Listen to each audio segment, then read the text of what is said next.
English translation, 721st Contact, Part 1.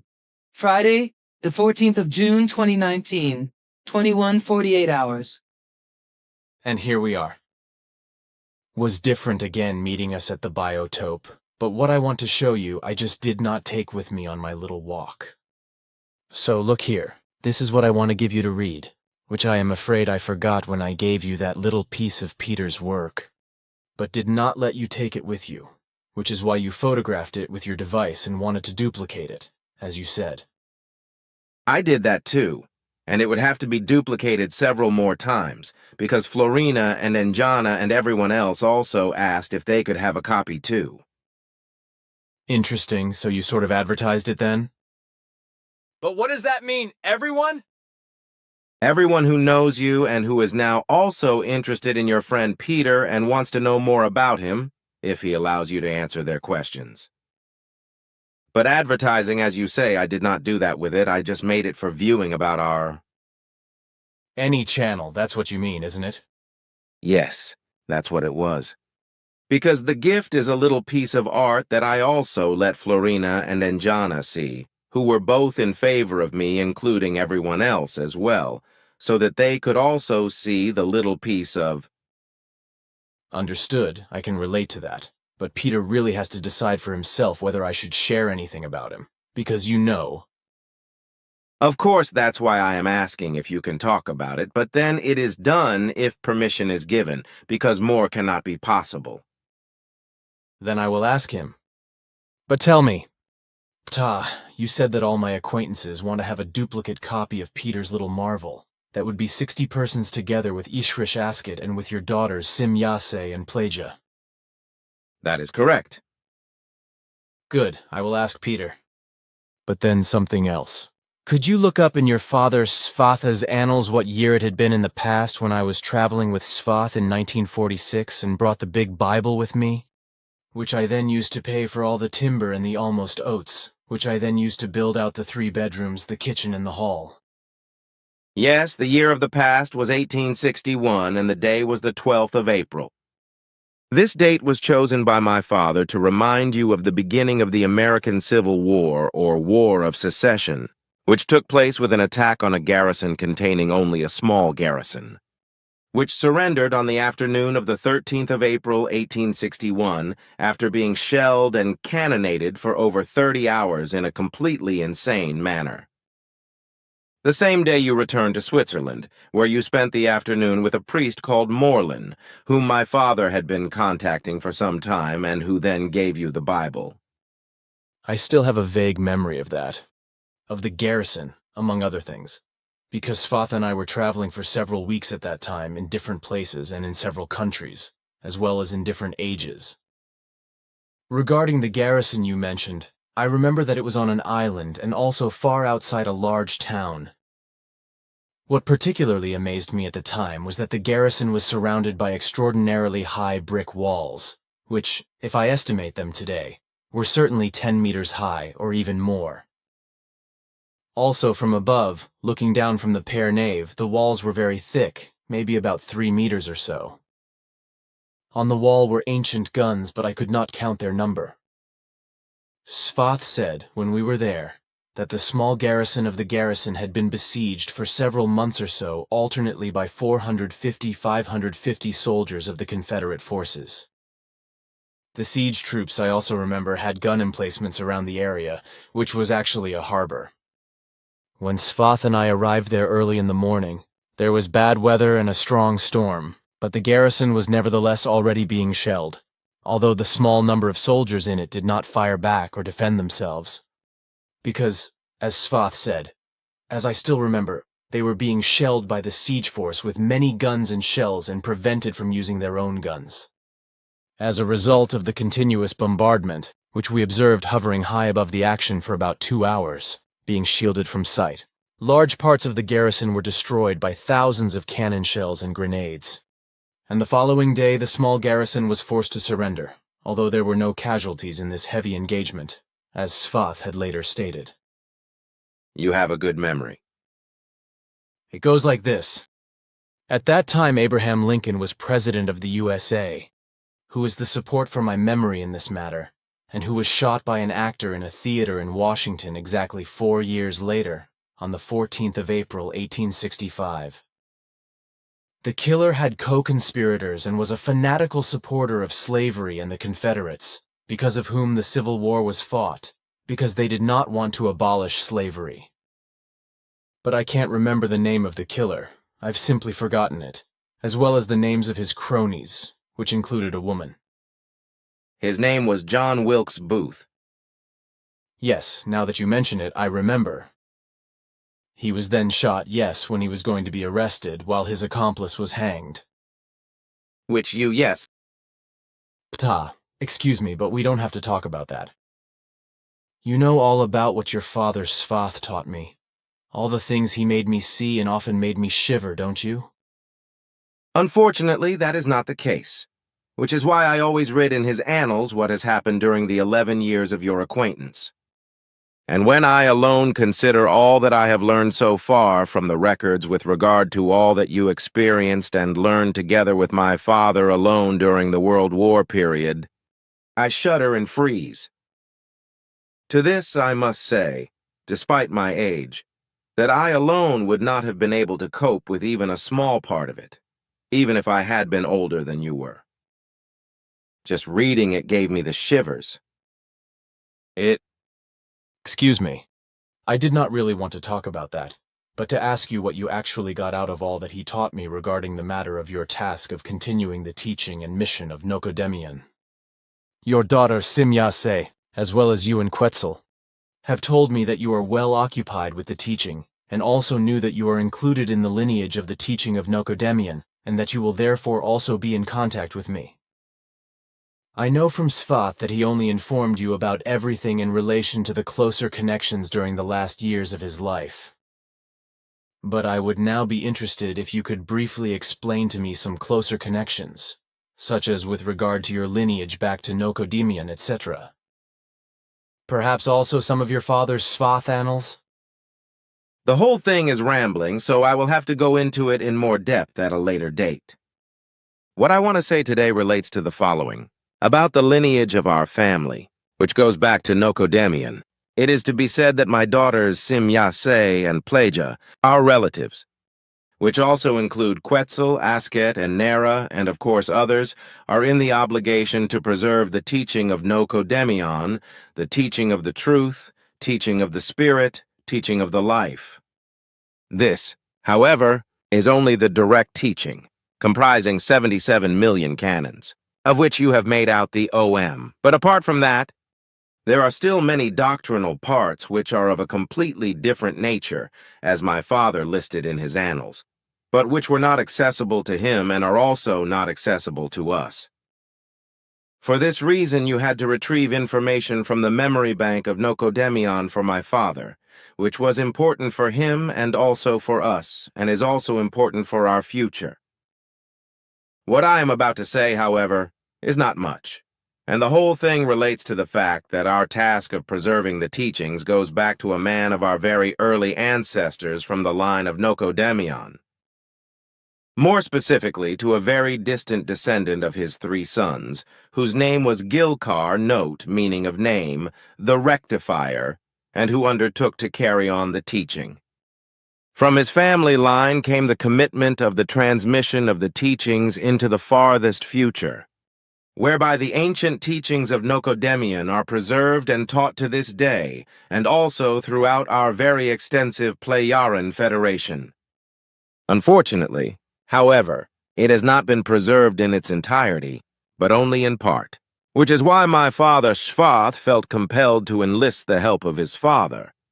grandfather and great-grandfather at an early stage in order to obtain more precise details and instructions for himself and our family regarding our task of preserving and passing on the teachings. He recorded the results of his research in this regard in his very extensive annals, which he himself, however, only gave me access to in the mid-1930s and informed me of the fundamental connections with the teaching of Nocodemian, as well as our family lineage and kinship and the task. So it was only then that we found out about the reincarnations of the spirit form of Nocodemion, namely that it also appeared in several reincarnations on Earth. The beginning of the spirit form of Nocodemion on Earth came about 389,000 years ago, when a Pleiaren herald from the Nocodemian lineage named Ijum, meaning of the name the Prudent One, came to Earth with 144,000 human beings from the Nocodemian people and settled in the Gobi Desert. However, the teaching that Ijum taught was disregarded, as has been the case since time immemorial and always, which is why there were always only a few who opened their ears to the efforts of the Annunciator. The majority of the masses, therefore, did not care for the teaching brought by the herald, but in their delusion of faith continued to follow their gods, which equally led to differences and disputes among the various faith groups, as has always been the case, even in later times, and has remained so to this day among all the delusional believers in religion on Earth. At that time, however, after only a short time, the hostilities among the immigrants broke out to such an extent that the city built in the desert and the other populated areas, as well as the Earth, had to be abandoned. More than 25,000 years ago, new Pleiaren immigrants arrived on Earth with a slightly yellowish skin pigmentation and mixed with already existing earthly human forms, resulting in another human species that migrated to a large island. The original immigrants, who came from our Ankar universe more than 25,000 years ago, had created a dimensional gateway millions of light years beyond the Milky Way galaxy, you know, and so entered the Dern universe and from there to Earth, where they settled in fertile areas that are now all part of China. What happened about 389,000 years ago, after only a third of a century, then quickly led to the termination of the action and the abandonment of Earth, after which their distant descendants many generations later, about 13,500 years ago, once again formed an Earth immigrant community and came to Earth. These settled east and south in various places in the areas bordering the Mediterranean Sea and sought a new beginning. This, then, was after another ancient Pleiadian immigrant community had migrated and settled in the fertile lands of what is now called China, some 11,500 years earlier. When then, about 13,500 years ago, the up-to-then last Pleiaren community of immigrants came to Earth, then this happened in a completely secret form. Namely, because since the time of 389,000 years earlier, other extraterrestrials had come to the Earth in the meantime and had settled down far and wide on all continents, above all the long-skulled ones. In ancient Egypt in particular, they rose to positions of power, waged wars and subjugated tribes of peoples, such as those who called themselves Ebraya. It was these who, in later times, under the leadership of a Negrid Pleiaren descendant called Avian Note, meaning of name, he who gives refuge, who was, however, called Avram by the Ebraya, had joined forces about 4,500 years ago with the still few distant descendants of the ancient Pleiaren immigrants who appeared about 13,500 years ago, and also begat many descendants. From these descendants begotten between Pleiaren descendants and the Ebraya, a sixfold lineage of termination then emerged, namely from the reincarnation line of Nocodemion, whose spirit form reincarnated several times and in rapid succession among the Ebraya. This was after the then messenger Ijum from the Nocodemian line lost his life in the Gobi Desert during the warfare of the Earth immigrant community about 385,000 years ago, and his spirit form either remained in the earthly realm or migrated and returned, about which unfortunately nothing is known in detail. What is known to us, however, is that the old Pleiaren immigrants very quickly mixed with the above-mentioned tribes of peoples, but it turned out that this time, two unpleasant disputes arose, which led to the fact that, despite the efforts of the heralds, various of these peoples split up, and partly also fell into bondage to other peoples. However, when I speak of those peoples into which the Plejaren immigrants integrated themselves, I am not referring to large peoples, but to larger tribes of peoples that did not correspond to complex forms of social organization. The members of these tribes of peoples, which corresponded to a tribal ethnicity, traced back to a common ancestry, which ensured that a certain mutual cohesion was given as a result of kinship. This, however, did not prevent larger national peoples, who could no longer be called tribes of peoples, but real great peoples or state peoples, from forcibly binding smaller tribes of peoples into servitude.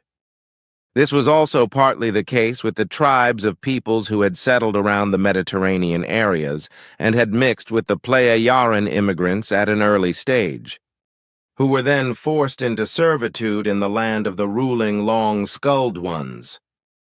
But the same thing happened to the Ebrea not only by the rulers in ancient Egypt, but also to their distant descendants by the king of the New Babylonian Empire, Nabukaduri-Usurtu, who is also called Nebuchadnezzar II.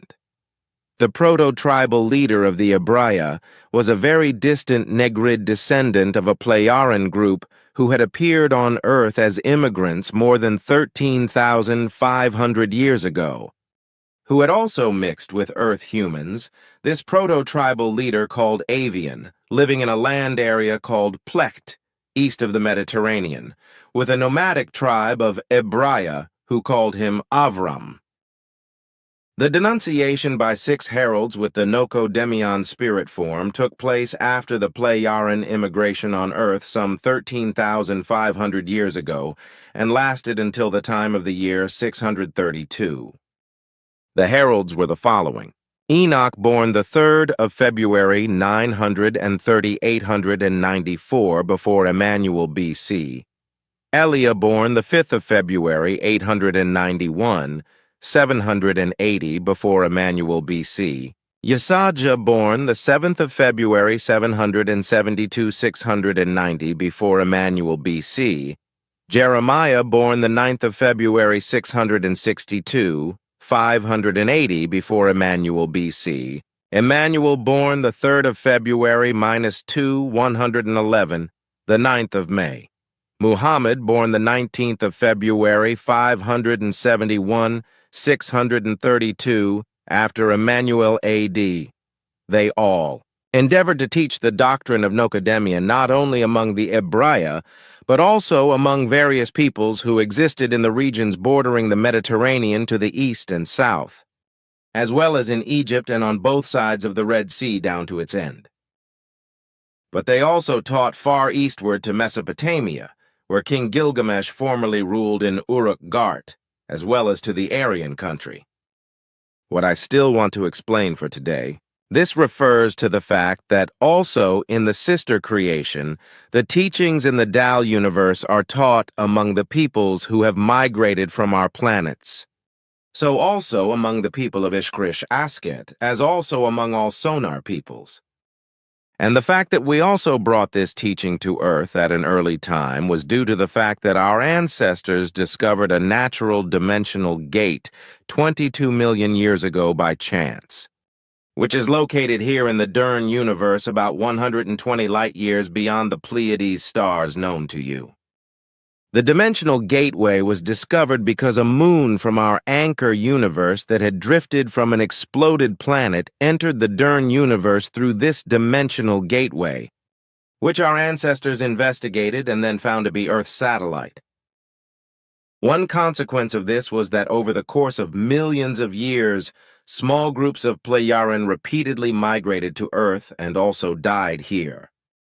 Later, when the first human life forms also developed on Earth around 12 million years ago in various areas that are now Europe, Africa, Asia, North and South America, Canada, Australia, New Zealand, Japan, China, and Russia, as well as various islands, several small groups of our Plejaren ancestors had also already settled in some areas on the planet, but they all died out in the course of the next millions of years.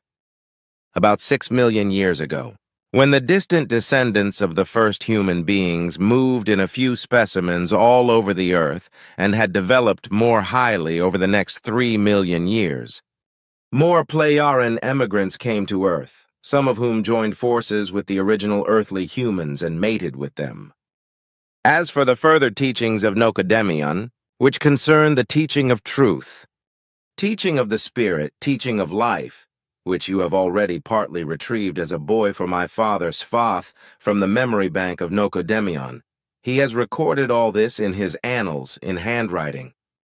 And what you have been retrieving and elaborating for us for years brings us undreamt of insights and possibilities for the development of consciousness that surpass everything we have known so far and with which we often have trouble understanding everything,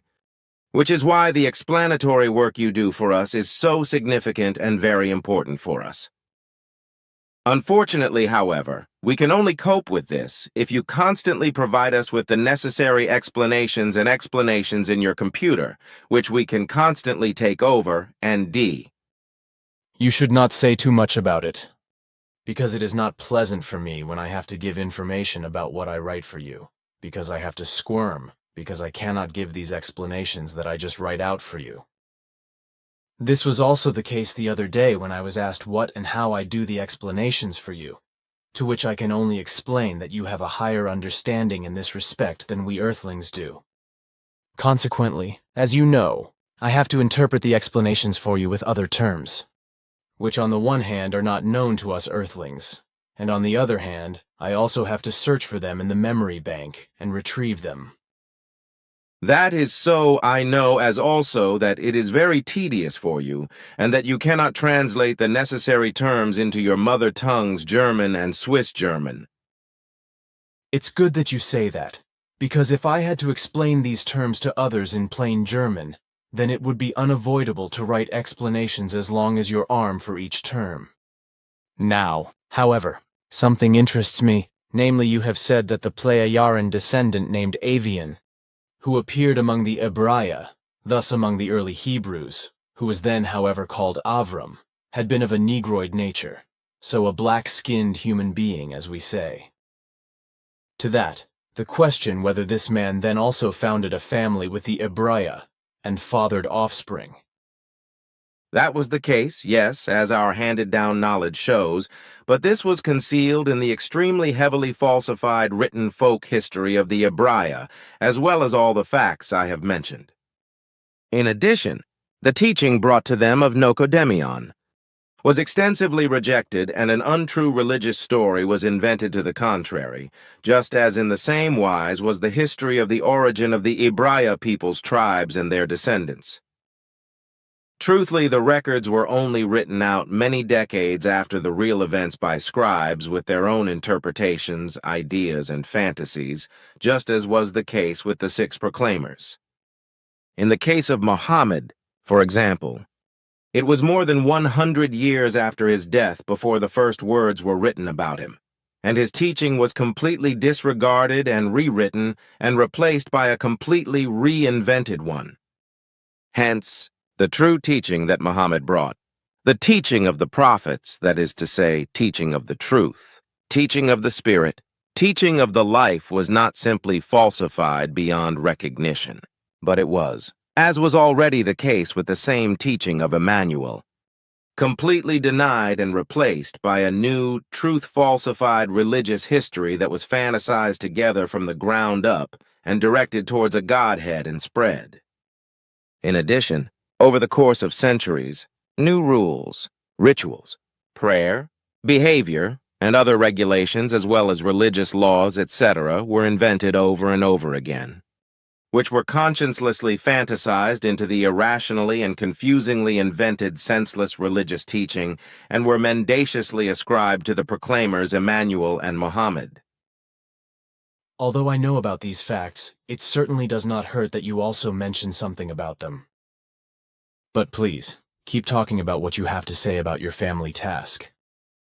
As I said before, this leads back to Gilcus, but I think that I have made enough explanations regarding this for today, and I will once again speak about that later, should it be necessary.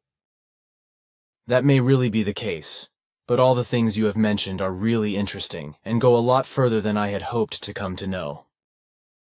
But you mentioned that some of your ancestors were also religiously believing ones.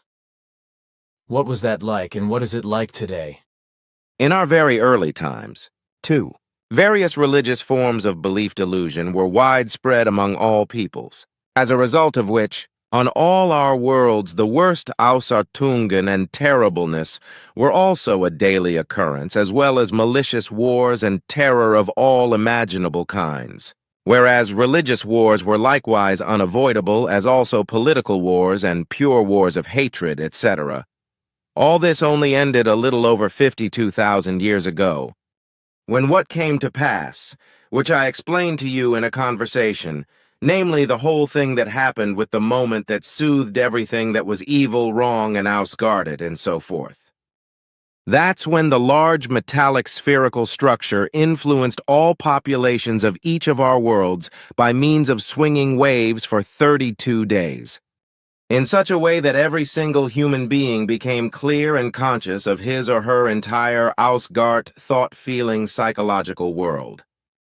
Thus, every single person became frighteningly aware of everything that was lurking and moldering in his or her character and in his or her reflecting and striving, of that which was erroneous and wrong, of that which was evil, loathsome and ausgartet, and could erupt uncontrollably at any time by the smallest trifle which was constantly suppressed by the religious belief delusion, but always lurked in the underground and broke through with every possible negative impulsation to wreak terribleness. This bitter cognition led each individual human being to study the personal thought-feeling psyche world and to transform it into a positive equalizedness according to his or her own choosing and free will, which, however, only became possible as the religious belief delusion was dissolved and became insignificant. But it took a long time for this cognition merely to penetrate, after which it took even longer periods of time to free oneself from the belief delusion. Ultimately, it took between 3 and 11 years for each individual human being, depending on their personality, to carry out the necessary developmental change. And in fact, it was not easy for any human being to break away from his or her religious beliefs. Hence, some persons had to fight hard battles with themselves, which some could not endure to the end and therefore put an end to their lives, as our chronicles tell us. In the end, however, all those who were strong enough were able to overcome everything and to carry out and win the developmental change through their own arduous efforts. That was more than 52,000 years ago, and since then we Plejaren have been free of belief. We no longer have any religions or sects or belief and are completely free of them. And this has since then given us Plejaren the freedom, without belief delusion in a determination by a Godhead, to determine and direct all and everything ourselves in every respect, to move in every kind and wise in peace and harmony among one another and with one another, to communicate with one another, to work with one another, and to correspondingly live according to the whole in a human-worthy wise. And not a single Plejaren person has wanted to lose this since then, and does not want to lose this in the present time, nor in future time as well, which is why our directives were worked out, which are respected and uncontrovertibly followed by every single person, and determine that it must be strictly prevented that not even a single person of us Plejaren may fall prey to a religious belief delusion ever again. But if this were to happen at some point, then the consequence would be that the person in question would be excluded from our entire community and banished to a humankind on a foreign world, such as to the earth, the humankind of which is just as ausguarded in its belief delusion as the respective person himself or herself. So it is not only due to the entire Ausartungen of all kinds of the human beings of earth that are wrong and with acts of Gewalt, one that we must stay away from them and are not allowed to make direct contacts with them, but also the fact of their religious and sectarian belief delusion. This is the case, because owing to that, as with us in times of old, also on the earth, Wars and struggles for might have been waged since time immemorial. Acts of terror are carried out and million-fold murders are committed. Indeed, because of the religious and sectarian belief delusion, all maliciousness, falsehoods, Ausartungen, intrigues, and wantonness, up to murder and killing, buried in the deepest inner nature of the character and suppressed by the belief delusion and lying in wait to break out as a result of an often only small trifle, very quickly become active and reach the outside to wreak terribleness. And that is exactly what you also teach. Yes, because it is simply nothing but the truth. But thank you for all that you have done and explained, because everything again allows a valuable insight into your Plejaren history. But now I would like to know from you how you fundamentally assess our earthly politics. Personally, I see the whole thing in such a way that around the world everything goes completely haywire with regard to politics and is only carried out by politically absolutely incapable elements who, with very few exceptions, are only imperious ones, solely directed towards themselves and their own greed for might and finances, who neither do something for their own country nor for the populace, but only for themselves. And as I see it, this is the case in all countries, although some might-obsessed ones stand out particularly in this respect, such as in Germany, in the USA, in the EU dictatorship, and in France. With this, you are saying something which we are also paying attention to, and I, for my part, can confirm what you have just said. Our observations and clarifications with regard to what you have just mentioned show that in practically all governments of all terrestrial states, with very few exceptions, the highest and higher ones and the responsible ones of state who cooperate with them correspond to absolutely unsuitable elements who do not have true capabilities for the leadership of the state. Hence, they are also unable to establish a clear line of leadership and to make, and accordingly, to carry out any clear and people-serving decisions and directives whatsoever. Their goods of thoughts, actions, and ordinances are extremely inadequate and childishly illogical. All their thinking and acting is solely laid out for their exercising of might, into which, however, neither intellect nor rationality are brought, because the entire majority of those who have might, who misguide the state and the people, amply lack the capabilities to comprehend the effective real reality and its truth. On the one hand, however, this has the consequence that the responsible, mightful ones of state, as a result of their blindness due to their might obsession, do not recognize the effective, truthfully connections of the facts available to them, and therefore are also unable to consider and process them, even though they would have to do this. In their reflecting and striving, there is only their might behavior, which through their deceptive imagination and their delusion of wanting to be great, assuming an air of importance and wanting to be knowing, etc., they link up with their religious belief delusion and there, through deceptively imagine to rightfully handle and act on everything, the case of which, however, is absolutely opposite. This, however, has the consequence that they are neither able to perceive nor recognize existing real and true facts, because in their veiled, childishly illogical and never brought to adulthood mode of thinking, as well as in their unused intellect and their insufficient rationality, they are absolutely incapable of doing so. Furthermore, they also lack the effort to create the necessary capability and possibility to perceive the real effective reality and truth. Hence, in this regard, they can neither recognize nor think over arising facts and their contents. As a result of this incapability, they are also not able to work on something in a logically intelligent and rational wise, nor to achieve any logical results or to make and implement any decisions of value. On the contrary, important facts are completely wrongly understood and likewise wrongly assessed,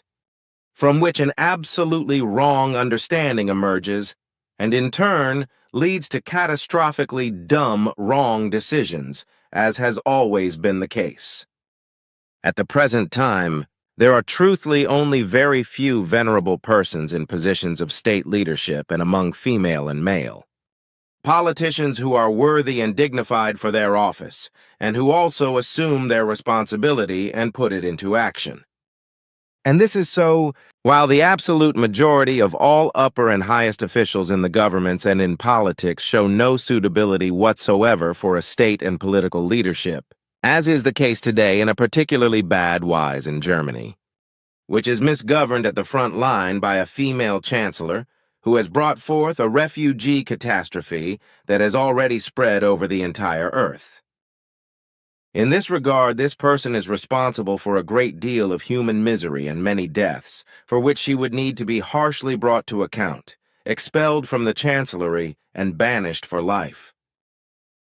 This person, in her boundless might obsession, also works under the surface and disingenuously to create a comprehensive new societal regulation throughout Europe. In doing so, her respective secret striving is such that like-minded female politicians and female state officials like her are appointed to high positions of government, namely in the sense to build up in this wise a matriarchal government throughout Europe. First, according to her own sense, this is to happen via the EU dictatorship, for which she has already been making efforts for a considerable time to infiltrate a primarily incapable and might-obsessed female person into the position of President of the EU Commission. Furthermore, she strives in the same wise to arrange the same in Germany and to bring a might-obsessed female person into the Chancellery, something for which she has also been cultivating corresponding thoughts and concocting plans for a considerable time. And this she strives for in the sense that through her the woman is to be given a privileged matriarchal position in the state and in the family, and any patriarchy is to be forbidden. Hence then, in relation to the matriarchy, in order to preserve the female lineage, a hereditary succession and social position is to be strictly determined by law. However, what is still to be said with regard to the unsuitability, wrongdoers and imperious rulers who have already been mentioned, in addition to the aforementioned German mightful one of government and her intellect and rationality less subservient ones who do not perceive what is really going on in the Chancellor in falseness, are also the EU dictatorship as well as France and the USA, which are misgoverned by absolutely incompetent, imperious, and people's-hostile, might-obsessed, and subservient elements.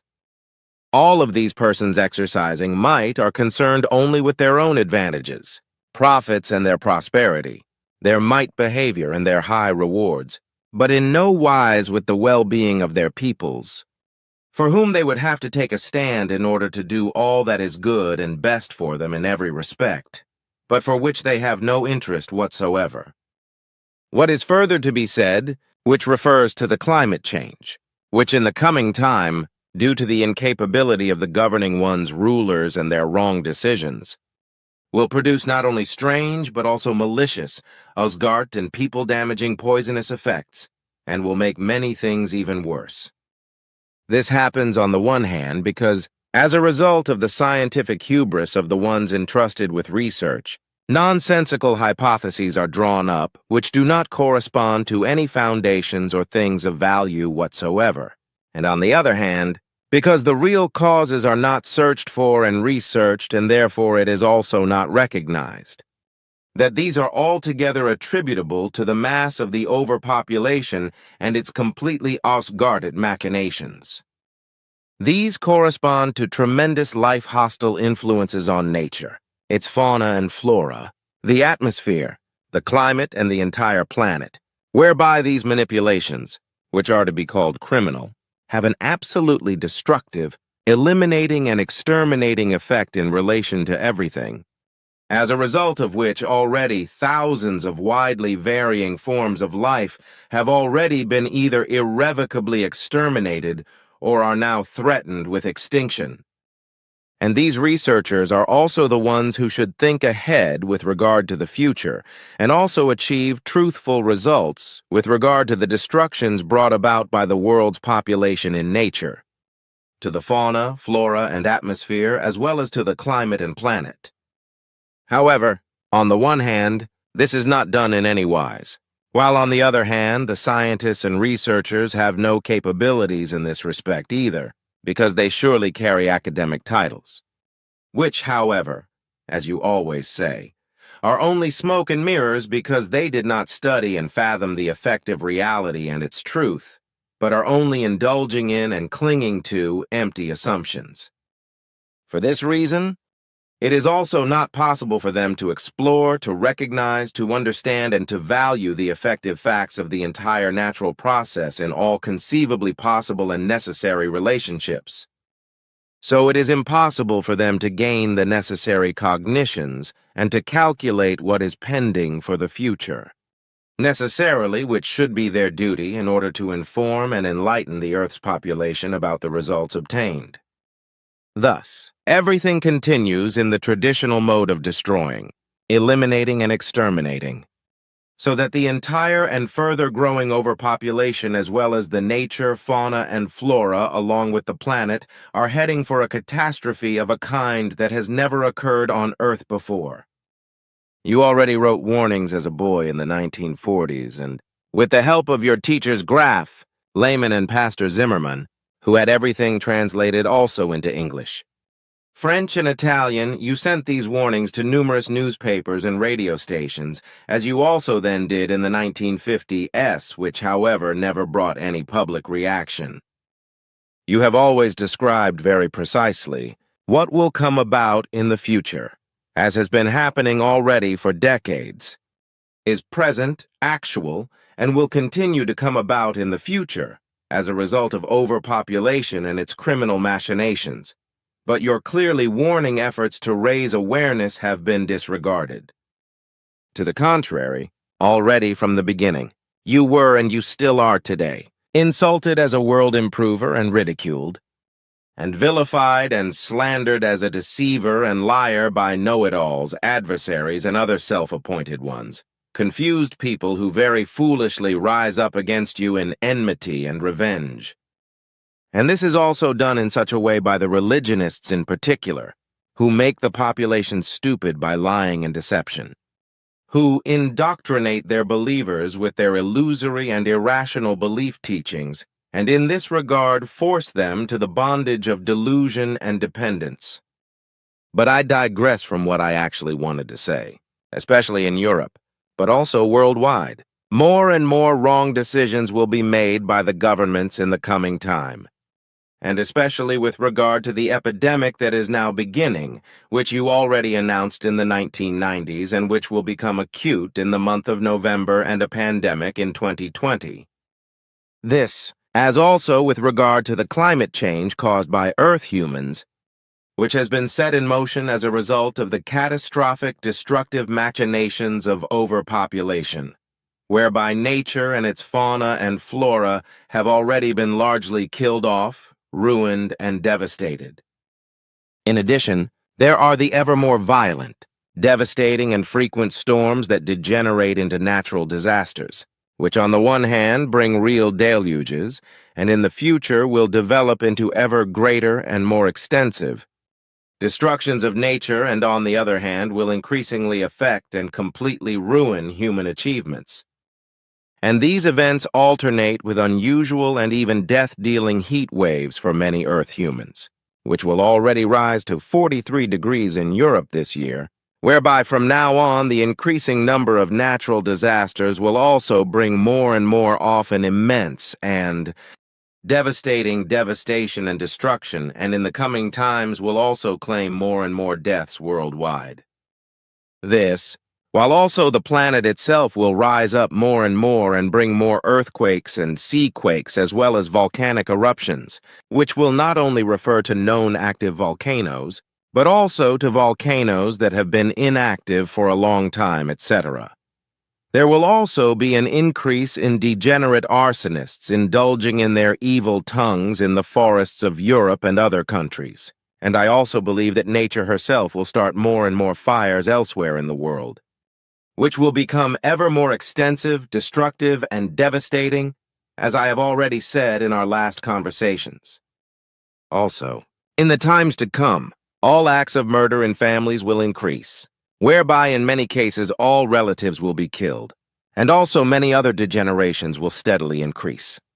which arise as acts of hatred from evil sentiments, such as racial hatred, political extremism, religious hatred against people of other faiths, and as a result of uprisings against errant governments. The times to come will be vicious as never before and will claim countless human lives. And further, through unreasonableness, obsession with power, insanity, stupidity, and pathologically conditioned malicious threats, terror, revenge, self-importance, and confusion of consciousness.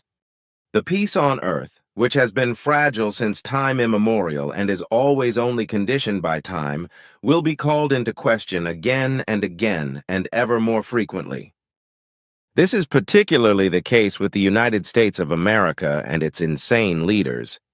as well as with the EU dictatorship leadership, which will, however, be replaced next month by an unfit and Russia-hostile personality. Now, however, back to what I was talking about earlier. But now various countries on Earth keep so-called lists with regard to extinct plants, animals, and other creatures, etc. In addition, red lists of endangered animals and plants are kept. Although only species previously known to the Earth's humankind are specified in these lists, and of which about 28,000 are listed as endangered,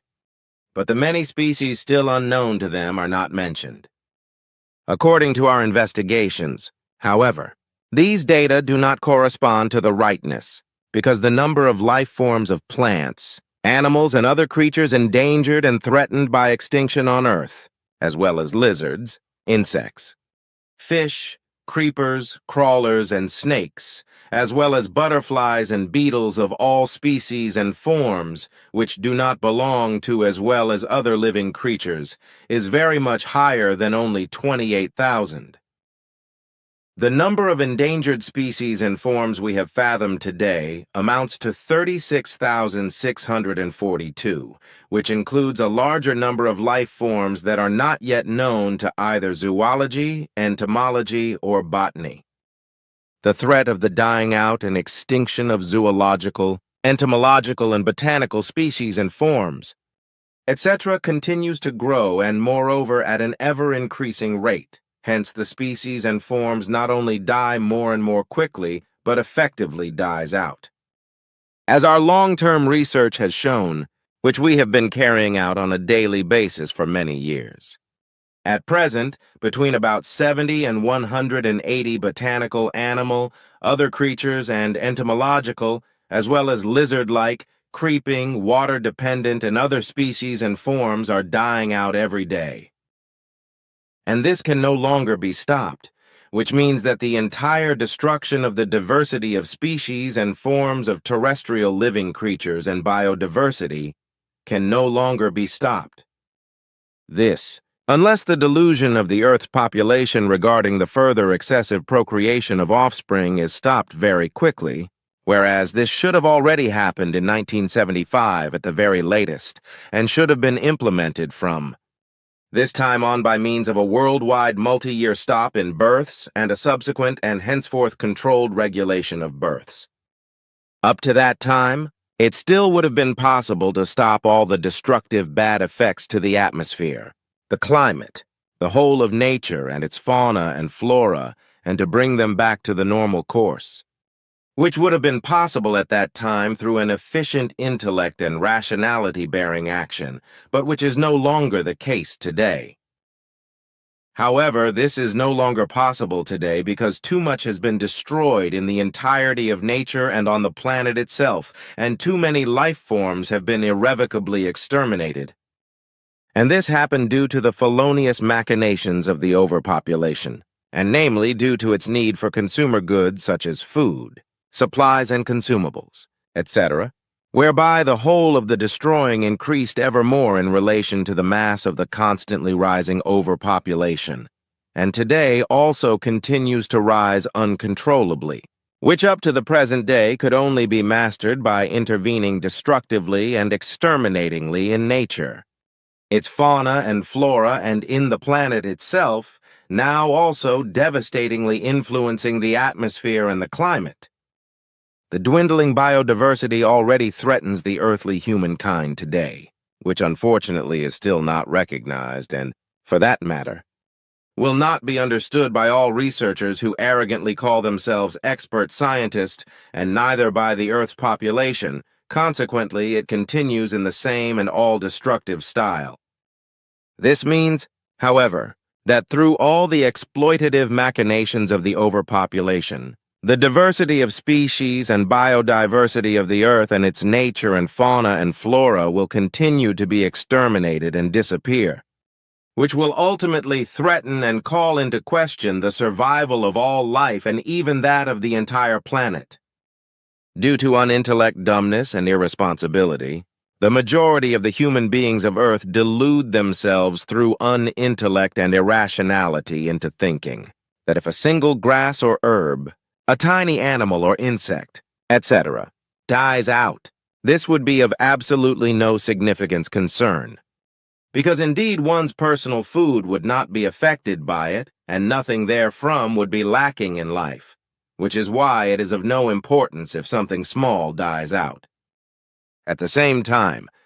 no thought is given to the fact that the extinction and disappearance of even a single plant species or a single small animal accelerates the dying of insects and the extinction of another animal species. Fundamentally, the bulk of the Earth humankind does not bother about nature, its fauna, flora, and the atmosphere and climate, but lives senselessly just for the moment, as you put it from time to time in our private conversations. So no thought is given to the fact that, for example, bees as well as various other insects are very important pollinators of blossoms for many types of food, which, for example, account for 1/3 of the natural food of the terrestrial humankind.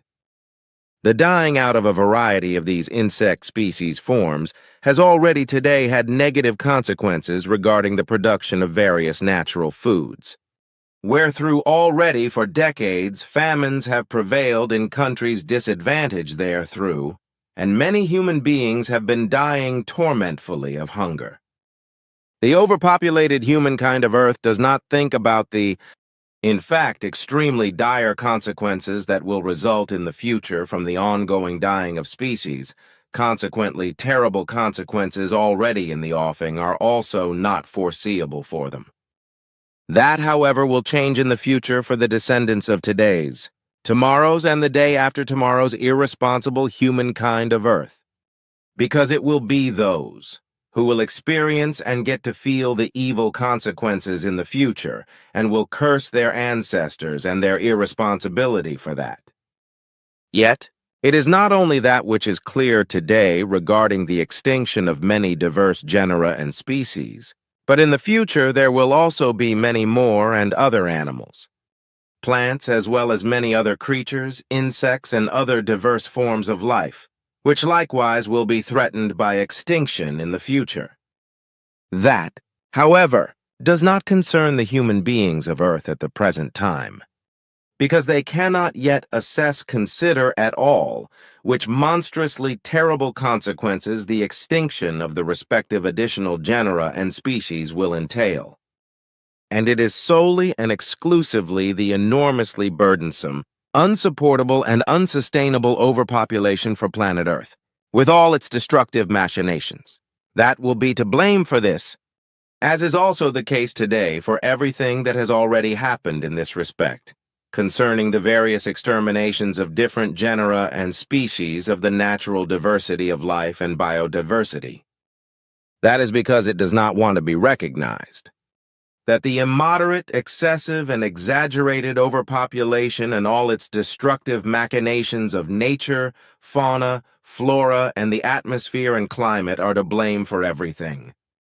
And it does not want to be recognized nor acted in such a way that only by a drastic worldwide and multi-year birth stop and an equally drastic worldwide control of births could the worst still be prevented, and thereby could a regeneration of the still salvageable take place.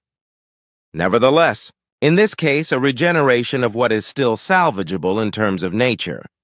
fauna and flora, the planet itself, as well as the atmosphere and climate, would require a very long time, namely over many generations. However, what is now being done irresponsibly is that an adolescent and unknowing child named Greta Thunberg is being shamefully abused to lead a worldwide Fridays for Future climate protection movement. This, despite the fact that this innocent child has no idea or knowledge whatsoever concerning the actual exterminative and destructive connections with respect to nature, fauna, flora, and the planet as well as the climate, etc. Moreover, the unknowing child, who in the meantime, since her first appearance, has fallen into a delusion of self-elevation, is afflicted by a milder autism, as a result of which she has a weakness with regard to any social interaction and also in terms of communication. This child also suffers from further disorders in such a wise that she is steered by habits and customs and does not show any form/characteristic of deep feelings for others, as I could clearly diagnose. As a result of a delayed development of consciousness, she is also not able to perceive reality and its truth in a correct, intellectually and rationally clear wise,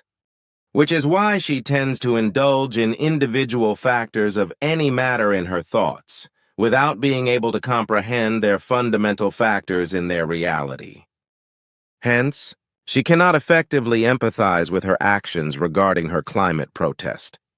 just as she cannot do so due to the absence of the ability to perceive impulsations regarding any life forms of nature and with human beings. The child is also characterized by a severely inadequate social incapability,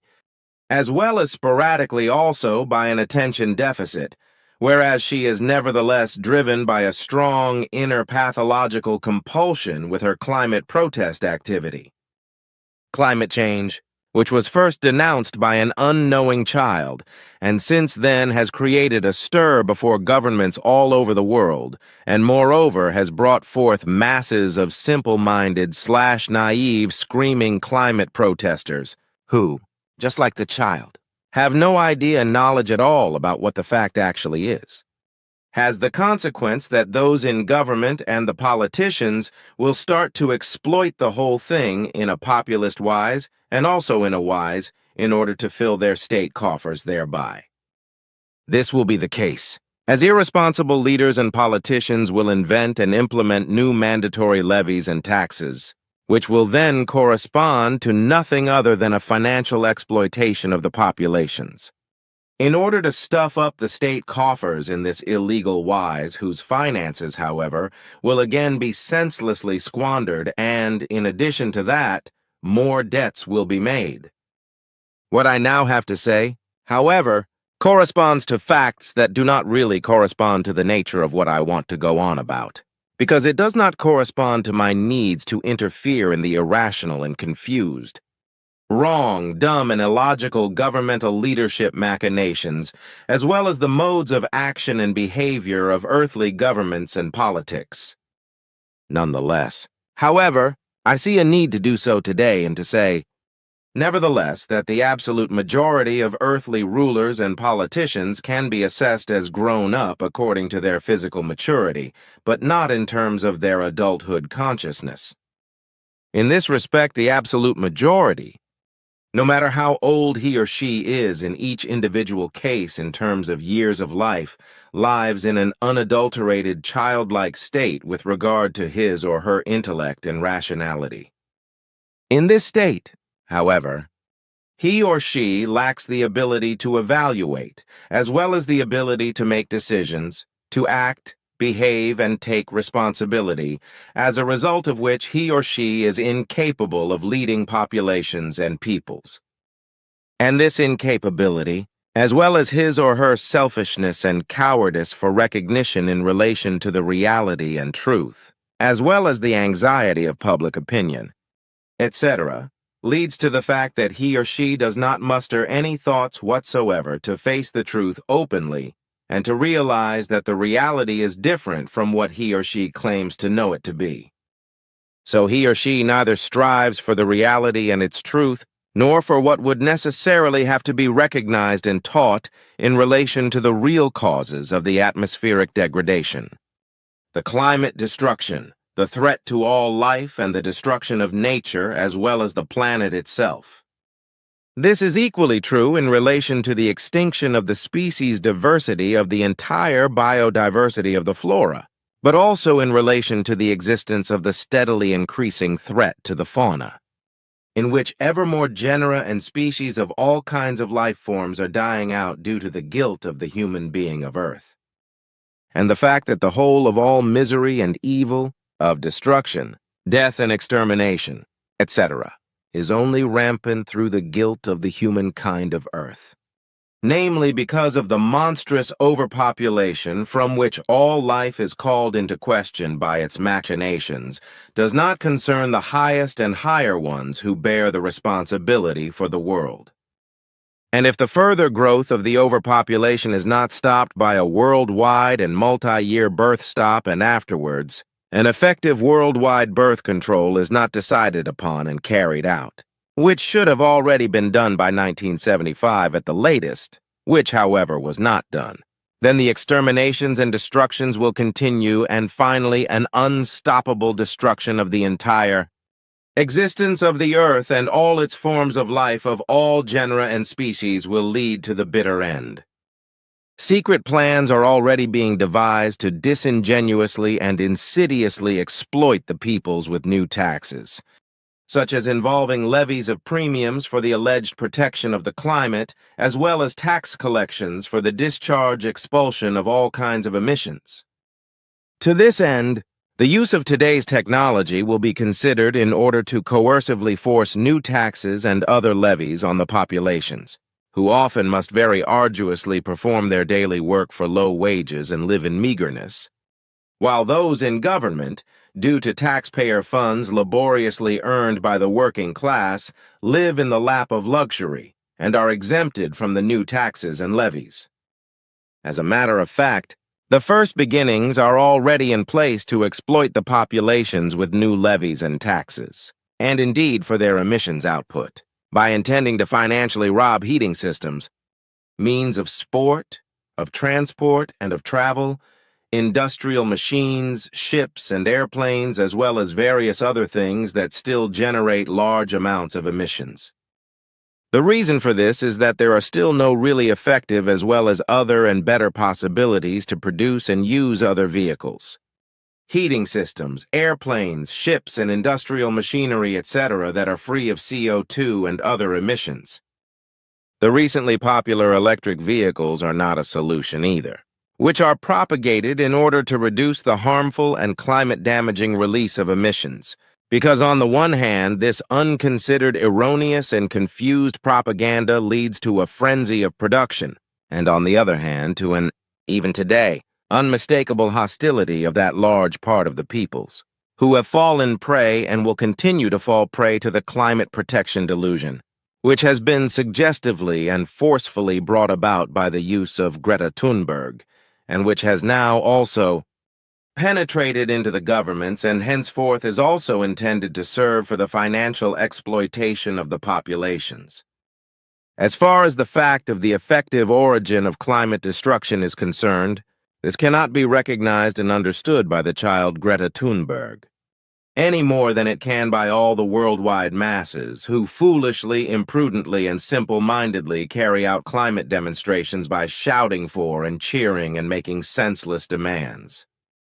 Demands that reach the populists who feel threatened in their positions and are directed by those who wrongly govern and policymakers, who are now reaching out to the climate demonstration mob and are supposed to follow their senseless demands. And those, as you always say, who fear like whimpering wolves for their offices. These are the ones who, for that reason, set their banner exactly according to the climate demonstration show of climate demonstrators, and, as you simply put it, whimper together. The totality of this governmental machination, that is to say, the whimpering of governments and all other authorities, organizations and climate protectors, is only vain pretense and deception, as are their useless proposals and resolutions of every kind. And this is the case, because fundamentally the only solution is solely by means of a stop in births for many years and thereafter, an ongoing and controlled regulation in births, to bring the humankind of Earth to a planet-appropriate population number and to maintain this number.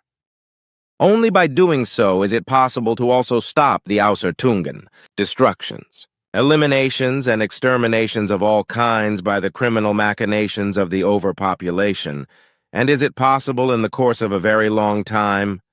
under certain circumstances and efforts, to partially calm down and semi-normalize some things in nature and on the planet itself. To a large extent, this is no longer possible and can also no longer be realized, because far too much has already been destroyed, eliminated and exterminated in nature, fauna and flora, and also the planet itself has been irresponsibly and feloniously exploited with regard to its resources. Hence, viewed for a long time from the perspective of humankind of a distant future, it has already become useless at the present time. This fact already shows today that a continued existence of the Earth humankind in the more distant future could only occur if a broad-scale emigration of humanity, that is to say, a humankind resettlement to a new, very distant and not yet destroyed planet would take place. This, however, would correspond to nothing more than a very uncertain hope, if it could be taken into consideration, and indeed also because foreign planetary peoples would possibly not be willing to let an ethically and morally ausgart humankind immigrate. That is to say, enter into their solar and planetary system exactly of the wise like the Earth humankind, whose majority is mentality-wise in a bad way. And yet again I am straying from what I fundamentally want to say regarding climate change, and the senseless, inappropriate, and dumb demands of the climate demonstrators and the governments. A still effective climate transformation can no longer be achieved in the short term, as I have already mentioned. Consequently, corresponding ideas, wishes, endeavors, efforts, and proposals, etc., are senseless and thus completely unlogical and not designed for a worldwide birth stop and thus not laid out to stop and end all destructive, eliminating and exterminating machinations with regard to the excessive needs of the overpopulation. All the demands that the discharge of harmful emissions, particularly CO2, should be restricted. Therefore, in vehicles of all kinds, in aircraft, ships, industrial machinery and heating systems, etc., or that these should generally be prohibited and that the entirety of such equipment, machines, vehicles, as well as means of transport, etc., should be converted, modernized, and replaced by an electrification cannot be more illusory. Of course, by such measures, this is undisputable. Certain emissions could be somewhat curtailed, but this would correspond to nothing more than a drop in the ocean, as you comparatively put it, in regard to certain incidental things that are useless when they are done. Fact is, namely, that even by a small reduction of all harmful emissions, nothing would change in the whole of all impairments, damages with regard to the atmosphere, the climate, the planet, and its nature, as well as its fauna and flora. This because the mass of the Earth-human overpopulation continues to increase excessively, and no worldwide multi-year necessary birth stop and a subsequent regulation of births is being implemented. With the further growth of the overpopulation and the planetary and life-destroying machinations that increase with each new birth of a human being of Earth, all the demands of the simple-minded child Greta Thunberg and her equally unknowing, simple-minded adherents of hers and climate demonstrators to be called foolish dumb become to the ridiculousness. This also includes the actions of those in government and politicians, who also ridicule themselves in their foolishness, which might amuse the peoples if the entire terribleness were not so serious, because these highest and upper ones of the state leaderships also do not perceive and therefore also do not understand what the calamity really requires. And this requirement, namely a multi-year birth stop and thereafter a pervasive control of births, is unavoidable to reduce the humankind of Earth in the foreseeable future in a rational and human-worthy wise. But this is not taken into consideration and is rejected by the humankind of Earth, because it wants to maintain and not restrain its criminal machinations for its necessities of life, its prosperity, its food and luxury goods, as well as its addiction to vacations and travel. But only by doing what is necessary can all life and all existence be protected and preserved. Indeed, only if the overpopulation threatening all life and all existence, with all its endangering machinations, is brought under control. Only therethrough can that which has not yet been destroyed and eradicated in the variety of species of the entire biodiversity and on the planet itself gradually recover and regenerate over a process lasting many centuries. Thank you. Long monologue. Long sense, for which I think that it is good that you, too, have said something once in this wise, and not just always I. This I find particularly good because each human being must represent his or her own personal opinion, just as, however, everyone also has to respect the opinion of another. And thereto I behave strictly in this wise. Hence, I regard any opinion of a human being as his or her right and respect it, and indeed, no matter what kind of opinion this is and how it is represented, as long as it is not criminal, not felonious, and therefore also not against life and limb and the safety of human beings or the tormenting and so forth, with respect to any other life forms. Thus, every human being fundamentally has the right to his or her own opinion, and this also applies for every religious, philosophical, ideological, worldly, or other belief, no matter how irrational and crazy it may be. But it must simply not be criminal or felonious and not guarded against life and limb.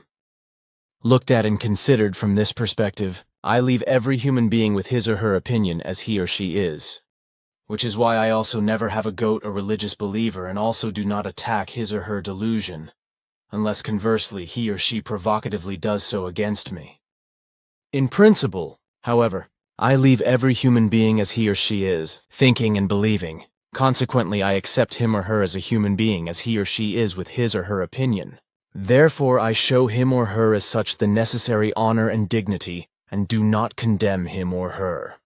but show and teach him or her that it is dumbness if he or she thinks something wrongly, acts wrongly, or behaves wrongly, which brings harm to him or her or to other human beings. It has long urged me to say something once myself of the kind I did. And that which you have now further explained regarding your behavior with respect to your acceptance of the opinions of other human beings, on that point I know perfectly well that this is really your irreproachable style. But now it's done, and it is probably good and right as such. But I would also like to say something about this, namely that the climate screamers of all kinds, thus also those from climate protection organizations, as well as those who are now running their big mouths in governments and in politics, do not want to hear the truth of the real cause of the climate destruction. The reason for this is quite clearly that we do not want to think about the fact that overpopulation, with its destructive machinations of all kinds, is to blame for everything, as well as the fact that only by a stop in births of long-standing form and a control of births can the ultimate disastrous outcome and terribleness still be prevented.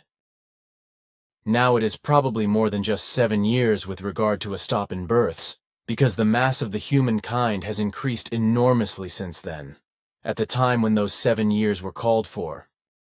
The majority of human beings of Earth are simply unteachable and so egoistic, self-centered and conscienceless towards the Earth, nature, its fauna, flora, the atmosphere and the climate, that it is enough to make you weep. And this majority is also absolutely indifferent to the entire earthly existence and all life in general, which is why it stubbornly refuses to even consider for a moment that the omittance of offspring creation is also part of the entire existence and the whole life activity of all life forms on Earth. This stubbornness, indifference, and also the irresponsibility are not connected with that and have effectively nothing to do with it, that one's own free opinion is formed and gets represented, but rather only with the fact that the personal egoism is set above everything in all circumstances and enforced, contrary to all rationality and responsibility, and implemented by hook or by crook.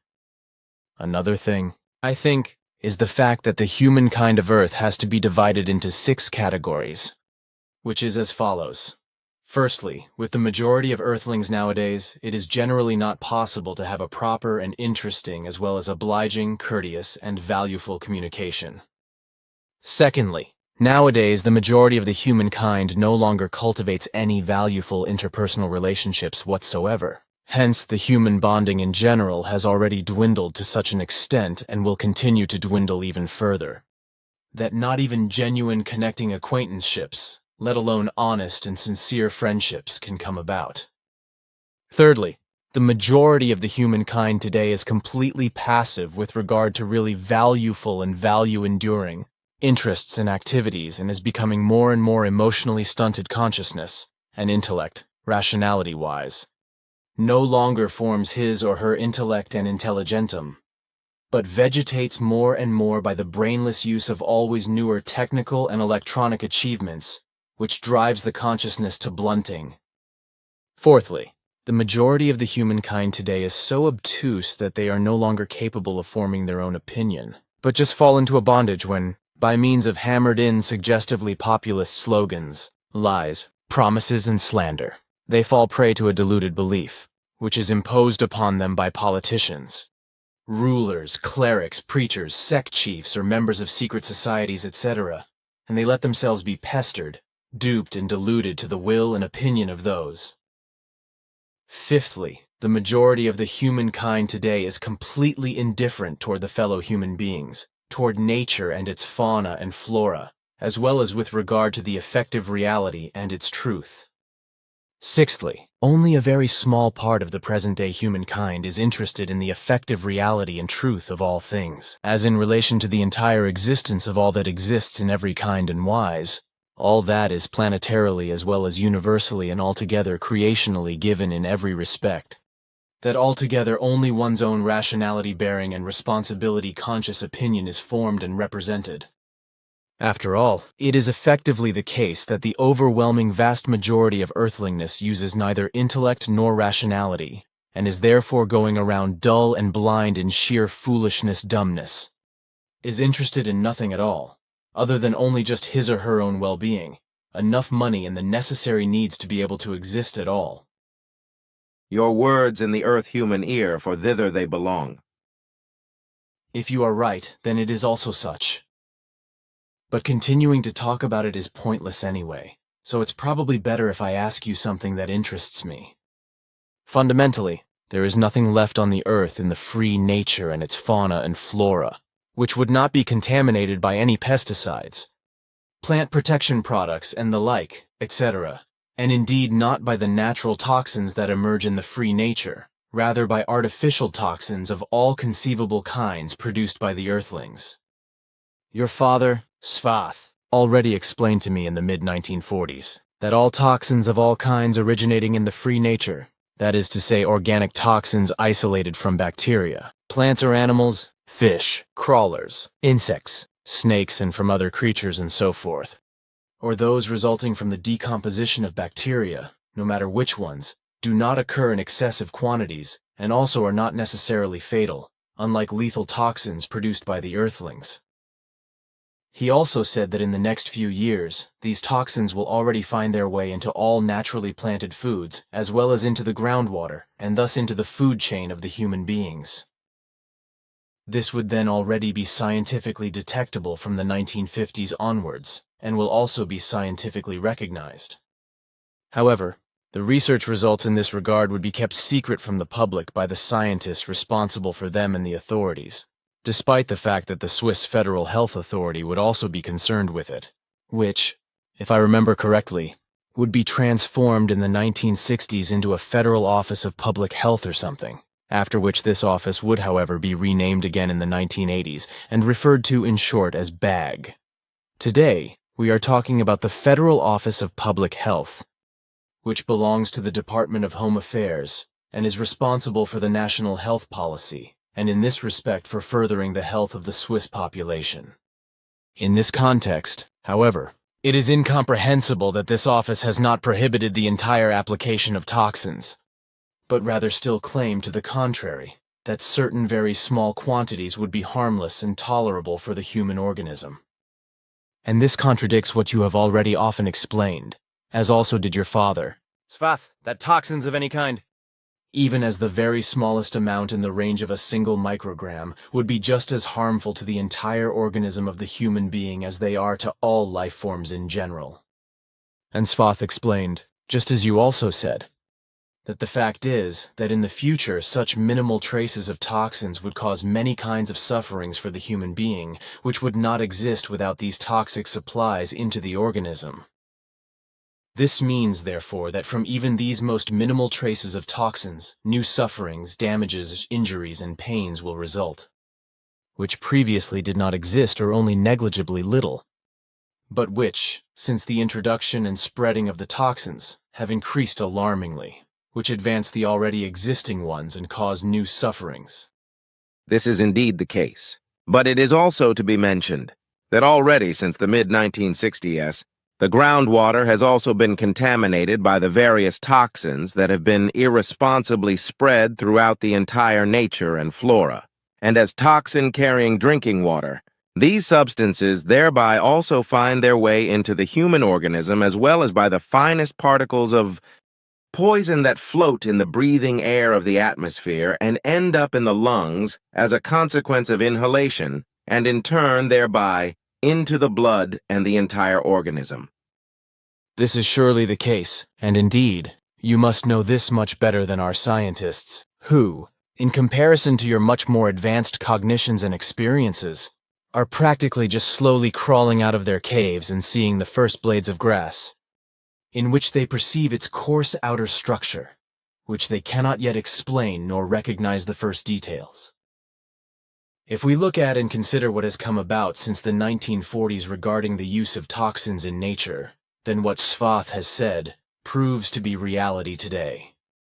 Because in the meantime, his predictions have long since become fact and truth, namely, that through the release of artificial toxins into nature in the time to come, seen from back then, indeed starting from the second half of the 19th century and the present and future times, will cause deformations and other changes to the extremities of the body of human beings, as well as health damages and injuries will appear to faunal and floral forms of life. This, as I have already said, is the case with the release and use of quantities which are generally harmful, which of course is to be assessed relatively.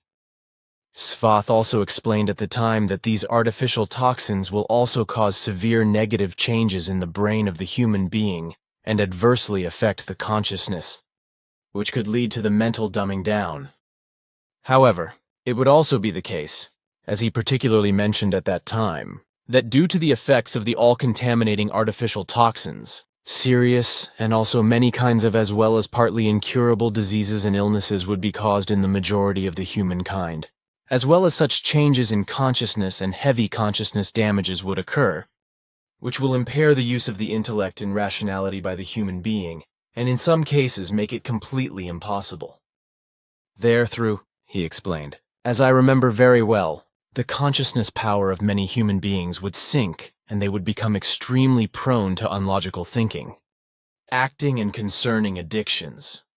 As furthermore, the human being's own ability to consider and to make decisions would be strongly impaired, weakened, and manipulated by externally directed influencings. Now, I have thought about all that Svath explained to me in this regard on various occasions, and have come to the conclusion that the explanation for this can probably be that the consciousness damage and changes in consciousness caused by the toxins, as well as the impairment of intellect and rationality, as your father predicted, correspond to that which you already ascertained and said a few years ago, that you did not detect any consciousness progress in the majority of the human beings of Earth, but rather an atrophy of consciousness. If I bear this in mind, then it must probably be the case that in the majority of Earthlings, the already not very highly developed intelligentum in relation to its level is steadily diminishing further. That is to say that the state of being intelligent is withering more and more as a result of the non-use of intellect and rationality. And in my opinion, this can only happen if the intellect is no longer formed as a result of the absence and non-exercise of the required necessary intellect-rationality work. This, however, I can very well imagine for human beings who have fallen prey to religious delusional beliefs as well as ideologies. Dubious, doubtful philosophies and any other beliefs, ingrained false and wrong teachings, instructions, as well as false and wrong information, wrong views and/or guidances into the unreal and confusions.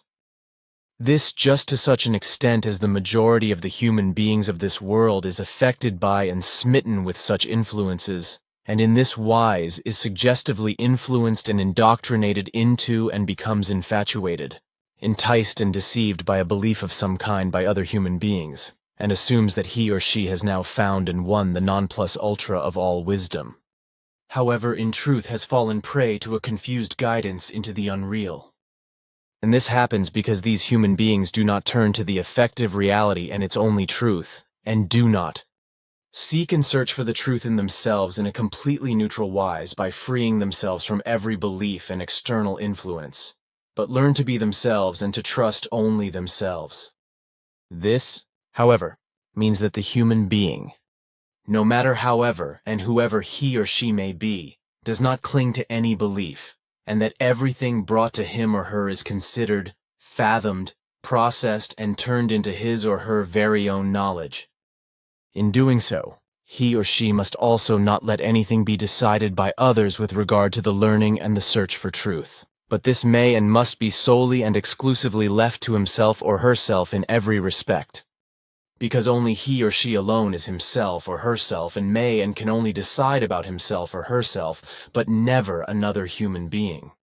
A belief, however, corresponds in each individual case to an external suggestive and indoctrinating influence and coerces the human being to believe in something that has been hammered into him or her, wherethrough he or she inevitably loses in every respect his or her independence of his or her personal search, as well as his or her own pondering, deliberating back and forth, his or her personal search for the truth and its finding. Through believing, the human being loses his or her autonomy, independence and self-recognition in every kind and wise, as well as his or her personal freedom of decision and decision capability, wherethrough he or she inevitably becomes a slave of his or her belief, from which he or she can then no longer free himself or herself again, or only very arduously and with difficulty, if at all. But what now interests me is that what your great-great-great-great-grandfather did here on Earth. You once mentioned him briefly in a private conversation, but I have forgotten his name. My great-great-great-grandfather was called Isobron, and the meaning of the name is, he begins a storm with thunder. He was a linguist and a scribe and came to Earth with many of his students at the time of the Mediterranean Middle Eastern civilizations. He settled in the region that was then called Egypt and continues to exist as such to this day, although he traveled far and wide, including to the country that is now called Greece. In accord with his knowledge, he was always striving hard to spread the art of writing and the languages, which he also made an effort to do around the Mediterranean Sea among the various peoples who accepted his teachings and learned writing. Depending on the people and the language, he taught them the most diverse forms of writing, from pure pictorial writing to the graphic design of typesetting fonts in various languages. Likewise did all his students of both sexes, who spread out all over the earth and taught the peoples who, at that time, were not yet very large in terms of numbers, in writing and language. And when I speak of peoples, then the populations themselves is not meant by this, but only those of them who, even at that time, were striving for a higher education and for more knowledge and so forth than was characteristic of the majority of the peoples. So at that time, your great-great-great-grandfather was on the earth and taught writing to the early peoples, just as his students did all over the world. Hence one can say that actually all of the early written languages used on earth by the earthly peoples lead back to a Plejaren origin. You could put it like that, yes. In the course of time, these scripts were of course changed in their form again and again or put out of use, which is why many of the original types of script only exist as historical remnants, if at all. But what is also to be said about this is the fact that, unfortunately, already very early on, written language was misused by earthly scribes. This happened in particular by literate persons, who recorded historical events in writing, which they themselves nevertheless interpreted inadequately and completely wrongly according to their own and inaccurate observations, as well as very often deluded perceptions as well as imaginations, inadequate poor memories and assumptions. This was likewise the case when the scribes were engaged and contracted by the people for the purpose of writing records. While without exception, it was the case that the persons capable of script and thus of writing never wrote down exactly what they were instructed, assigned to write. As a consequence, it always happened that the human beings who called upon those versed in writing, because they themselves simply were unknowledgeable in writing and therefore of written language, could do nothing other than to explain to the scribes, in their simple language, to put their concerns down in writing, etc., those capable of writing, then, through their own interpretations, allowed themselves to write down what had been explained and said to them according to their own understanding and their own interpretations. And the reason for this was because those who did not know how to write, who commissioned something to be written, were unable to dictate what they had to say and explain directly into the written language. That is why wrong descriptions and,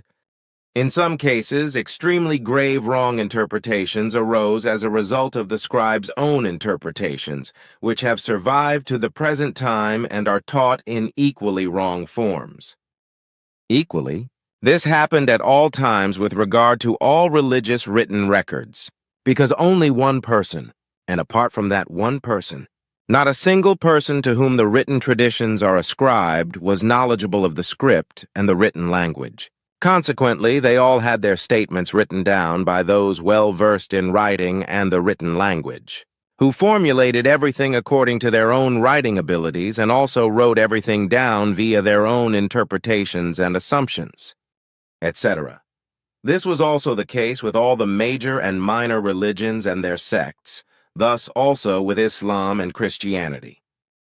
After Emmanuel's flight from Jerusalem, his entire life history from birth up to his death was spread and later also written down with monstrous falsifications. Lies, assertions, and calumnies. Thus the same happened with Mohammed, whose real name indeed was Abdul Qasim Mohammed ibn Abdallah. In Emmanuel's case, only Judas Iscarioth was well versed in writing. However, neither any female nor male member of his discipleship, which included more persons than just the 12 listed in the New Testament, which is full of inventions, falsifications, wrong commemorative claims, interpretations, and lies.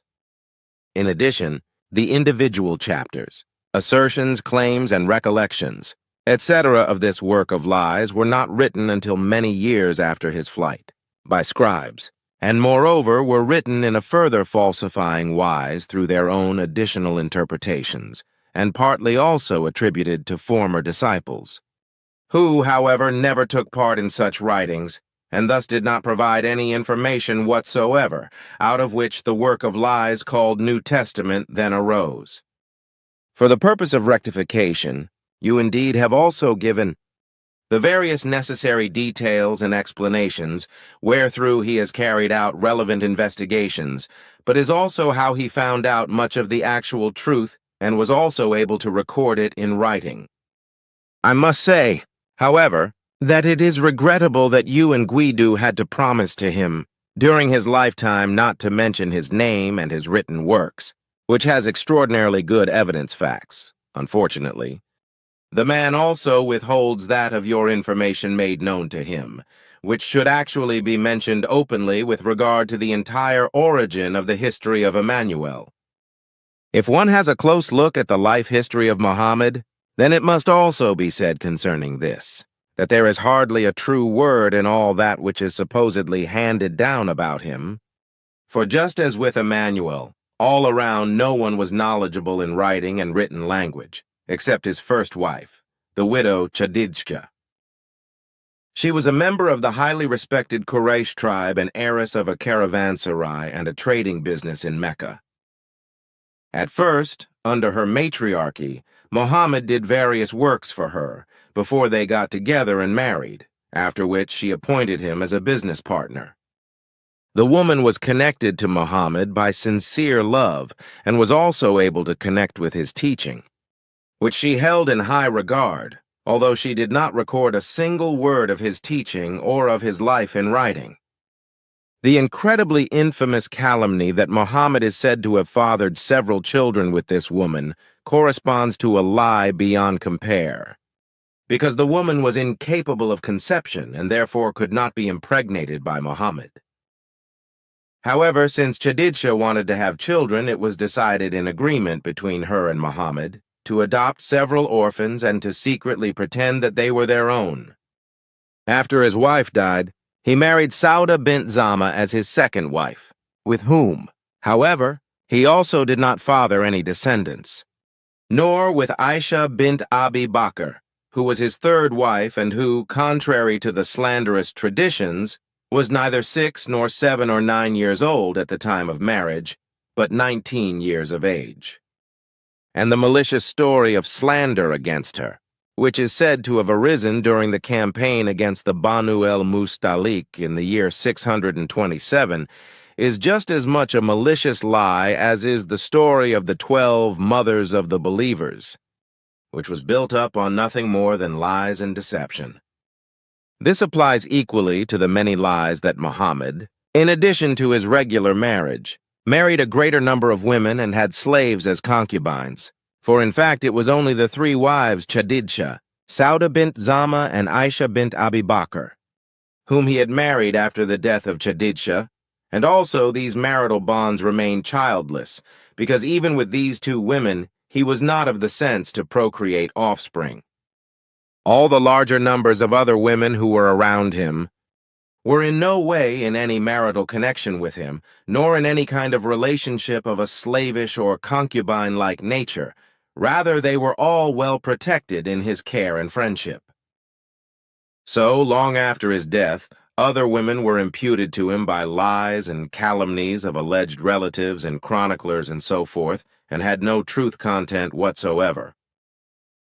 This also applies to the veiling of women, as well as to completely different senselessnesses.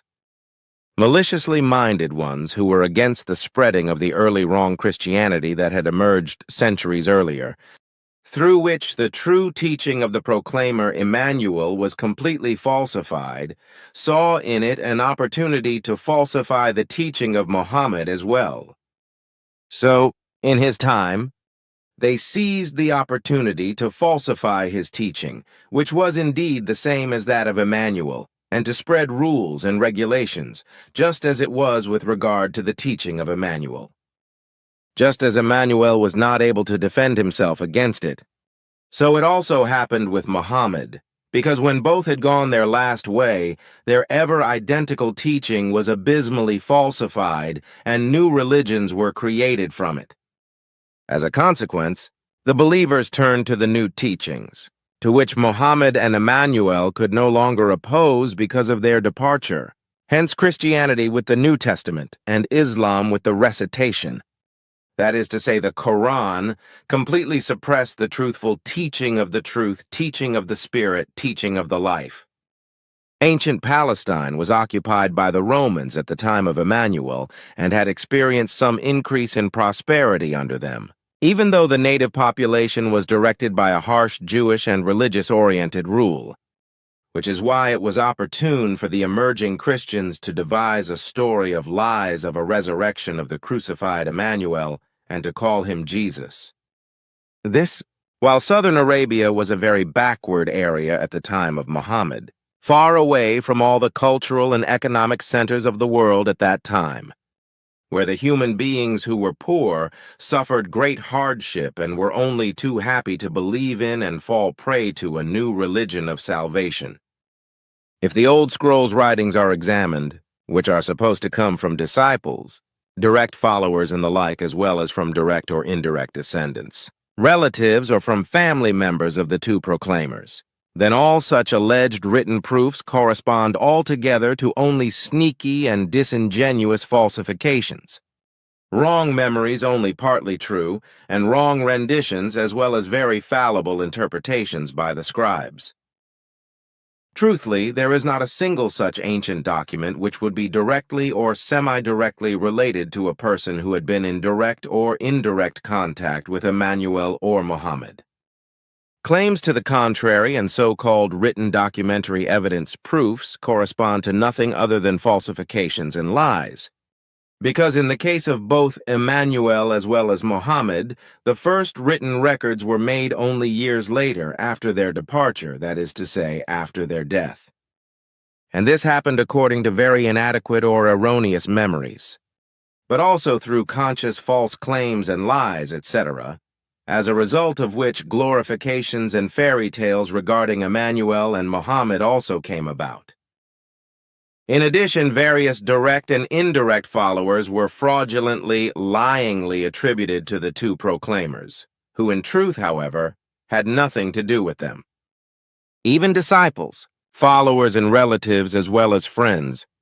etc., versed in writing, were attributed to the two proclaimers, Emmanuel and Mohammed, at all times. But out of all those mentioned, not a single one was knowledgeable of the script and writing.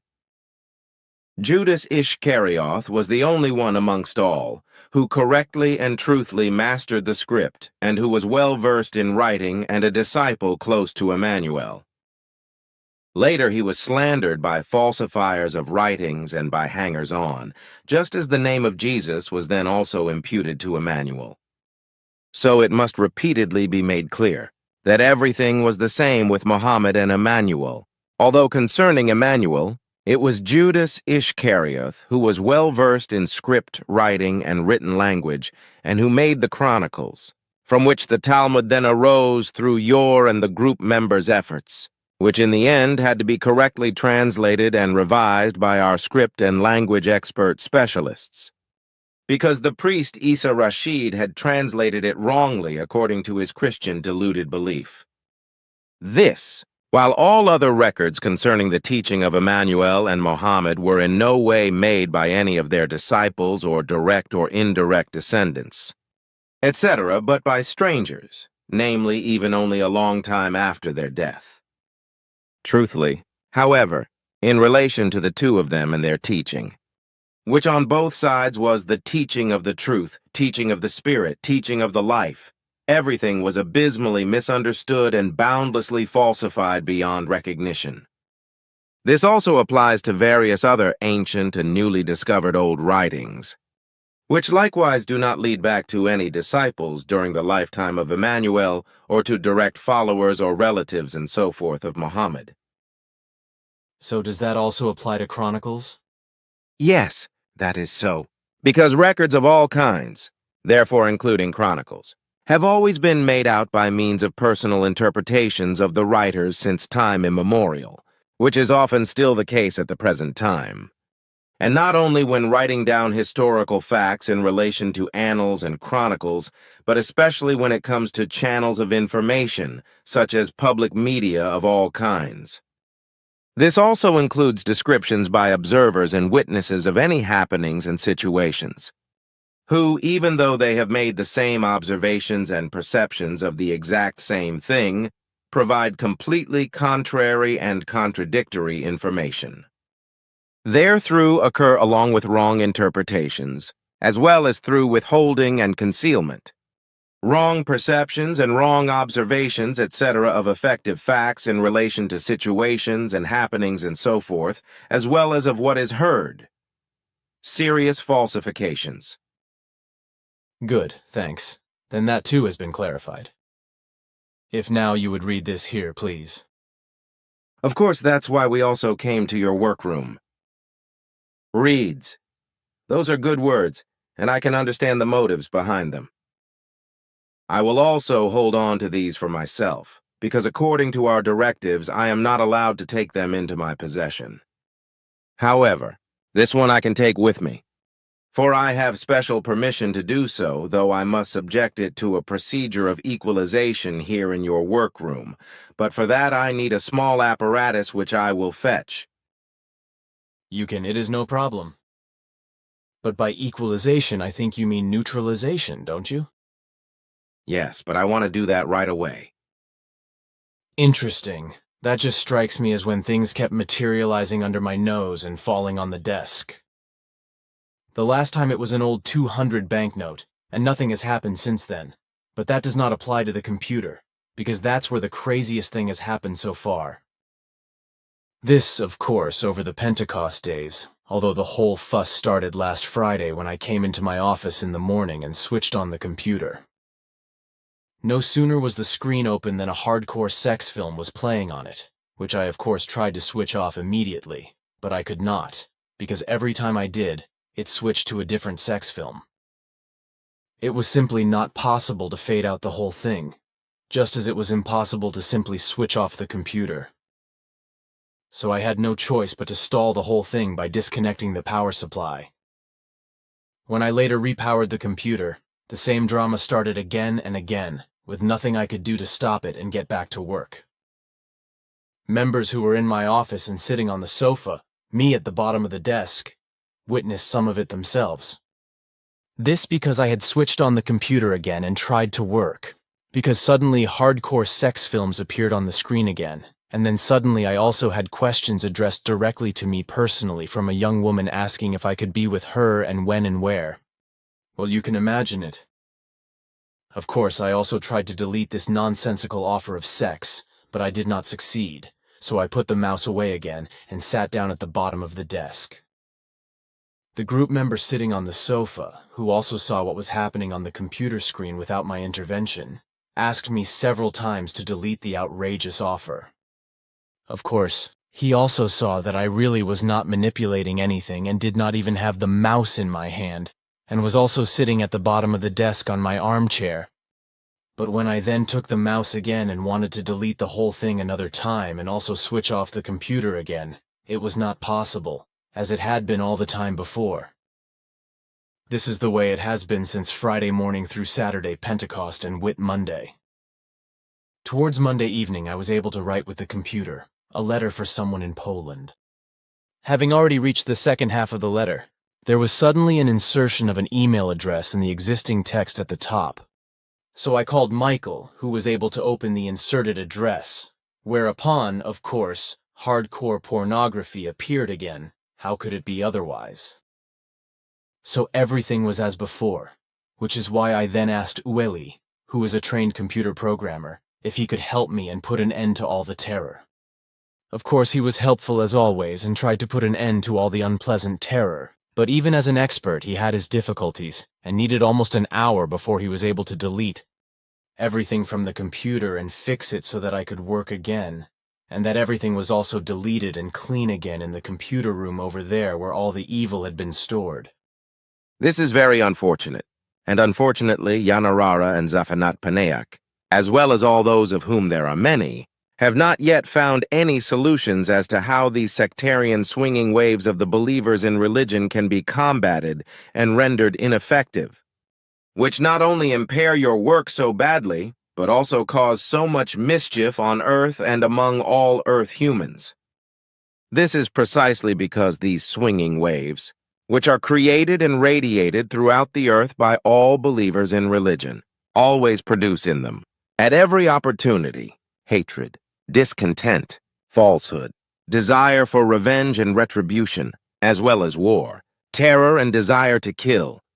whereby all the efforts of those earth humans who strive for peace, freedom, love, harmony, and justice, and who endeavor to create and spread these values, are as good as almost useless. This is because out of about 12,000 earth humans who are taught peace, freedom, love, harmony and justice and the reality as well as their truth of life and all existence, on average, only 2 to 3 make an effort to thoughtfully give the teachings the necessary attention and mindfulness in order to find the way to the true conduct of life. Unfortunately, nothing can be directed against irrationality and cowardice as well as against religious delusion, because it is up to the individual human being and his or her mind, reason and intellect to recognize reality and truth and to educate them. To this I can only answer in such a way as I have learned from my father and from you, and to which I think I am trying to explain the whole thing in the way you are wont to do in your saying, because this corresponds to what is evidently necessary in order to instruct and instruct Earth humans. For in the course of the last few years we have gained very clear knowledge through observation and study that the earthly human teaching methods for the development of mind,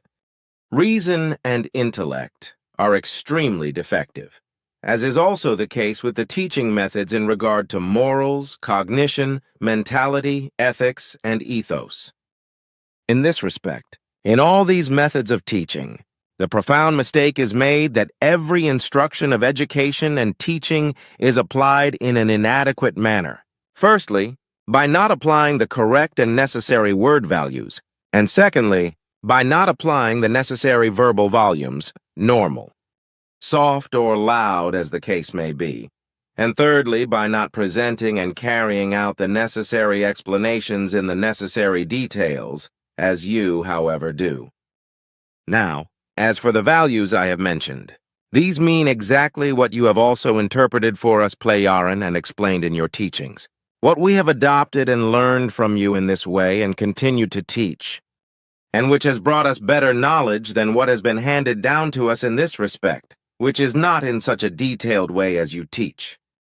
Unfortunately, it was and is also no different with us than with Earth humans. That probably since earliest ancient times, all important teachings have been recorded in verbal form by means of written characters and technical apparatus, and have always been taught in this way up to the present day, but never in the detail and explanatory manner that is peculiar to you. Furthermore, through your teaching areas written for us, we have been able to acquire new knowledge that would never have been possible for us to gain without your tirelessness in your teaching, because these are facts that are only to be found in the unfathomable memory banks of Nocodemion, to which only you, as the most distant recent personality of his billion-year-old line of descendants, have access, which is just as closed to us as it is to every other life form. It was my father Svath who had delved deeply into the ancient annals handed down to us, as before his father, grandfather, and great-grandfather, etc., all the way back into the farthest past, whereby great parts of the spiritual teachings have been preserved over all times of millions and billions of years and have always been passed on, but only taught in the narrower circle of the Nocodemian lineage, to which my family lineage belongs. It was also determined early on that the teaching should also be carried out and spread wherever parts of our peoples who are descendants of the Nocodemian line segregate themselves into other systems. And as a result of the fact that already more than 22 million years ago, parts of the peoples of our very distant ancestors reached the Dern universe of our creation, that is to say, the space-time structure in which the Earth also exists, but also the Dal universe of the twin creation, the teaching of truth, teaching of the spirit, teaching of life, was also carried out and spread everywhere there. This was done, and continues to be done, by teachers trained for the purpose, as my father was one, but his task was to teach you, and thus your new personality, from the direct distant descendant line of Nocodemion, and to prepare you for the task ahead. And this task he fulfilled, along with others who taught and prepared for their task, the 6 other elders who had already been active before him on Earth, and who each emerged as the new most distant personalities from the line of Nocodemion, but you are the only most distant descendant and elder's person who is marked by a faint mark on your body, as evidence that your present personality corresponds to the descendant personality of the previous elder's personality. This determination, however, leads back to the level of Arahat Atharsata, because the mark is supposed to prove that your present personality corresponds to the previous personality of the founder, which is supposed to be so because, especially in the Christian world of faith, numerous deceivers have always appeared and fraudulently claimed that they themselves were the reborn previous personality of the founder.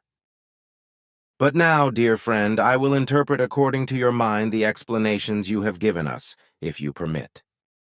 However, I think you will have to rewrite all the teaching you have written for us, for the group members and all the readers of the conversation reports for the sake of their understanding, Although I think that what you have done for us will also be of importance for all the Figu associates, etc. Excuse me, because I think you could save yourself a recitation, because if you're just going to repeat what I've written, that takes time, and if I'm going to have to rewrite everything anyway, then it is smarter for me to just rewrite everything from scratch, if you can beam what I've written back to me on the computer. Then I can just copy in what I have written, elaborated and explained for you in this regard at our present point of conversation, and rewrite the whole thing in such a way that it is also understandable to Earthlings. I can accept your idea and your offer, for your explanations would be more detailed and instructive than if I had to gather everything from memory. Therefore, please copy your own explanations at this point.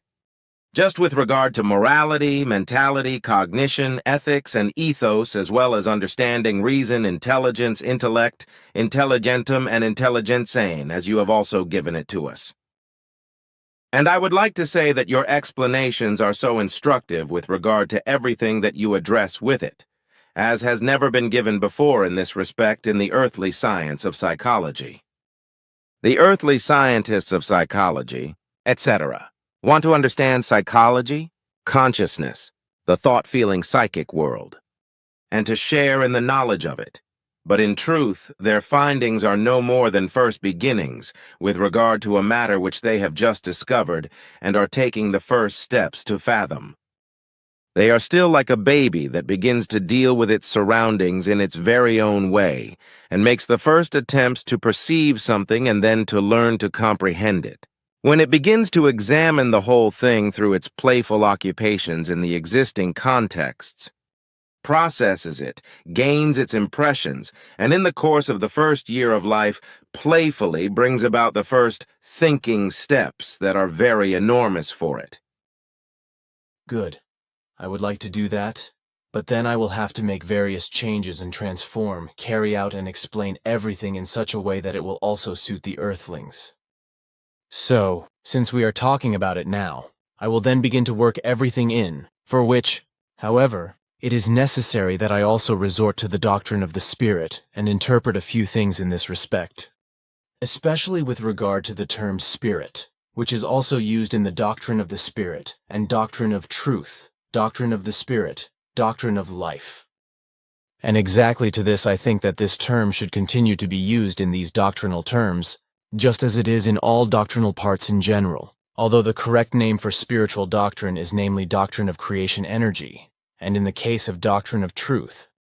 doctrine of the Spirit, doctrine of life. Basically, the doctrine of the Spirit should be called doctrine of creation energy. But since the term Spirit has been commonplace and effectively ingrained an absolute habit among the human beings of the earth since time immemorial, and is thus a determining term that conveys something to human beings by which they are able to imagine something, I would like to retain the special designation Spirit, at least for the teaching, and not deviate from it. But it is nevertheless to be clarified that with regard to the teaching of the Spirit, basically the energy of creation is addressed, whereby, however, with the term Spirit, a completely wrong designation is used, with which wrong ideas are connected. So I will have to define and explain various things more precisely, which will possibly take a little longer, which is why I think that I will only work out the explanations and statements in peace and quiet after our conversation, and work them into the correct place. You can shape that the way you want. But I want to thank you for it anyway. That's good, so I'll add what you want and elaborate on it, but I will start with the necessary explanations of the term Spirit, which will take some time if you... My time is not limited today. Good, then I'll start with that, for which, however, I have first picked out something from Wikipedia, and will put it right before my first remarks, in order to then explain some things regarding Spirit with a Wikipedia excerpt beforehand, whereby, before I start with the actual remarks and explanations, I also have a few things to say, which will probably create further and new adversaries for me, who will hurl insults and hatred at me from all pipes. And what I have to say in this regard for the time being will be what I follow up my words right here. Consequently, I will then continue our conversation in the conversation report after my interpretations and explanations. Before all interpretations, expositions and explanations, etc., the following must be said. With regard to philosophers, it must be explained that I cannot raise this guild to heaven, but consider them to be rivets and zeros with regard to certain concerns and things in relation to their pathological stupidity as a result of their arrogance. Assertions, findings, hypotheses, and false doctrines, which then has its absolute justification. For it goes back to the philosophers that already since Greek antiquity, and even before assertions, findings, hypotheses, and false doctrines were fantasized, which, as a result of the stupidity of later philosophers and various scientists such as psychology, the philosophically produced nonsense has been handed down to the present day. So the same old assertions, false doctrines, suppositions, and nonsense still exist in these areas today, which have also been expanded. But unfortunately, it does not occur to any of the philosophical and psychological luminaries to search their own brain library thoroughly in order to fathom real reality and its truth. But they do not do this because, on the one hand, they only study and learn by heart the old ignorance that has been handed down to them, as a result of which they cannot gain any new, and moreover necessary and effectively truthful knowledge. On the other hand, in their stupidity and arrogance, they do not even find an impulse within themselves to come to the thought that if real philosophy and psychology want to be studied and learned, it is necessary that, first of all, there is a self-study with regard to investigating themselves in every necessary way of who I am, how I am, what I am. For the fact is that only when this is done and the human being knows himself in every conceivable way as well as possible inside and out, as is so beautifully said, whereby many an earthling thinks he has to shine and lift himself up with this. Although the WHO how-what should basically be a matter of course, especially precisely for philosophers and psychologists, can real knowledge and real understanding be gained in these areas? If I consider certain philosophers and psychologists to be zeros and rivets, then this refers to those incomprehensibles of these guilds who are to be mentioned in terms of their stupidity. And this is also the case when they bear traditionally great names. It is to be explained, however, that the stupidity referred to arises in the relationship, because they have not really educated themselves in the way of understanding and reason, as this would correspond to the matter of that matter, with which they occupy themselves only superficially, but not profoundly, intensively, and exactly enough. Which is why they also cannot attain any effective knowledge corresponding to reality and truth.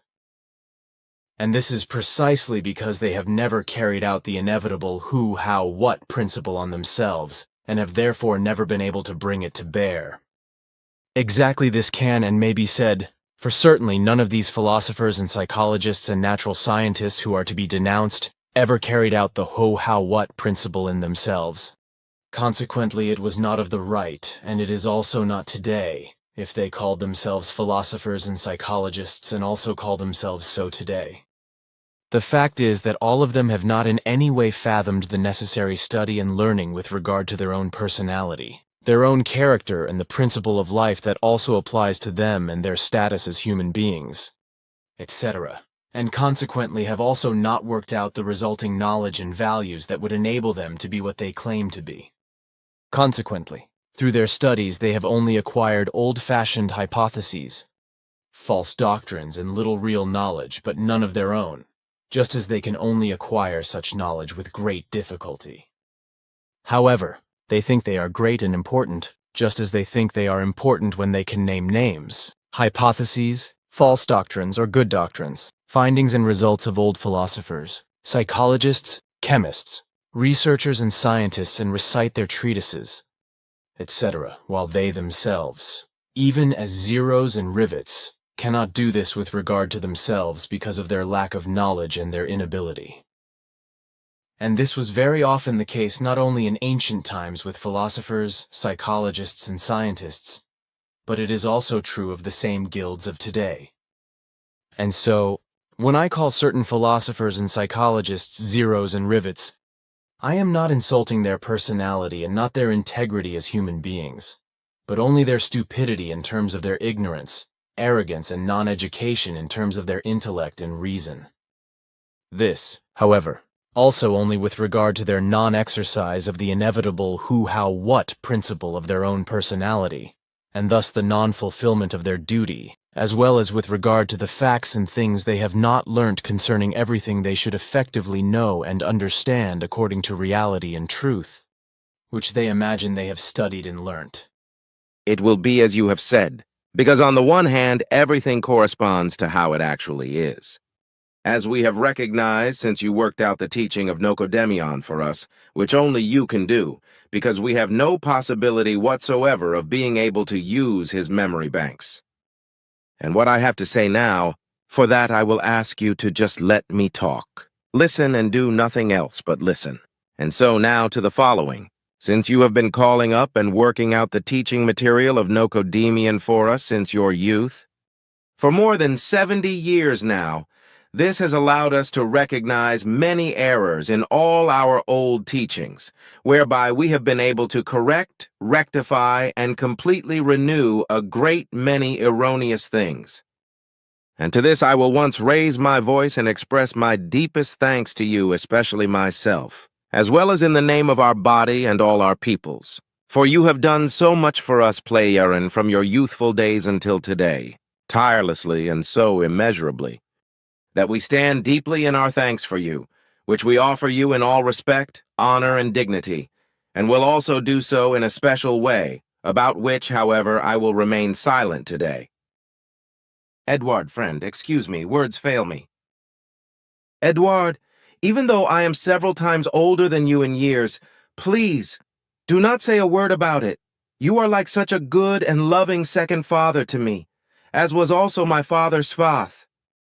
And when you will be gone, I will miss you as I still miss him too, despite the years that have passed since he left and I. Well, I want to speak of something else, and that is that it was only through the work you did for us Plejaren from early youth, and even more so when you began your mission openly and have since made so much of the teaching of Nocodemion to an extremely extensive degree,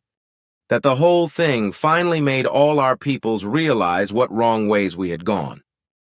It was only through your untiring expositions from the teaching of Nocodemion that we also learned to understand the interrelationships of the real facts of reality and their truth, through which it became possible for us to correct much of what was wrong and also to reshape our attitudes,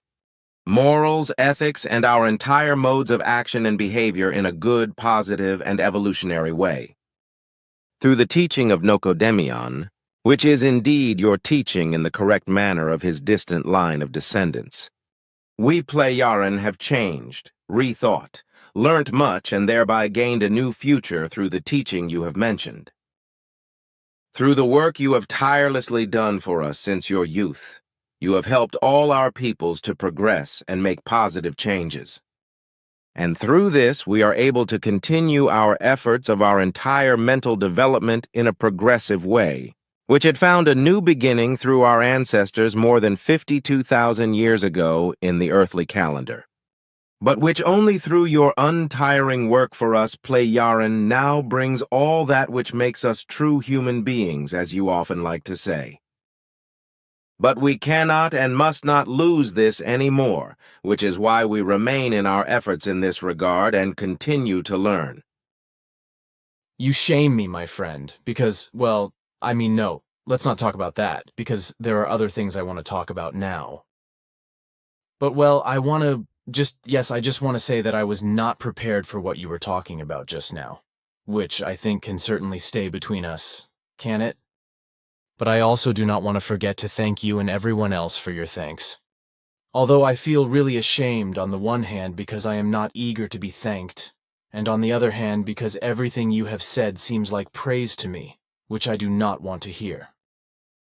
Moreover, I appreciate the whole thing because with you the teaching of Nocodemion bears good fruit, while here the earthlings do not care about it, but rebel against it and make terror. Unfortunately, there are only a few who have found the way through understanding and reason, and will probably continue to do so, which is very gratifying.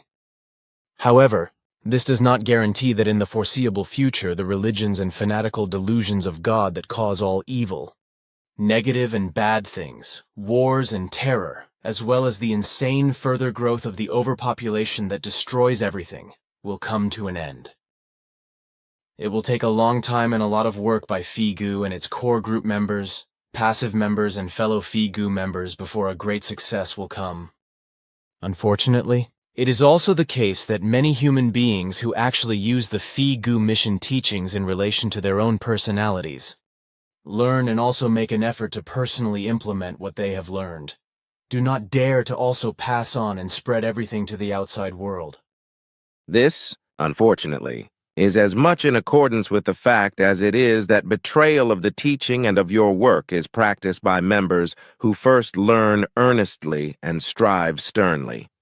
But who then, out of thoughtless private airs and foolishness, as you sometimes say, shamefully turn away from everything, betraying the teaching and thus themselves? These human beings betray themselves because, in spite of all their learning, they have not really learned, but have simply followed or are following along,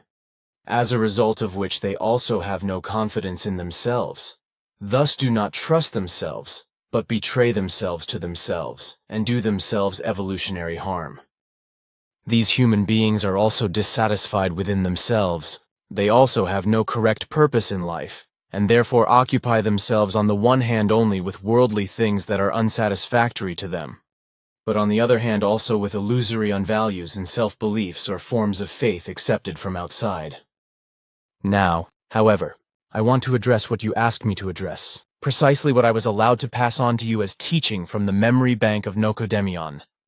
whereby I also said that some things must be addressed which I have picked out as an excerpt from Wikipedia with regard to spirit, and will insert beforehand into what is now to be explained. See here, this is what I have addressed. English translation, 721st Contact, Part 2. About the term spirit, Wikipedia explains the following. Spirit, ancient Greek pneuma, ancient Greek nous, and also ancient Greek psyche. Latin spiritus, mens, animus or anima. Hebrew ruach and Arabic ruhe. English mind, spirit, French esprit, is a term used inconsistently in philosophy, theology, psychology, and everyday language.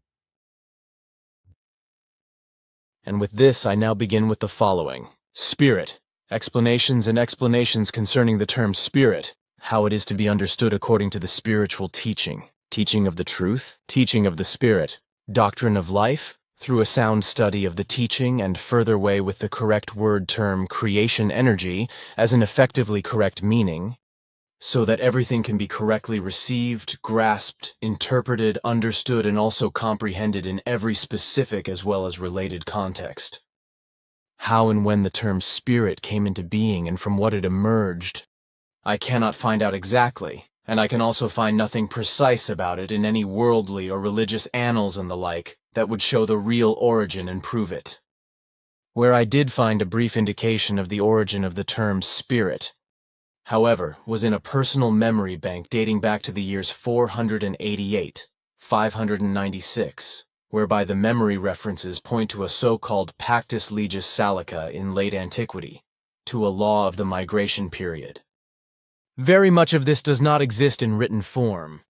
but only in memory bank form, and consequently can only be retrieved by the person of whom one of their earlier personalities existed there at the time and deposited their knowledge in the memory bank. So this tells us that the term spirit was probably conceived, created and put into circulation in the time of late antiquity, whereby somehow, according to the memory bank record, Germanic and Roman as well as medieval and philosophical influences were also involved in the word creation. The only thing that is clear is that the word term spirit is not of ancient but of late antique origin and does not trace back to the ancient Greek term pneuma, but was created precisely in more recent times.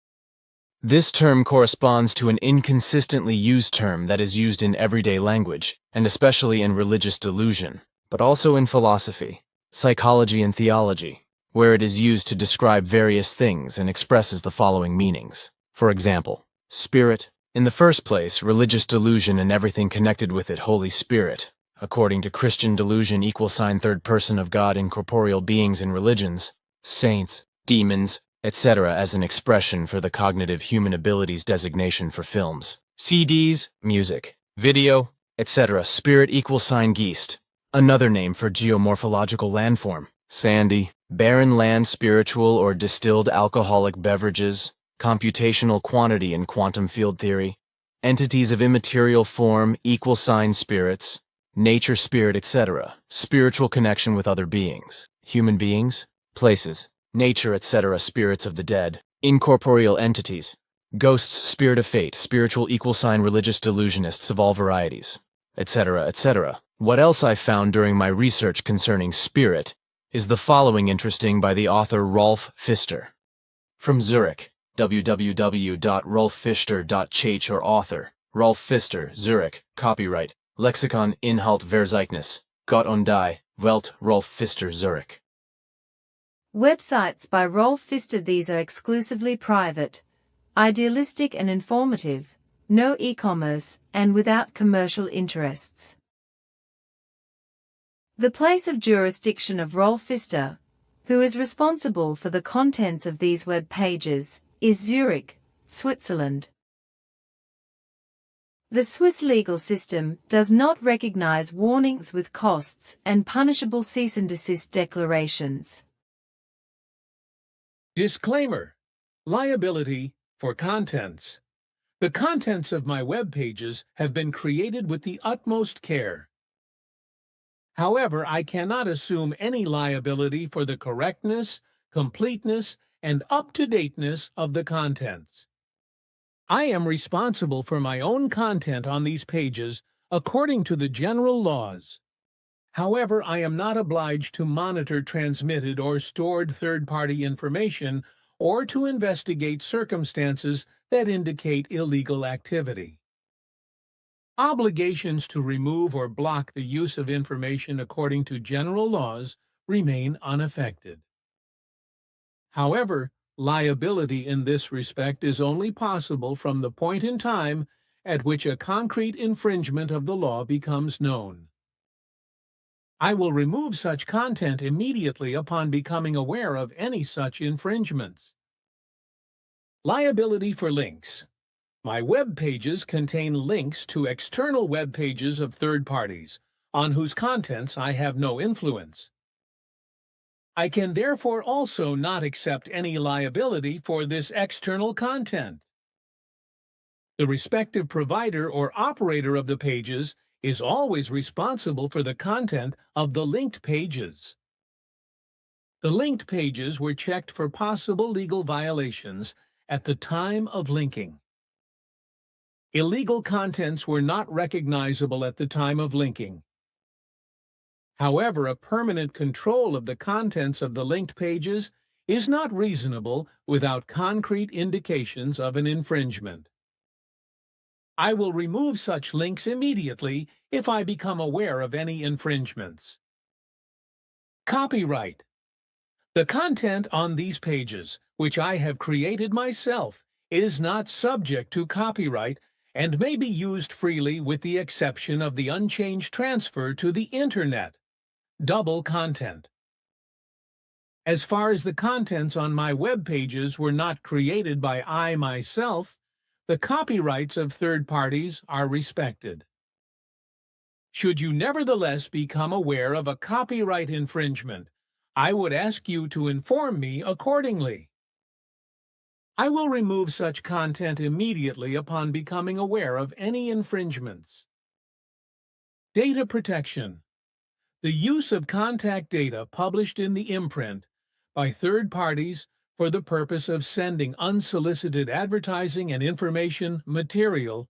is hereby expressly prohibited. Spirit. What is spirit? Background, origin and meaning of spirit, explanation of the term, definition of spirit, with the linguistic root ****, to shudder, to be seized and upset, became, as a word concept, a central theme of metaphysics. The supposed or alleged supernature, a term used inconsistently for historical reasons in philosophy, theology, psychology, and everyday language. When the language division Indo-Germanic was coined, it was not yet known that Celtic and Tocharian, also belonged to the same language family. The languages known as Indo-Germanic or Indo-European, named after their westernmost and easternmost representatives, are to be recorded as Celto-Tocharic from a modern perspective in 2013. In Swiss German, Geis is still spoken and means to name or to be called. I geis or wie geist X means German ich heiße or how is X called. Geist or Geist would therefore be the naming of the unknown as a grasp of the ghost, such as the force of nature in the appearance of the aurora borealis, or similar. Thus, in Swiss German, a cry in the highest excitement is called Geus, equal sign, to shudder, to be seized and upset. The term probably originated as an interface between the direct consternation that can be described as unknown, magical, and the known, consciously perceived, waarnemend, waren equal sign, to see human reality that is released from the chaos. The West Germanic word asterisk Geistdosie then meant supernatural being, ghost, and was reinterpreted in Christian terms with the Christianization of the areas north of the Alps, so that the term spirit served as a translation for the biblical Spiritus Sanctus. This meaning of the word persisted until the present day, so that Geist is also used synonymously for ghost. Difference between Geistlich and Geistig. The German fairy tale of the spirit as a hidden ideology in the German language. The history of the German adjective geistig is rather strange, especially in its relation to geistlich, by which it has long been co-represented. It began twice in the 14th and 17th centuries without gaining acceptance until the 18th century. Middle High German appeared spiritually in spiritual philosophical use in the 13th century with Eckhart von Hochheim. Formed by him, it seems, but only as an alternation with the long-existing Geistlich. In the tradition of German idealism, the term Geist refers to super-individual structures, to metaphysical conceits. The correct assumption would be that thinking results in thoughts. The German sovereignty of interpretation, the Du Den in the standard German of the written language, on the other hand, asserts and constructs an ideology of the thinking consciousness of human beings, equal sign, allegedly spirit, under the title spirit. Thinking and knowledge result in that which is. The German Sein, or even Bewusstsein, is also a metaphysical conceit, and in connection with the German Geist, leads almost inevitably into a Y-trap, with the obvious result of something divine in some form, at any rate Germanic, with the linguistic root asterisk Gouda, the call of the whole as being equal sign God, with which the hidden ideology in the German language can work. With the commonly used form of the alleged spiritual science, the original Hase as a ghost, Geist, is unnoticedly co-conceived and asserted, and subsequently also believed in as a being thinkingly addressed. Trapped in multiply connected dualisms, whole libraries can now be filled endlessly, like a hamster wheel, by supposed beings on the subject of alleged spiritual sciences, without any possibility of leaving the rotation on the spot, or the mental powerlessness with imperceptible thinking self-sacrifice, as long as the basic assumptions are not changed by renewing with language criticism. In Swiss German, the paradox of naming something still unknown settles itself linguistically. Wie Geist, der Geist, Ghost. Spirit, like God, is thus subject to belief or not, and would have to be separated from the mentally conscious. For a precise expression, it is sufficient to use the terms thinking, thought, and mentally. Mental and spiritual can be avoided without any problem. Rolf Pfister, Zurich. What I have to say about the term spirit is that it was not used in antiquity, because it was not created until much later, whereby it was interpreted differently depending on the way of thinking, and is also used today with various meanings. In ancient philosophical terms, the term that is called spirit today was explained as a material, air-like, also fire-like substance, which in further interpretation meant principle of nature and life. Elsewhere, out of religious delusion, the term spirit was and still is referred to as God's Spirit or Holy Spirit. The ancient Greek term pneuma, see above in the Wikipedia excerpt =pneuma pneuma, was equated in antiquity with the word value breath and air, which at that time also resulted in the terms hagion pneuma, that is to say, holy breath, holy air, as in later times, for example, also the terms pneumology and pneumatics. From this, it is clear that in antiquity the term pneuma was associated with completely different values and that this word concept effectively had no relation whatsoever to the term spirit, and also has no relation whatsoever to it in the present time of the 21st century. The various concepts of the term spirit, such as breath of God, in which the divine spirit of an imaginary God is supposed to work, show, depending on the type and fanaticism of the religious delusion, blatant overlaps ranging from love, harmony, joy, righteousness and a sense of justice to boundless hatred, revenge and retribution, but lead much further through insane and confused assumptions,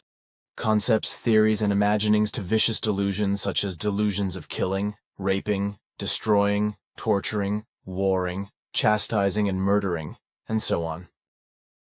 The Greek ancient word pneuma was and still is not only extended to the term spirit, but also put into versions that convey completely wrong ideas and understandings to the human beings. This is how spirit came to have meanings such as pressure, vortex, breeze, and similar concepts, which also led to other terms such as the Hebrew ruaz, the Chinese qi, and the Indian prana or akasha, and to breathe soul.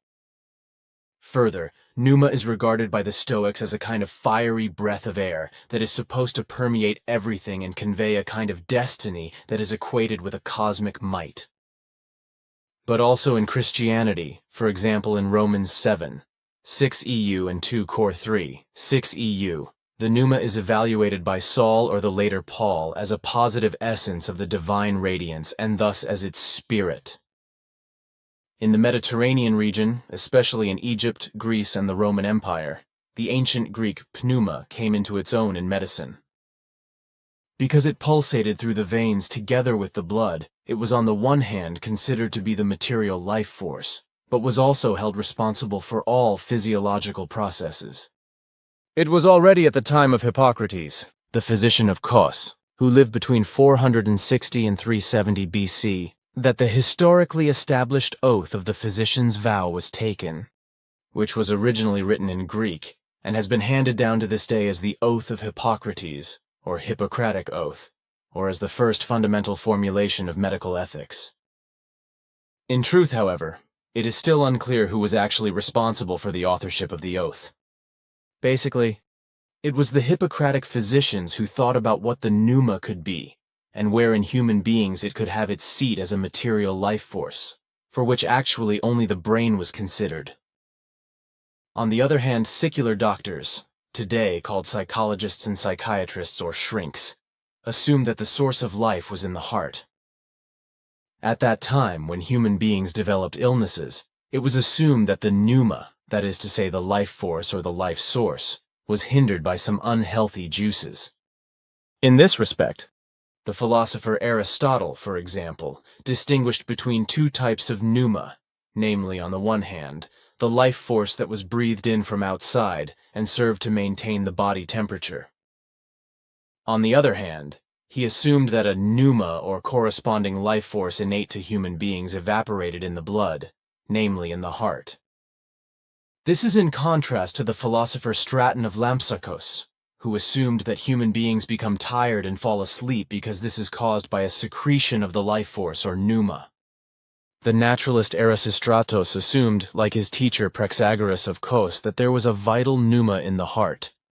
but also a psychic pneuma in the brain, and he also assumed that there was a psychic pneuma in the blood, in the veins and in the arteries, as well as in the nerves. So it is not surprising that pneumatics played a major role in the ancient school of medicine. This was especially true of the natural scientist, anatomist, surgeon, and physiologist Erasistratos, who, together with Herophilus of Chalcedon and Eudemos of Alexandria, played an important role with regard to the pneuma. What helped him particularly was the fact that he, together with the others, was able to carry out his anatomical studies primarily on human bodies, which he used alive as dissecting objects, and of course, also killed in the process, all under the protection of the ruler of Alexandria, who supported researchers with regard to their actions. So Erasistratos in particular was only able to chalk up his research results because he was actually able to dissect human beings, usually prisoners and slaves, alive under the patronage of the ruler. Now, about these early beginnings of medical research, and especially with regard to the cross-dumb false assertions and findings of the philosophers and natural scientists, etc., most of which are still commonplace today in certain sciences, especially in psychology and psychiatry. There would be an infinite amount to report, elaborate, and explain, but that would effectively take us too far. Let us just say that until the early modern era, there were two opposing theories about the seat of the soul or parts of the soul. On the one hand, there was the thesis, dating back to the natural philosophy of Alcmaeon of Croton and Plato, that the highest and decisive power of the soul is rooted in the human brain. In and of itself, this assumption regarding the highest and decisive power was correct, but infinitely far from the truth, because it was not a question of the power of the soul, but rather of energy of creation, which is known from spiritual theory as the spirit form, which in human beings has its seat in the colliculus superior of the brain, and which animates consciousness, the thought-feeling psychic world, as well as the entire physical body with the tiny jota-like energy. So Plato, along with the other three, located the actual source of life in the human being in the brain, even if he, like the others, started from completely false premises due to ignorance. As a result of which he described his doctrine with regard to the various pneumas as separate souls and regarded them as an immortal part of the brain. This, while the willpower, as he taught, had its place in the breast and desire its seat in the abdomen. Aristotle, however, was of a different opinion in this respect, for he categorically excluded the seat of the soul organ in the brain, because no direct connection of the brain to the soul faculty could be discerned. Moreover, his false doctrine was that the soul was physically dependent on the warmth of life, which did not apply to the brain because, as he claimed, it was the coldest organ of the body. This was the reason why only the heart, as the warmest part of the body, was the seat of the innate warmth of life in human beings, and therefore also the central organ of all thinking and perceiving functions of the soul. His erroneous view even went so far as to claim that the brain should be understood as nothing more and nothing less than a kind of cold piece of ice, which I found extremely ridiculous. Well, from all these early resulting nonsenses, further nonsenses were also fantasized in the later centuries and 2 millennia by further philosophers and researchers of various kinds, as a result of which until today still no real knowledge prevails, especially in the field of psychology and psychiatry. Therefore, the experts in these fields have no comprehensive knowledge of how the processes of thought, feeling, psyche formation, as well as the true workings of understanding, reason, intelligence,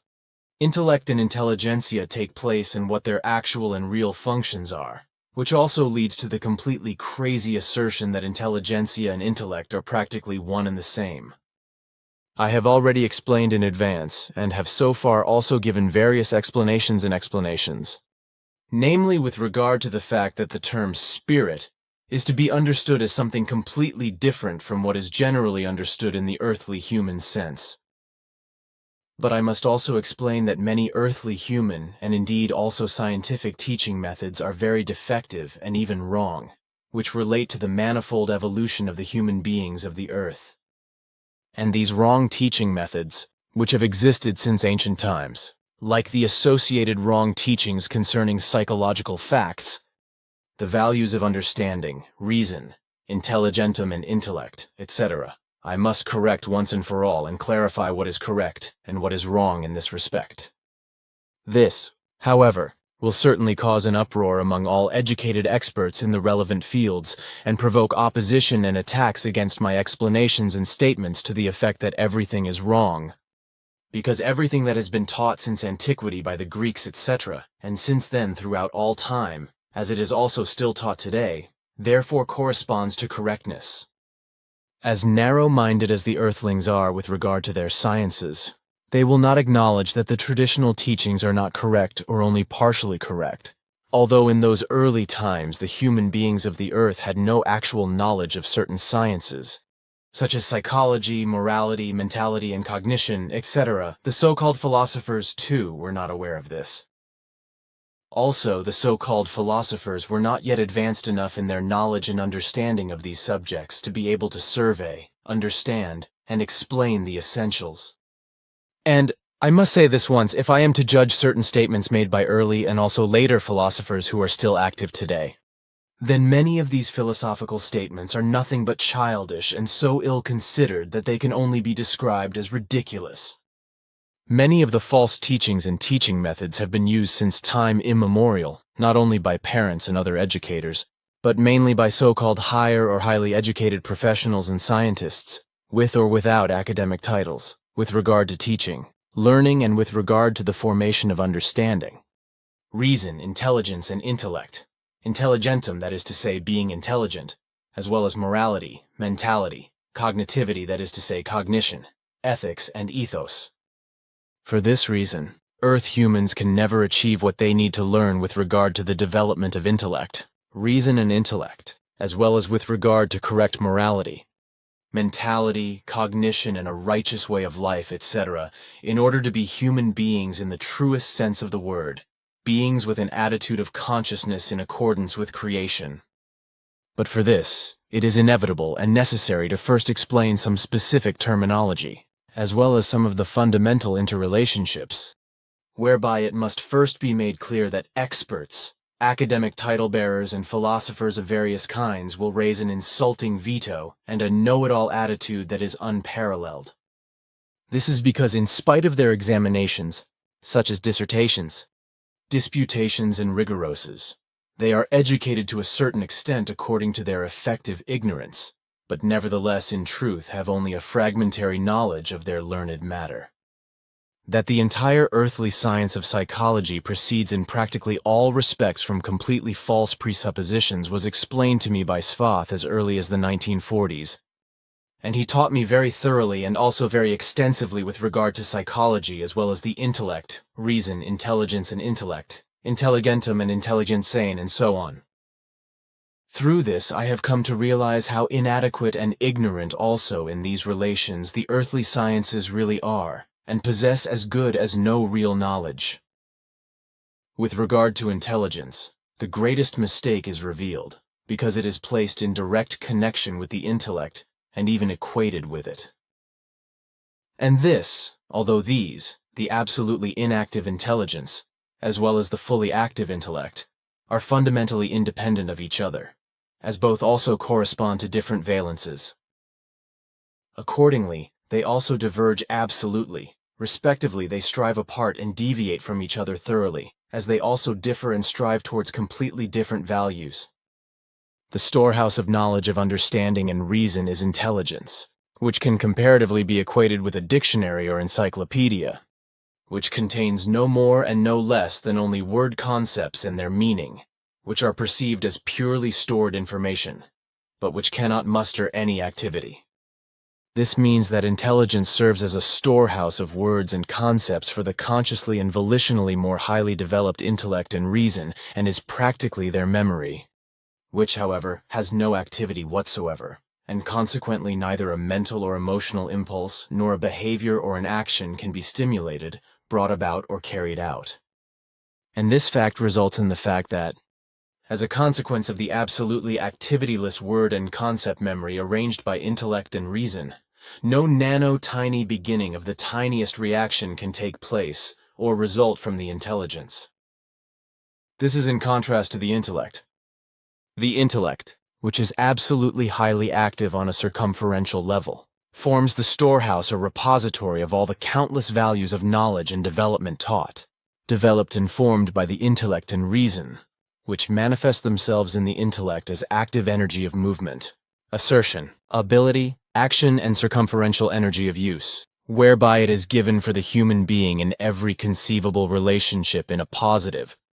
negative, or balanced neutral way that he can comprehend, implement, and realize everything through action and activity. And this is possible for him solely through his intellect, which has received all the necessary necessities and prerequisites for this from the development of understanding and reason, and also contains the indispensable active energy of action, which is necessary in order to let everything become reality through deed and action, which is in the human being's mind and will to realize it. The activity assigned to the intellect, which the storage being intelligence absolutely lacks, and which therefore only leads an inactive shadow existence as the memory of intellect and reason, enables the human being to act, behave, act, and develop in every conceivable possible way in terms of movement and motion.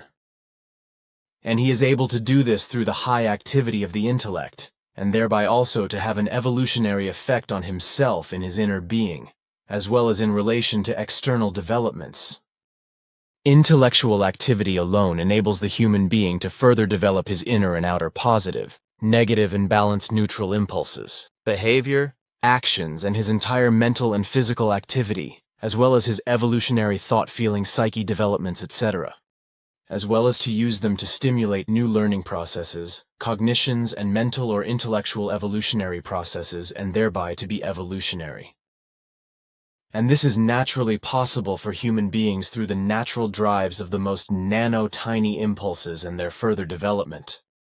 These extremely fine sensations, which arise through intuitive and inspirational inspirations, curiosity, desires, as well as through inner and outer thousand-fold impulses and perceptions of the most diverse kinds, become impulses that can be processed mentally and become teaching and instructing functions that are processed mentally or by the mind and reason and become insights and knowledge factors.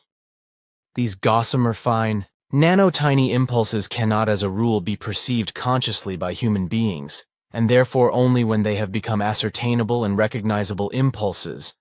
for only in this state do they form the corresponding factors for the function of the necessary conscious thought processes. Only through this, then, does the teaching and instructing of understanding and reason become possible, as well as conscious learning from the learning results that arise and emerge from it. In further consequence, the whole of what is learned through understanding and reason is entered and stored in the active intellect, which the human being can then use, comprehend, implement, and realize according to his own will and need, according to his ability and degree of his state of consciousness and the possibilities given by the intellect. This is precisely because the intellect alone corresponds to the highly active block which, through the intelligentum, contains within itself all conceivable possibilities that ensure that everything is actively handed over to the active conditioned capacity for action of the human being and that he can use, comprehend, implement, and effectively realize all the abilities and values that come to him in this way through the intellect.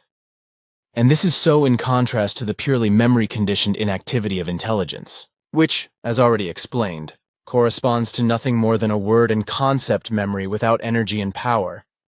but only to an activityless memory bank without actionable usability, and accordingly only to an anal, memory and mnemonic factor, etc., without any possibility of becoming active.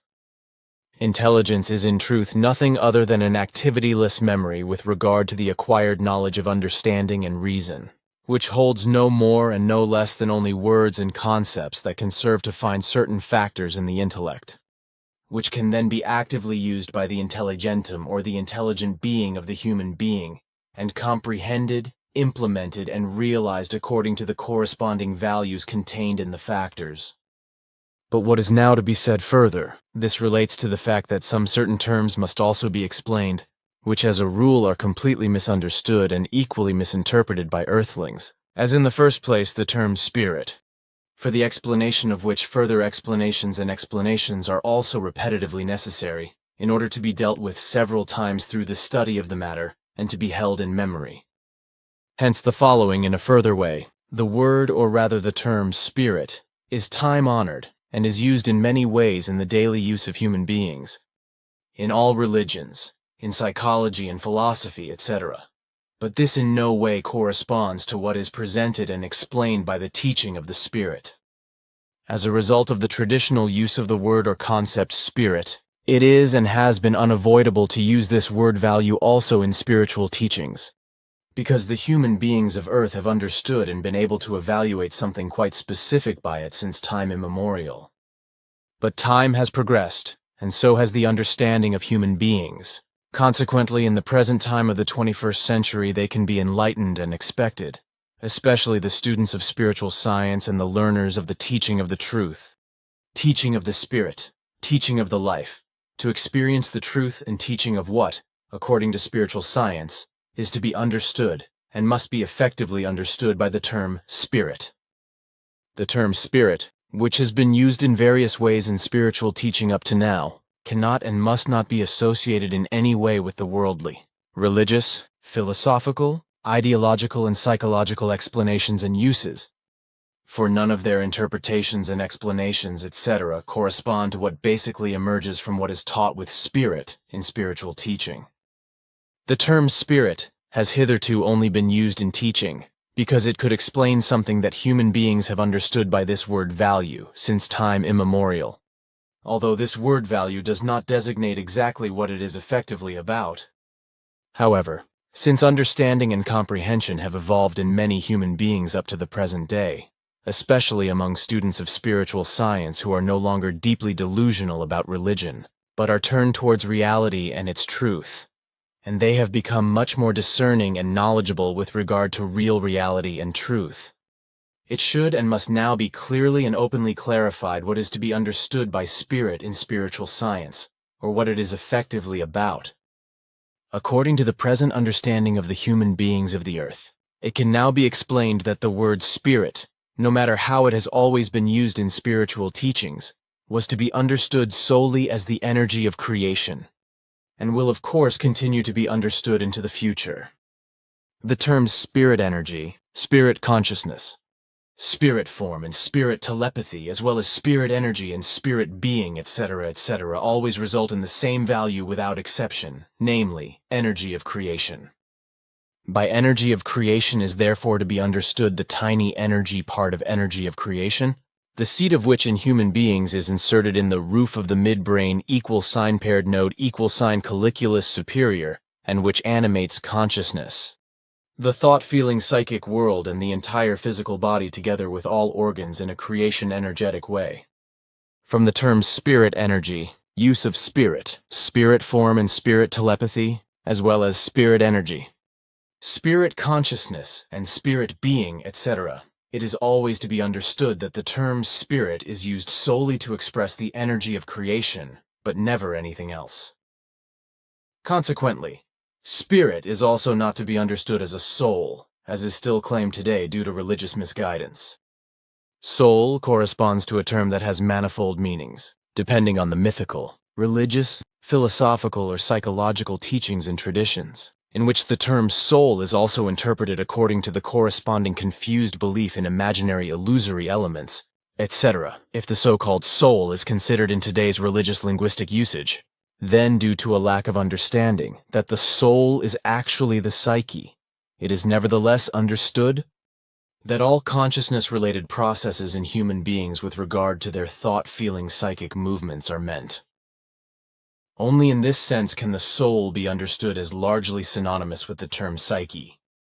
In this sense, the soul or the psyche also embodies the principle of all impulses and processes that are regulative and also influence and bring about physical processes, such as psychosomatic influences and interactions, etc. with regard to the soul. There are also religious and philosophical concepts beyond what has been explained, whereby these refer to an immaterial and imaginary and thus unreal principle, which is to be confirmed in the human being or in other individuals as the bearer of life throughout all time, and is to be understood as the actual identity. In religious delusion, it is also falsely assumed and erroneously advocated that the soul is independent of the body with regard to its existence and consequently immortal also with regard to physical death. Through this erroneous, false and delusional belief, death is defined as a process of separation of soul and body, whereby as a result of this false doctrine, it is erroneously taught in some traditions that the soul already exists before conception. Subsequently, this heresy continues. It inhabits and directs the body only temporarily, to use it only as a tool. The other delusion is also that the soul is locked up in the human body like in a prison. Various such erroneous teachings also claim that the immortal soul alone constitutes the person and personality, whereby the perishable body is completely unimportant or only represents a heavy burden and a great obstacle for the soul. In numerous religious dogmas, delusions and myths, fears are evoked and threats made concerning a terrible fate for the soul after the death of the body. If it is fallible in the life of the human being, as for example in Greek mythology it is called Hades, or Hell among Christians, in Islam Jahannam, Hebrew Gehinnom. Apart from all this nonsense, a multitude of religious delusional heresies assume and claim that a transmigration of souls, or a reincarnation of souls, takes place. That is to say that the soul after the death of a human being is born again and again in different new bodies, and if possible as the same personalities as before. From the 17th century onwards, there was a change in research into the principle of life, following which the completely wrong traditional concept from the knowledge of the ancient philosophers, that the soul was the principle of life of all living beings, was replaced by a new exposé, which was and still is as confusing as the earlier soul definition. So, in the early modern era, the traditional soul heresy that had survived until then was thrown over and replaced by a new confused doctrine that the spirit controlled the bodily functions of human beings. At the same time, all the scientists responsible in this respect still have not the faintest idea of what really results in a completely natural way and what actually corresponds fundamentally to the term spirit. Consequently, this false designation does not convey reality and its truth, which is why it also does not guarantee the perception, understanding, and comprehension of what is to be understood as the origin, basic value, and function with regard to the term spirit itself. Effectively, it is even the case that with this, precisely with spirit, completely wrong views and hypotheses or presumptions are conveyed to the human being, and he cannot realize and also understand that namely the whole fundamentally corresponds to the energy of creation energy, and that he must think himself into this in every relationship solely and exclusively. Consequently, the wrong term spirit should be discarded and no longer used, but only the correct and true term energy of creation should be used and, as a result of understanding, made a habit. And if this is done, then the correct and true interpretation and implementation of the wrong term spirit results in the following manner from the corresponding values. Spirit =, creation energy, spirit energy =, creation energy. Spirit consciousness =, creation consciousness. Spirit form =, creation form. Spirit telepathy =, consciousness telepathy. Spirit energy =, creation energy. Spirit being =, creation being, etc. Spirit is therefore in every case always to be understood as the creative and thus the pulsating energy of creation, as well as the creative power also pulsating therein, which together are also changeable and accordingly capable of bringing about changes and transformations. As this is also given in all material existence and thus also in the human being, in the whole of nature and its fauna and flora, as well as in the whole universe and realm of creation in the absolute. Unfortunately, however, it is not possible for a human being to understand this who has become a slave to a religious, worldly, philosophical, psychological, ideological, studied or self-centered delusion, because he is so dominated by it to the point of impossibility that, firstly, he is not able to think thoroughly about himself and his primordial who, how, what I am, and is therefore also not able to get to know himself. This, while secondly, he is thereby also absolutely incapable of perceiving real reality and its truth. Consequently, thirdly, he is also absolutely incapable of understanding and comprehending something that effectively and really exists outside of his delusion and is indisputably given by the entire changeable energy of creation. However, all this and all the necessary insights and knowledge in this regard are absolutely impossible for a human being to gain if he is in any way addicted to delusion. Consequently, he is also unable to come to terms with the actual reality and its truth in relation to these facts, and remains a slave to stupidity in this respect. As far as the fact is concerned, however, that in the early modern period of the 17th century, the sole false doctrine originating in antiquity was increasingly rejected and replaced by a new and equally false theory. Consequently, it went down the drain, was based on the argument that the soul was not needed to explain the affects and bodily processes. Particular attention was paid to the influence of the philosopher René Descartes, who attributed a soul to human beings, while claiming and misleading that its function was limited to thinking. René Descartes, Latinized Renatus Cartesius, born the 31st of March 1596 in La Haye-en-Touraine, died the 11th of February 1650 in Stockholm, was a French philosopher, mathematician, and natural scientist. It is known about Descartes that he strove for complete certainty, which is why, in order to find it, he questioned everything, and that included reality and its truth, and thus also the existence of the world. And I remember that he even expressed himself in such a way that he doubted that he existed at all, as well as that he fundamentally rejected any religious or other belief, and thus also the imaginary God. These facts have also been handed down, although it was also a fact that he made enemies of many, both in his own circles and in the outer circles, in which he was also known as an eccentric. This was because, as a result of their religious sectarianism, they saw his ideas, hypotheses, and doubts as the work of the devil, and him as a heretic. That is why he also expressed himself in such a way that he would have been better off becoming a beggar than a philosopher. Nevertheless, he continued, and did not let himself be dissuaded from his studies and the false results also by truthful explanations from Schwath, because he was simply stubborn and unteachable in this respect. The fact is that his true and false ideas have been carried into the present day and still occupy the philosophers and natural scientists, etc. Whereby I would like to say once again with regard to the philosophers that an enormous number of their statements and ideas are more than just thoughtless, but effectively ridiculous. What is particularly disastrous about their statements concerning the principle of life is that they deal with it at all, because they have no idea whatsoever about its reality and the only truth it contains. The fact is that all the old, newer and newer philosophers have to this day recognized nothing at all philosophically from this subject and its facts. Consequently, they have also been unable to evaluate anything in this respect.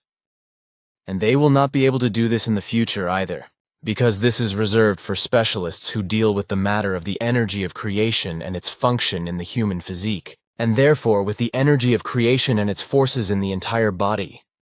brain, consciousness, as well as with the structure and logical or logical active process and work of the entire thought-feeling psychic world of the human being. Returning to René Descartes, who ascribed to the human being a soul alone, as well as the fact that this soul is solely responsible for thinking, a debate has been going on ever since in the world of philosophy, etc., about his confused doctrine, which I call the soul-body-life principle problem.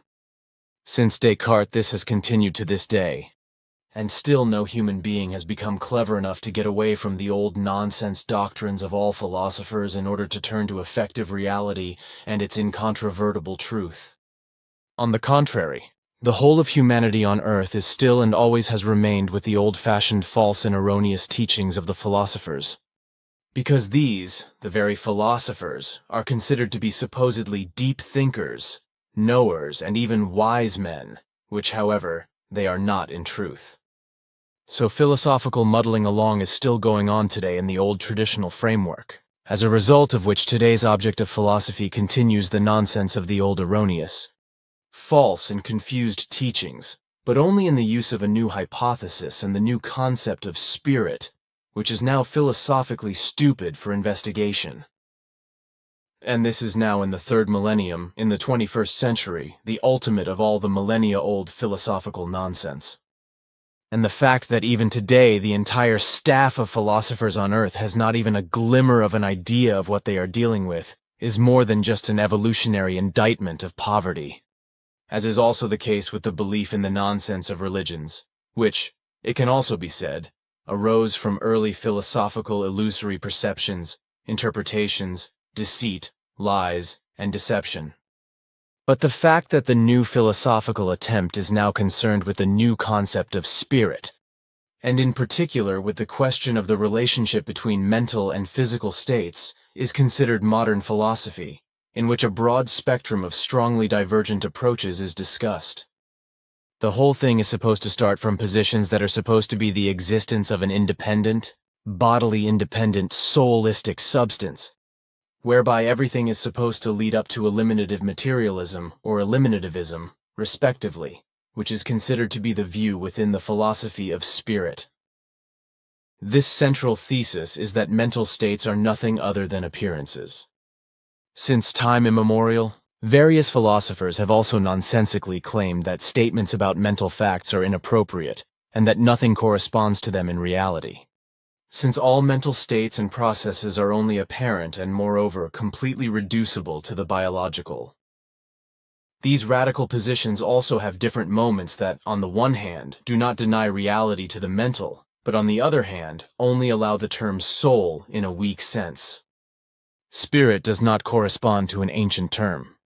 but leads back to late antiquity, whereby this term is roughly distinguished and understood by the human beings of Earth in connection with consciousness between two components of meaning.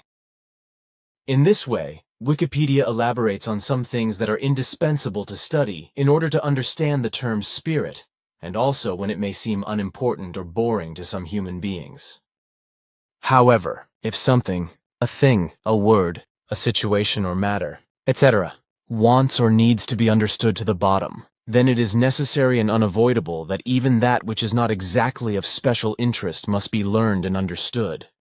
which is now also true with regard to the term spirit, as it is commonly used in an earthly human sense. Therefore, after our conversation, I will look up some informative facts about spirit from Wikipedia and add them as an explanatory appendix to our conversation report. But now to the other facts that need to be mentioned and explained, as I have also worked them out for you. Ethos, ethics, morals. These three terms correspond to different values and do not collectively represent a synonym for the correct behavior of human beings, as is unfortunately misunderstood and fundamentally incorrect as a result of misinformation, non-learning, and lack of understanding.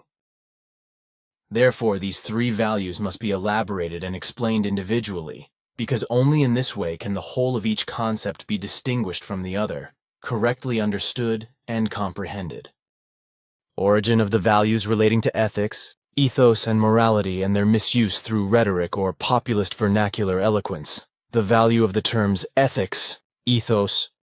morals was already established about 9 billion years ago by Nicodemus in his Teaching of Truth, Teaching of Spirit, Teaching of Life, and has been handed down over all billions of years until today. Various human beings on Earth have also given thought and consideration to the same results, which have then also been taught, recorded in writing and disseminated worldwide as the teachings of morality, ethics, and ethos, and have found their way into the entire block in this respect.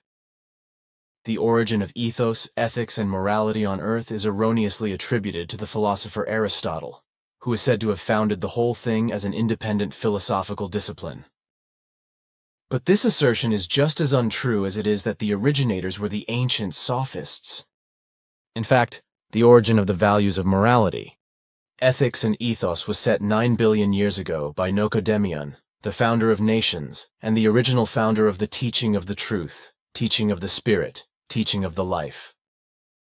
He based his teachings on the term ethosius, or wisdom, which is called ethos in abbreviated form. Nicodemus worked out fundamental conventions or rules of social behavior for all life forms capable of consciousness, understanding and reason, which also includes the human being, Homo sapiens, and all rational beings in general.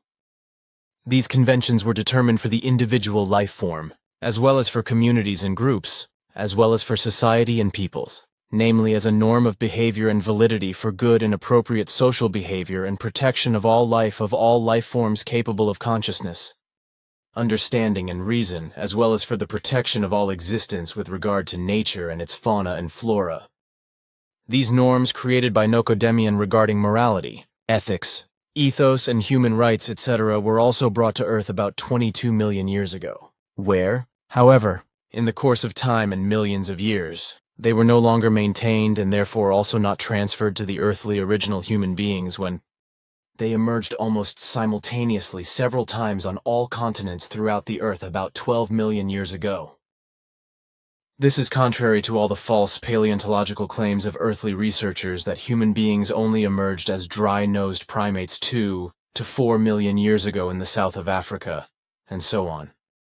The norms established by Nocodemion with regard to morals, ethics, ethos, etc. became valid for every single life form up to the great mass of all human life forms, whereby the only prerequisite for their use and implementation was to possess a clear consciousness as well as understanding,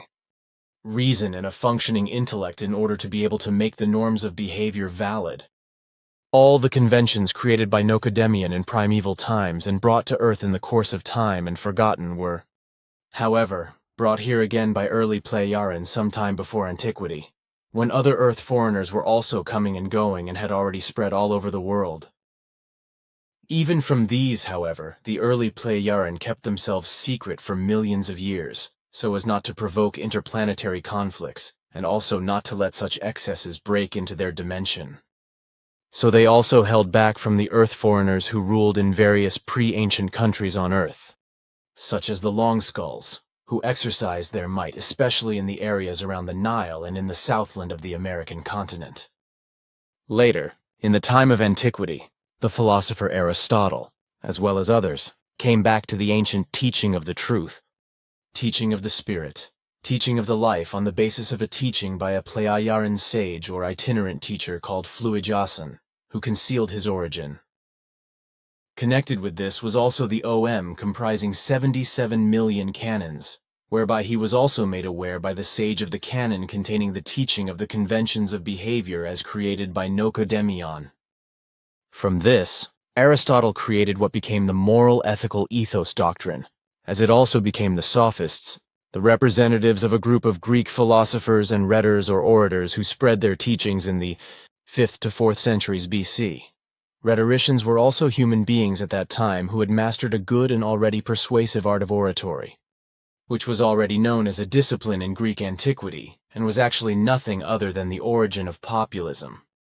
And through this art of oratory, human beings were verbally lulled and persuaded for the purpose of what populist speeches were used for, such as on the one hand for a philosophical and also religious delusion, but also for influencing political elections and for electing a certain person to office, and so on. In Greek antiquity, rhetoric played a particularly important role in this respect, especially in opinion-forming processes with regard to politics, but also with regard to religious and philosophical delusion. This is also the case today throughout the world, although in modern times the art of oratory has become much more sophisticated and it has the same, but much more extensive effect, because nowadays populism is also disseminated in various forms through the public media and beguiles the largely uneducated audiences, who unthinkingly defect to the populist speakers and blindly give them their votes. Populism is known in relation to the rhetors or rhetoricians called populists, through whom it has come about that governments are largely misgoverned by populist strongmen. So, just as populism played an important role in ancient Greece in order to win over followers, delusional believers and popular vassals for religions, philosophies and politics who were ignorant and incapable of thinking, deciding, and forming their own opinions, it is being done in the same way today. As was the case then, it is also the task and the might of the rhetoric of the manipulative populist religious and philosophical delusionists to win over believers and listeners. And in the present time of the 21st century, that is to say of the third millennium, The populist deceptive and deceptive bait and switching in terms of political election campaigning works particularly well, because the mind, reason, and intellect of the human beings are atrophying more and more. This is primarily due to the religious sectarian delusion and the associated fear of an alleged divine punishment. When people no longer think delusionally but rationally and thus according to reality and truth, which does not permit any erroneous, confused, unrealistic, and irrational religious delusion, which not only has a mind-blinding effect, but also makes the believing human beings dependent, in bondage, unfree, dependent, and humble. Through populist rhetoric in the vernacular, uninitiated listeners are persuasively driven towards something and persuaded to a certain opinion and action by means of statements, assertions, misrepresentations, lies, and slander. This corresponds to an effective fact which, unfortunately, due to the stupidity of the listeners, is neither recognized nor considered, as a result of which they unthinkingly fall prey to every possible religious nonsense and delusion, as well as to every political lie, misrepresentation, untrue assertion, distortion of facts, and shameless slander. In this way, self-appointed victims will elect their exploiters and torturers into their offices and high positions, where they can then work disastrously without restraint. The task of any populist speech is always, no matter whether religious or philosophical, political, military, or otherwise, to convince the listeners of a statement, assertion, lie, slander, or conspiracy theory, to make them obedient and to force them unnoticeably to a certain predetermined opinion and delusional belief, as well as to a certain action. And this is done in a populist manner, without the audience noticing this rhetorical manipulation, and also not understanding that they are being manipulatively directed and controlled. So the art of oratory or rhetoric provides the means for every uninitiated human being to accept every assertion, theory, hypothesis, slander, and lie as true, if only it is convincing enough or especially populist, be it religious, philosophical, political, or otherwise. The effective fact is that every populist rhetoric is always founded as a double task, namely, the whole thing is supposed to correspond to science on the one hand and credibility on the other. However, without exception and thus always, it is only a matter of convincing the listening and influenced human beings to a certain view, an opinion, a belief or delusion, as well as to an action or promise, etc., whereby every conviction corresponds to nothing other than persuasion, because this is the decuvrated or true character of every conviction. And this is the case in every case without exception, because everything is always directed in favor of the respective populist person, be it a person who spreads a religious delusion of faith and thus catches and deceives believers, or politicians who want to be elected, or philosophers, scientists, or others who spread their hypotheses or assumptions and presumptions and want to persuade and convince their listeners. The art of oratory, which is actually a skill of speech and rhetoric, is generally misused by the human beings of Earth as a means to dishonest ends, namely as a theory, hypothesis, and assumption, whereby lies, deceit, and slander are used to persuade and convince fellow human beings. For example, to persuade them to a religious sectarian delusion, for the purpose of politics and to influence elections, etc. Similarly, the populist art of speech is also used to persuade a human being to buy goods, as is done in particular by market criers, etc., to make a profit. But the art of speech is also used in court, etc., for defense or self-defense, gaining an advantage and or to mitigate or exempt from punishment, etc. In particular, populist and indoctrinating rhetoric is used in an abusive sense to lead one or many human beings, who are easily influenced, lazy in thinking, incapable of forming their own opinions, generally uneducated in many matters and therefore stupid in this respect, and therefore susceptible to belief and obedience, into error and confusion and to harmful actions, deeds, and behavior. In the sense of eloquence, that is to say, rhetoric, this has thus been used since antiquity for persuasion in order to populistically maneuver the human beings into a religious belief, a view, a cause, into political decisions and machinations, and so on. Thus, it is in no way a matter of instructing human beings by means of an effectively realistic and truthful teaching as well as real explanations and of stimulating them to personal thinking, reflection and rational decision-making, but on the contrary, it is a matter of seducing them to make ill-considered decisions, actions and behavior, and to accept foreign views and opinions, and to act and behave exactly according to what they are populistically led to believe. And this is so with regard to every religious delusion that religionists of all kinds, such as priests, preachers, higher religious order holders as well as other effectively fanatical sectarians, spread in a populist manner in order to capture delusional believers who have fallen for them, as is equally common with regard to populist hucksterism for winning votes in elections and in other sleazy political machinations. As already explained, the populist speech technique, which is also connected with a body language or posture corresponding to the speech, with corresponding body movements,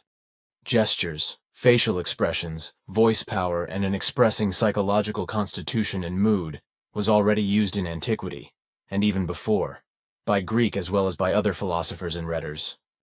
Even then, these used their eloquence to influence and persuade the human beings listening to them and to get them to faithfully accept the doctrines and false doctrines that were populistically scrounged up in front of them and to pay homage to the speakers. The religious delusionists were the first to bring false teachings to the human beings of Earth, which caused much harm, mischief, and enmity, especially the false teachings of religions and fanatical sectarian delusion, which led to murderous wars and terror among practically all peoples on Earth.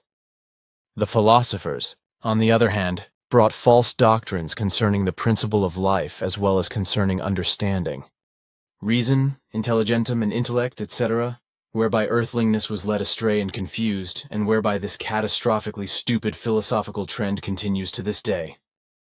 Apart from the roaring nonsense, which many philosophers of all times have brought, and some of them still bring today, it must be conceded to them that diverse teachings concerning ethics,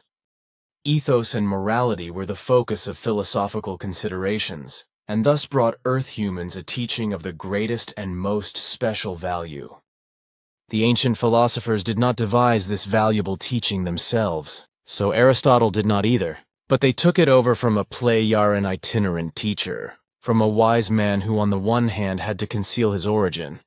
like many others, because the origin of certain Earth foreigners was not allowed to be recognized. But on the other hand, he had special knowledge and also mastered the art of argument, of extensive verbal explanations, of explaining and proving, and in this way he spread the traditional teachings of ethics and morality as they were originally worked out and taught by Nicodemion.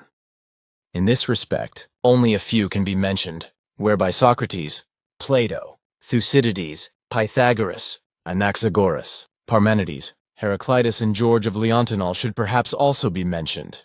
although I do not know exactly which of these philosophers really dealt in depth with the teaching of ethos, ethics, and morals, as was the case with Aristotle. Apart from those mentioned, there were many other ancient Greek philosophers, of whom I only know a few names, but I would like to mention them and look them up on Wikipedia, and then mention them as an appendix after our conversation. You can naturally do that. Okay, I will. Then I want to go on and say that so ethics moved to the center of philosophical thought. But basically the name ethics and the philosophical discipline that came out of it basically leads back to the ancient play-yarn itinerant teacher, Fluidja San. As I know from the memory bank, though then the doctrine was openly taught and spread by the ancient Greek philosopher Aristotle. Thus he founded the scientific study of ethos on Earth, placing the habits, customs, and mores at the forefront of the actions and behavior of the human beings of Earth. According to his teachings, which he had taken over from the wise wandering teacher Fluidja San, he came to the conclusion that human beings could and should be able to reflect rationally and theoretically, and that this also meant the practice of observing and perceiving real reality and its truth, in order to subsequently promote reflection and consideration, and then to connect the whole thing with something specific. In doing so, his idea was founded in the action, behavior, and realization of good, positive and valuable manners of the human being, namely as a single individual in relation to himself, as well as individuals with each other as a family and as a group and people among themselves. And it was from this viewpoint that Aristotle founded ethics and with it a philosophical discipline. from which ultimately emerged the comprehensive field of the teaching of human action, conduct, and activity. And this doctrine became, from the ground up, the object of philosophical means with regard to the guidance of a normative or authoritative and guiding judgment, as well as the practical implementation and realization of the knowledge thus gained with regard to the ethical, moral, humane, and righteous behavior to be applied by the human beings of Earth. The concept of ethics as a philosophical discipline from a general contemporary point of view, whereby the question arises what the meaning of it all is supposed to be in general. Ethics is also understood today as a philosophical discipline, for which criteria are set up with regard to good and bad behavior, whereby an evaluation of motives and motivations as well as consequences is also carried out, which is then described as the objective of a practical science, whatever that is supposed to mean. Obviously, however, this is not about knowledge for its own sake, but about a responsible practice that is supposed to help the human beings to find their moral decisions. What is explained, however, is that ethics only provides general norms and principles for good action or ethical judgment in order to be able to justify value judgments for certain types of problem situations. The situation-specific application of these principles, it goes on to say, cannot be carried out by ethics in relation to new situations and situations in life. Instead, this is the task of practical judgment and trained conscience and common sense. 4 factors that need to be briefly addressed and which, in my opinion, are to be considered and judged from different points of view, namely in the way I have learned the whole thing from Svath, namely, with regard to the correct action, behavior, and effective implementation of ethics, morals and ethos in certain situations, and with regard to the freedom of the will. It is to be understood that the effective implementation of ethics, morals, and ethos is at the center of the whole. I will, however, avoid very detailed and extensive explanations, but only give brief information, because the whole subject is so extensive in terms of explanations that a regular course lasting several years would be necessary to learn it. Ethics as a philosophical discipline. With regard to the philosophical discipline of ethics, it is the case that it is based solely on the principle of reason and logical arguments. This, while theological ethics, in a religiously delusional manner, it probably does not get any stupider, justifies the moral principles as the will of God, and thus stupidly claims that ethics was revealed by an imaginary creator. And of course it is assumed that the stupid religious delusionists and blind believers in God will fall for the whole nonsense delusionally and accordingly also throw their hard-earned pittance into the obelisk bedbox of the God delusion organizations. Ethics in positive law. If ethics is considered in relation to jurisprudence, then the question also arises in jurisprudence as to how action should or must be taken. From my point of view, namely from the perspective of jurisprudence, the question arises as to how it should or must behave in contrast to ethics. I also have the question of how ethics actually affects the exercise of law, but I cannot find anything in any law book that explains this in any significant way. Furthermore, the question arises as to how ethics is to be evaluated in relation to positive law and jurisprudence, because in general a de facto legal system has a legally determined validity, and its norms are firmly and fixedly interpreted, and these are also applied without any ethos, ethics or morality being taken into consideration, but rather decisions and actions are simply taken according to existing facts of punishment and judgment. If, therefore, on the one hand, in legislative theory and consequently also in jurisprudence, whereby, of course, and inevitably, legal policy, legal norms and legal philosophy must also be included, a rationale on ethos, ethics and morality were given, then these would also have to be dealt with and at least approach the law and legal theory in some form, which, however, I have never been able to ascertain in any legislation or jurisprudence that I know of. No reasonable or logical explanation can be found about this in relation to the application of ethics and morality in jurisprudence. Empirical science in sociology, ethnology, and psychology. The empirical sciences are also concerned with social norms of action, so in relation to ethnology, psychology, and sociology. However, in my opinion, The difference to normative ethics in the philosophical and moral sense is that it is factually and fundamentally concerned with the description of attitudes and factors of understanding, as well as explanations with regard to existing ethical patterns of sanctions and certainties, but in no way with their criticism and justification. It follows from this, according to my understanding and logic, that there are relations to descriptive or factually argumentative as well as evaluatively presented ethics and morality. Question from the hypothetical and theoretical perspective of a rational decision. If I look at ethics and morality from a hypothetical and theoretical point of view, then, from my point of view, the question arises in this regard as to what is rational in relation to how action should and must be taken. However, a hypothetical or theoretical question and decision differs from an ethical question and decision in the way that a decision in hypothetical or theoretical form does not necessarily correspond to good rational action, just as it does not necessarily correspond to something morally valuable good. If I consider that ethical and moral hypotheses and theories, which as a rule make generally binding claims of correctness, differ from rational decisions from hypotheses and theories, however, in that they are as a rule directed solely towards very specific interests and goals, then this is wrong. This is precisely because only these goals are pursued, whereby, however, only that which is oriented towards a certain person, a group, a collective, or a certain object is taken into account. This can also be a country, a particular subject, or a company, or a people. I will go on to say that in order to explain the word value, morality, commandments can be used as parables, which fundamentally do not correspond to laws, but to recommendations and advice. Such commandments or recommendations were already interpreted by the herald Nocodemion about 9 billion years ago.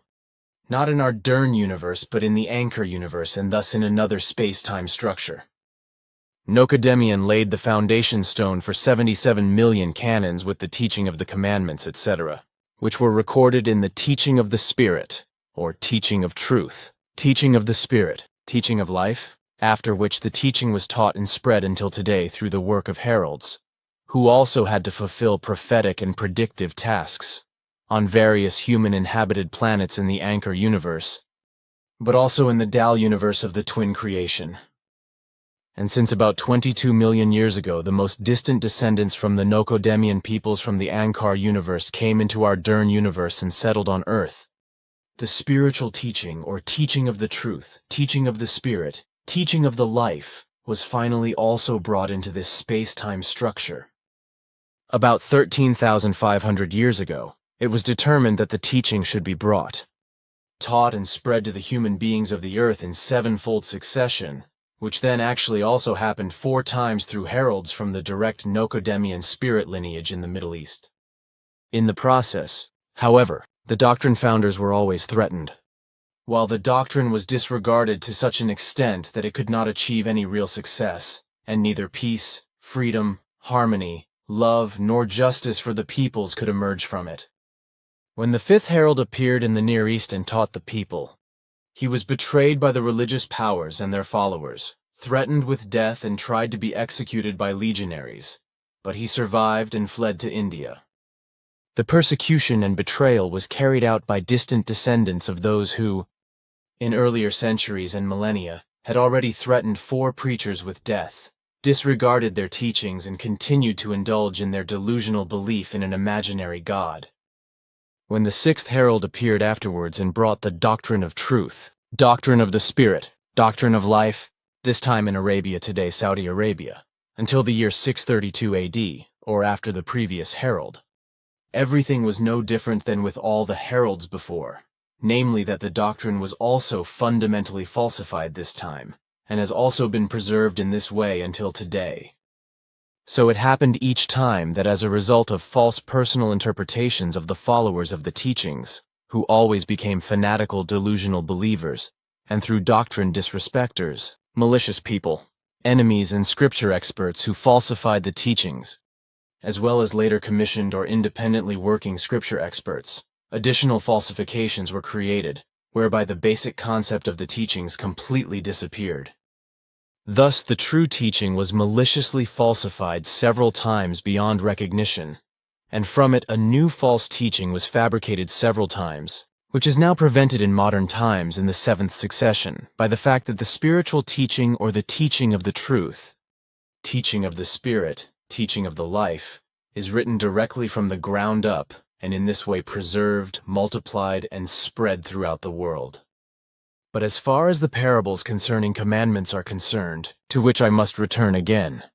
these correspond to nothing other than a recommendation and advice which can be positively and voluntarily exercised, fulfilled, carried through and realized in a rational way and with a good conscience. Such commandments or recommendations and advice correspond to both secular, ideological and religious or other faith-based forms, such as, among others, be peaceful and keep quiet, do right and spare no one, thou shalt not kill, beware and guard against all evil and wickedness. Morality, morality. The term morality comes from the Latin language, from the words mos, mores and moralis, which means custom, rule, and thus concerning morals, which provides human beings with a concrete framework for appropriate, suitable, and correct behavior. Explained in an easily understandable way, morality is about rules of conduct for the conduct of life among human beings, whereby morality is normally determined by commandments or recommendations and norms, but when moral behavior is enforced, it leads to demands, orders, and coercion. If the human being acts according to these commandments and norms in a correct manner, then he acts morally and follows the rules according to a moral code of conduct, which is often derived from a certain religion or philosophy and is connected with a corresponding delusional belief. Outside of these two forms, a moral or moral behavior can be oriented according to the principles of an individual human being,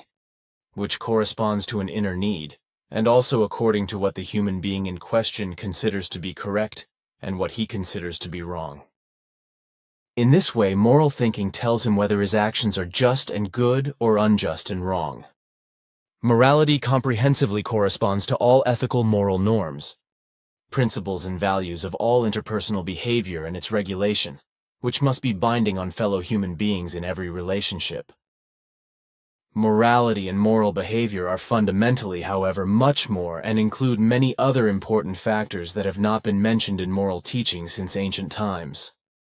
All philosophers of all times, to whom the moral teachings on earth ultimately lead back, had and also have in modern times no idea whatsoever due to their ignorance of the human psychological connections, functions, their work and effects, and ultimately the final results. Consequently, their weak and inadequate moral theory and moral psychology is based solely, as in the inadequate science of psychology, on pointing out the factual patterns of action, conventions of action, rules of action and principles of action of certain persons, groups, cultures, and peoples, as well as the emotions, moral opinions, ways of acting, and inclinations of individual human beings. Motivational psychology attempts to explain this. And if, according to one's opinion, a fact contrary to the given rules of morality appears, then it is simply condemned as a violation of moral concepts and as immoral and immoral without any explanation of why.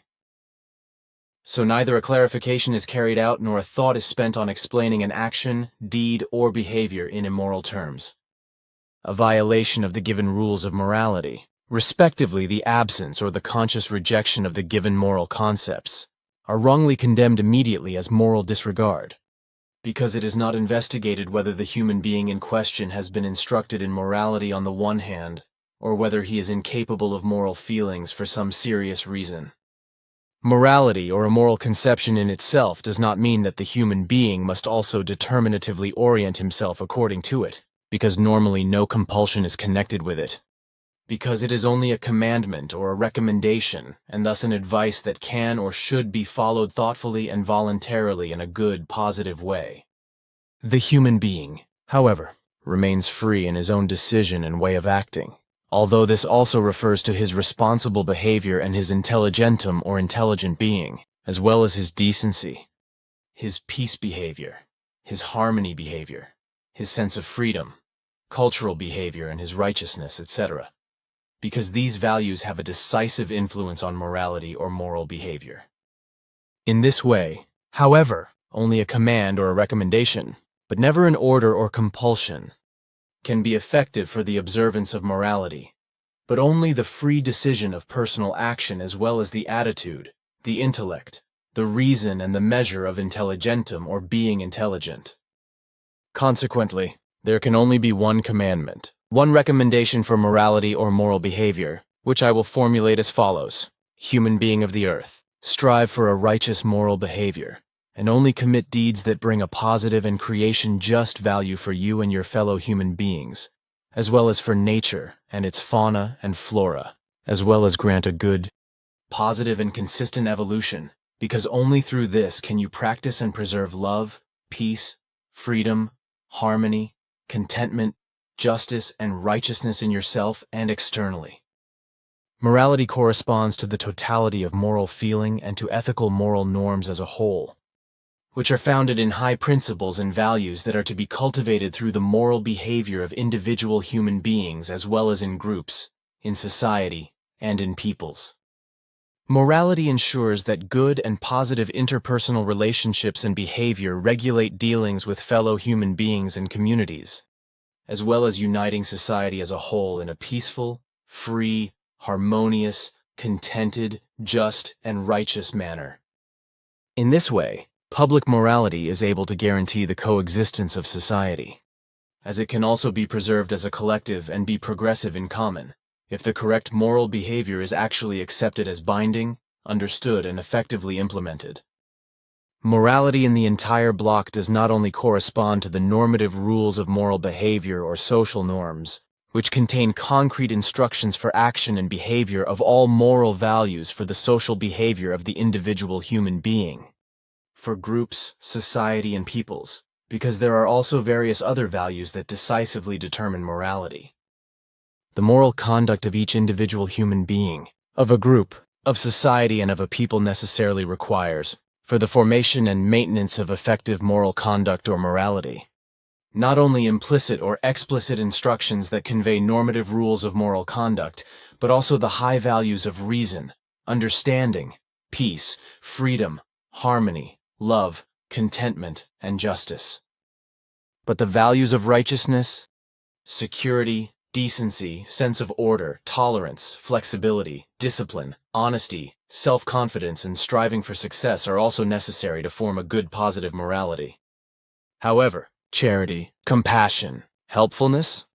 empathy, humanity, and sensual satisfaction, activity and education, as well as intelligence, health, reliability, diligence, courage or courageousness, modesty and mental stability are also indispensable. But also the ability to inspire, strength of consciousness, goal-oriented striving, self-determination and friendship, readiness to help, further development, sensitivity, a sense of responsibility,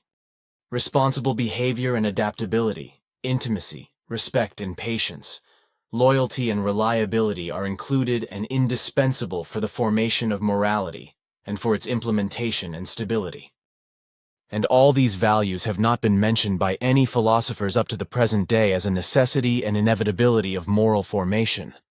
simply because their arrogant intellectualism and knowledge was not sufficient and is obviously not yet educated enough, even today, to be able to recognize the reality and truth of this. Unfortunately, it must be said, philosophers,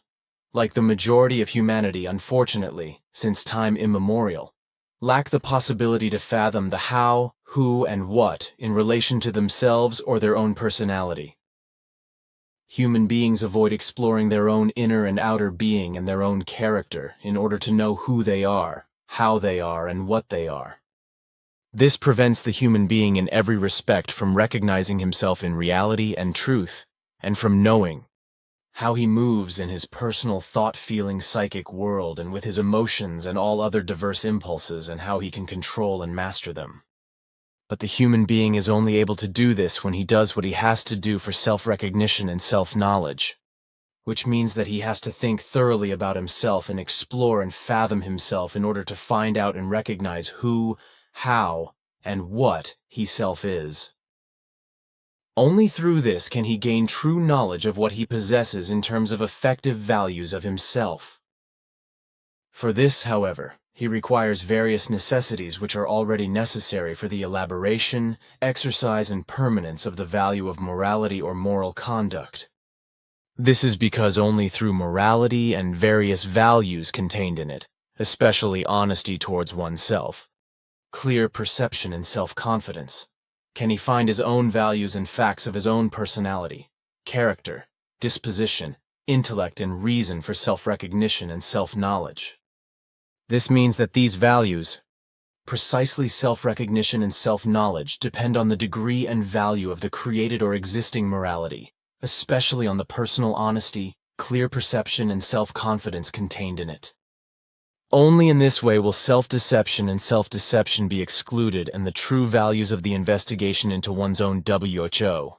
how and what, be a success, precisely with regard to the result of the effectively real and truthful personal self-recognition and self-knowledge. Only through this, when first of all a real and truthful personal self-recognition and self-knowledge has taken place with regard to the WHO, how and what of one's own character, one's own inner and outer being, and with regard to one's own personality, can there also be an exploration of the psychological facts, the principle of life, the functioning of consciousness, of understanding and reason, of intellect and intelligentum, etc. Only through this does the possibility arise, precisely when personal self-recognition and self-knowledge have been created with regard to WHO. How and what that facts and factors of the same kind can also be researched outside in another human being, and from these effectively truthful results can be worked out.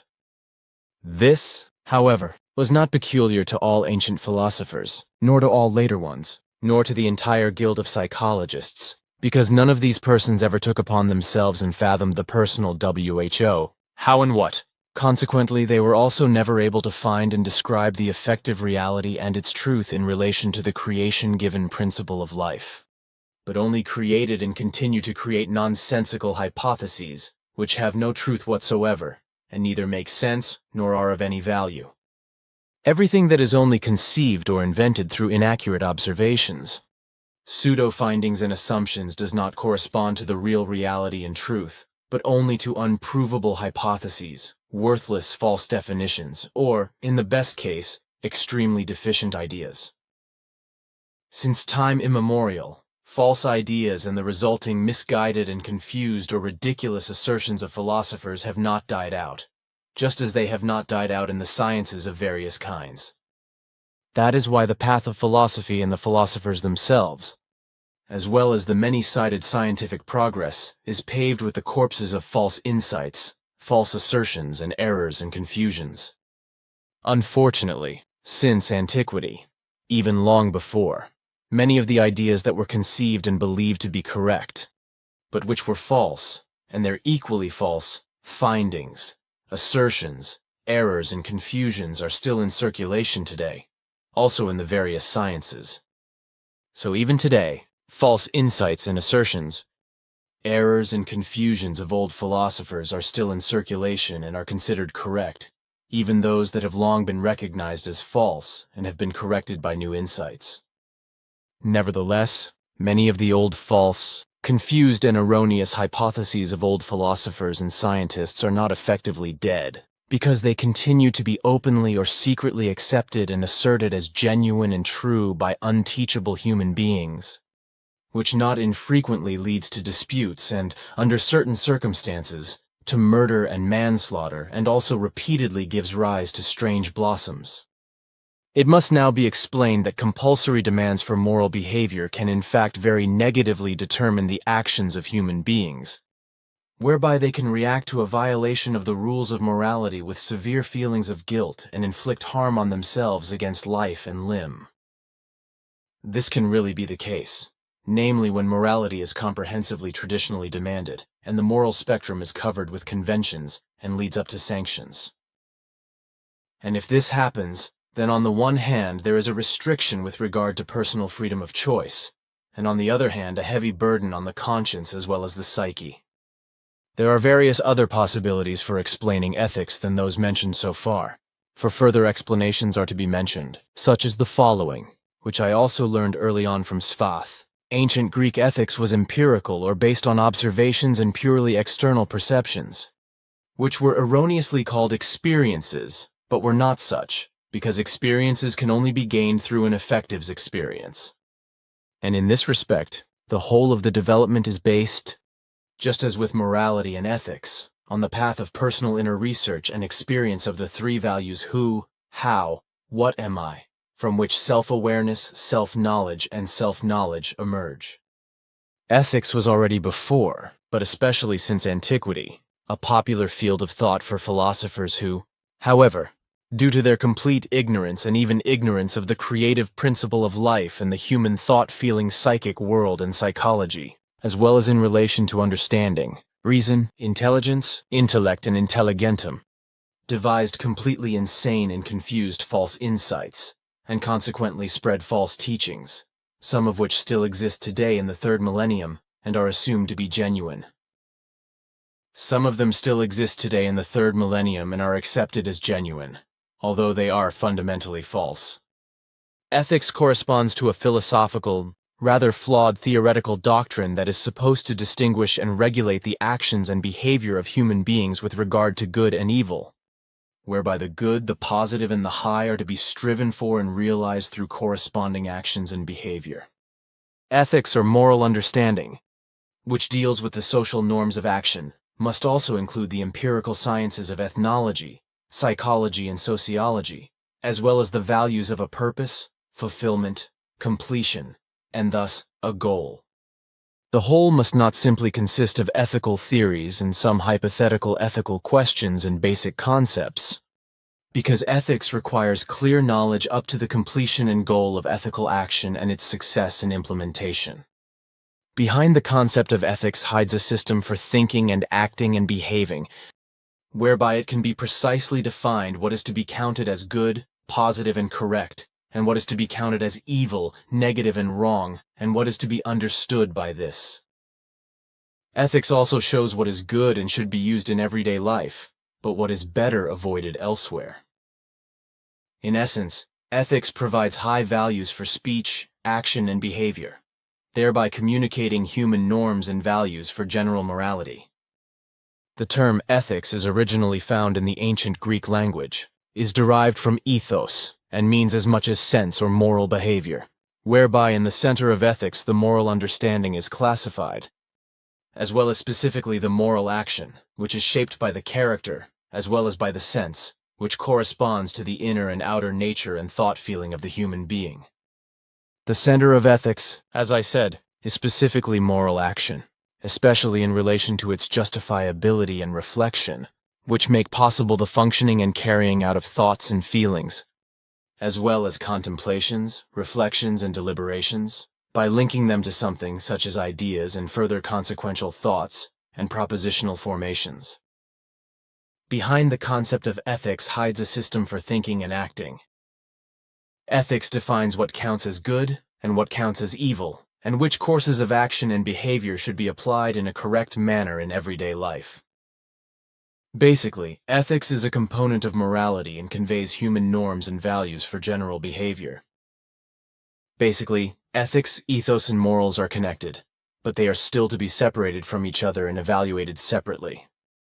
As a whole, there are different ethical systems that give the sub-areas of ethics different effects, but all of them can be traced back to philosophy and psychology, and are therefore partly extremely flawed and even questionable,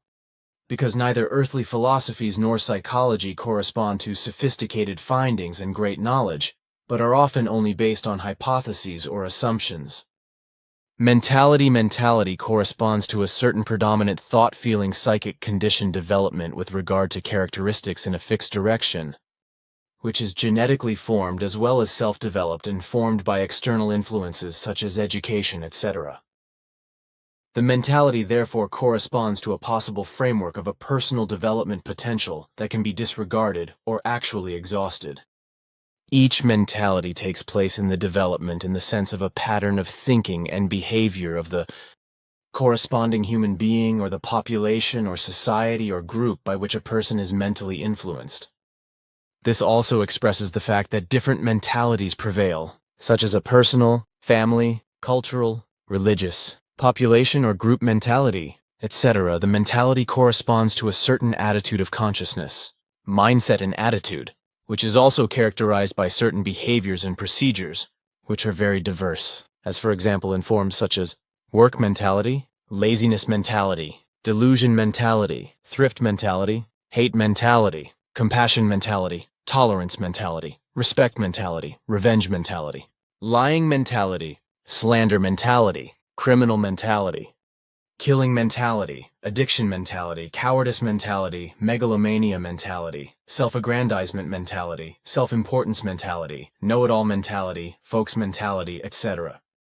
etc. In principle, it is also possible to speak specifically of the mentality of a people, a grouping or a clan, etc. Although nothing may ever be generalized, because this is not correct in any way. Because each individual mentality is to be evaluated individually in relation to the individual human being. Because each individual human being creates personal mentality values for himself, even if he is also connected with a group or people mentality. Consequently, a distinction must also be made from person to person within a group. Therefore, it is actually necessary to speak more of the individual human being than of a group, clan, or people mentality, etc., with regard to mentality. Cognitivity. Cognitivity is to be judged in relation to learning methods and their deficiencies in the same way as learning methods are judged in relation to morality and mentality.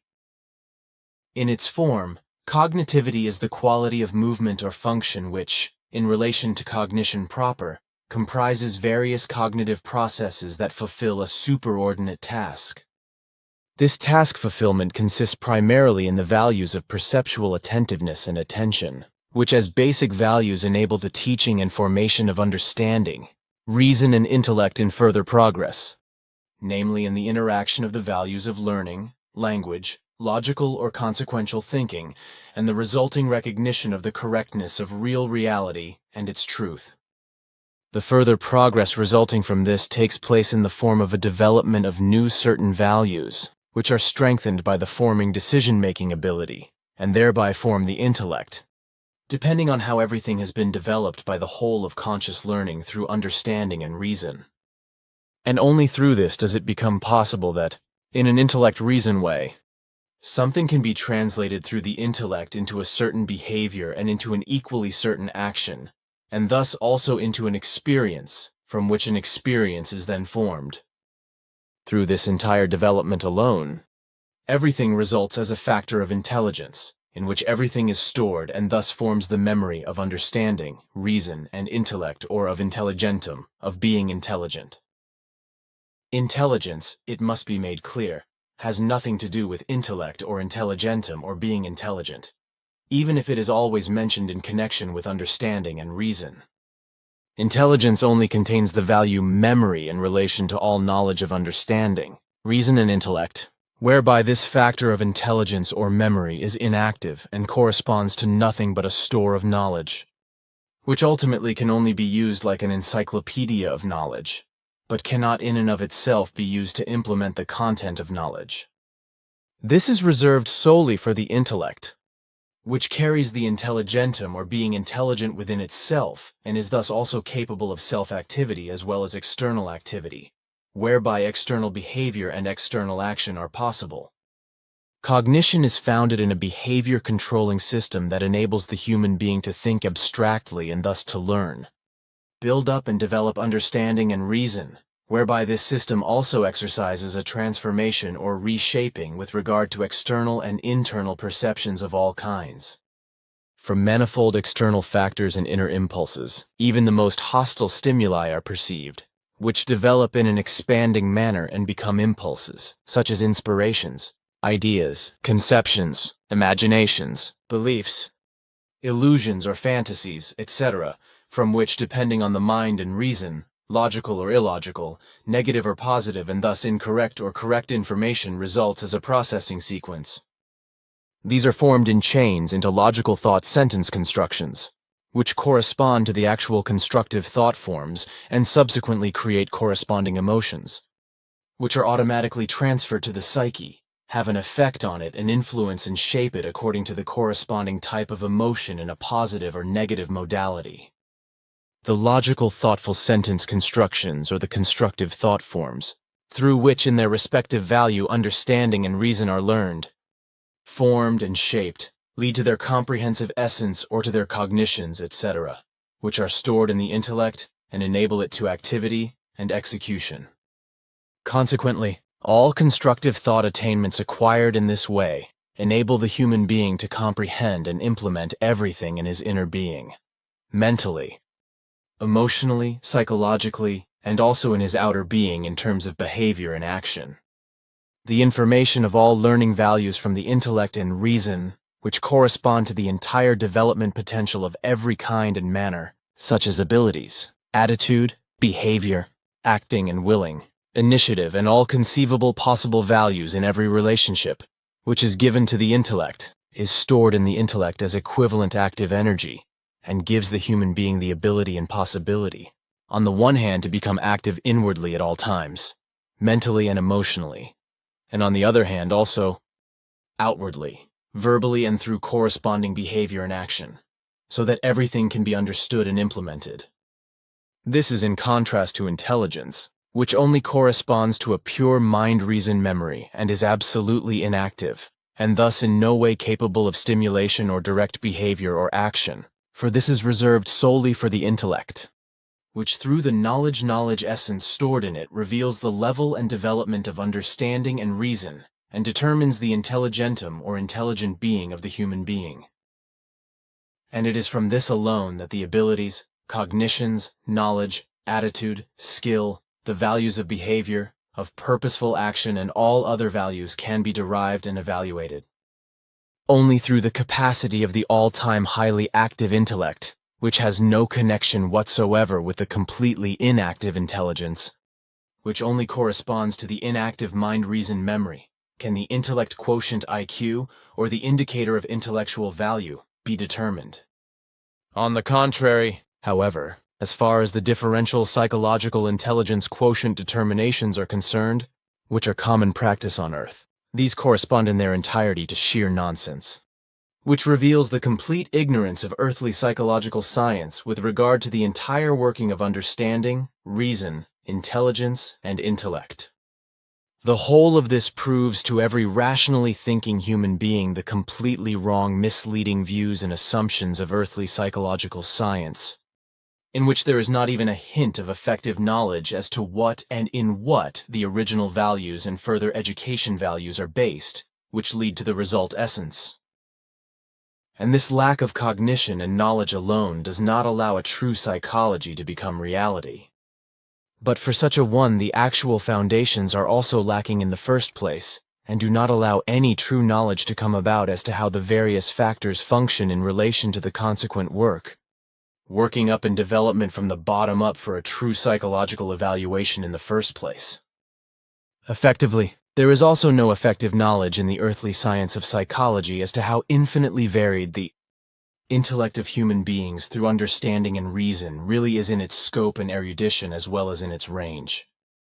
Therefore, it is also not known how it can be taught, and thereby how the intelligentum can be highly educated, as consequently also the degree, that is to say, consequently, the degree or quotient of the human being's intelligence can only be determined by the measure of knowledge of the active intellect, but not by the inactive intelligence, which embodies nothing more and nothing less than a data memory, which, like a dictionary, only collects conceptual data of the intellect's results, by means of which the intellect can be activated and its extensive knowledge as well as experiences, abilities and possibilities of realization can be utilized and intuitively,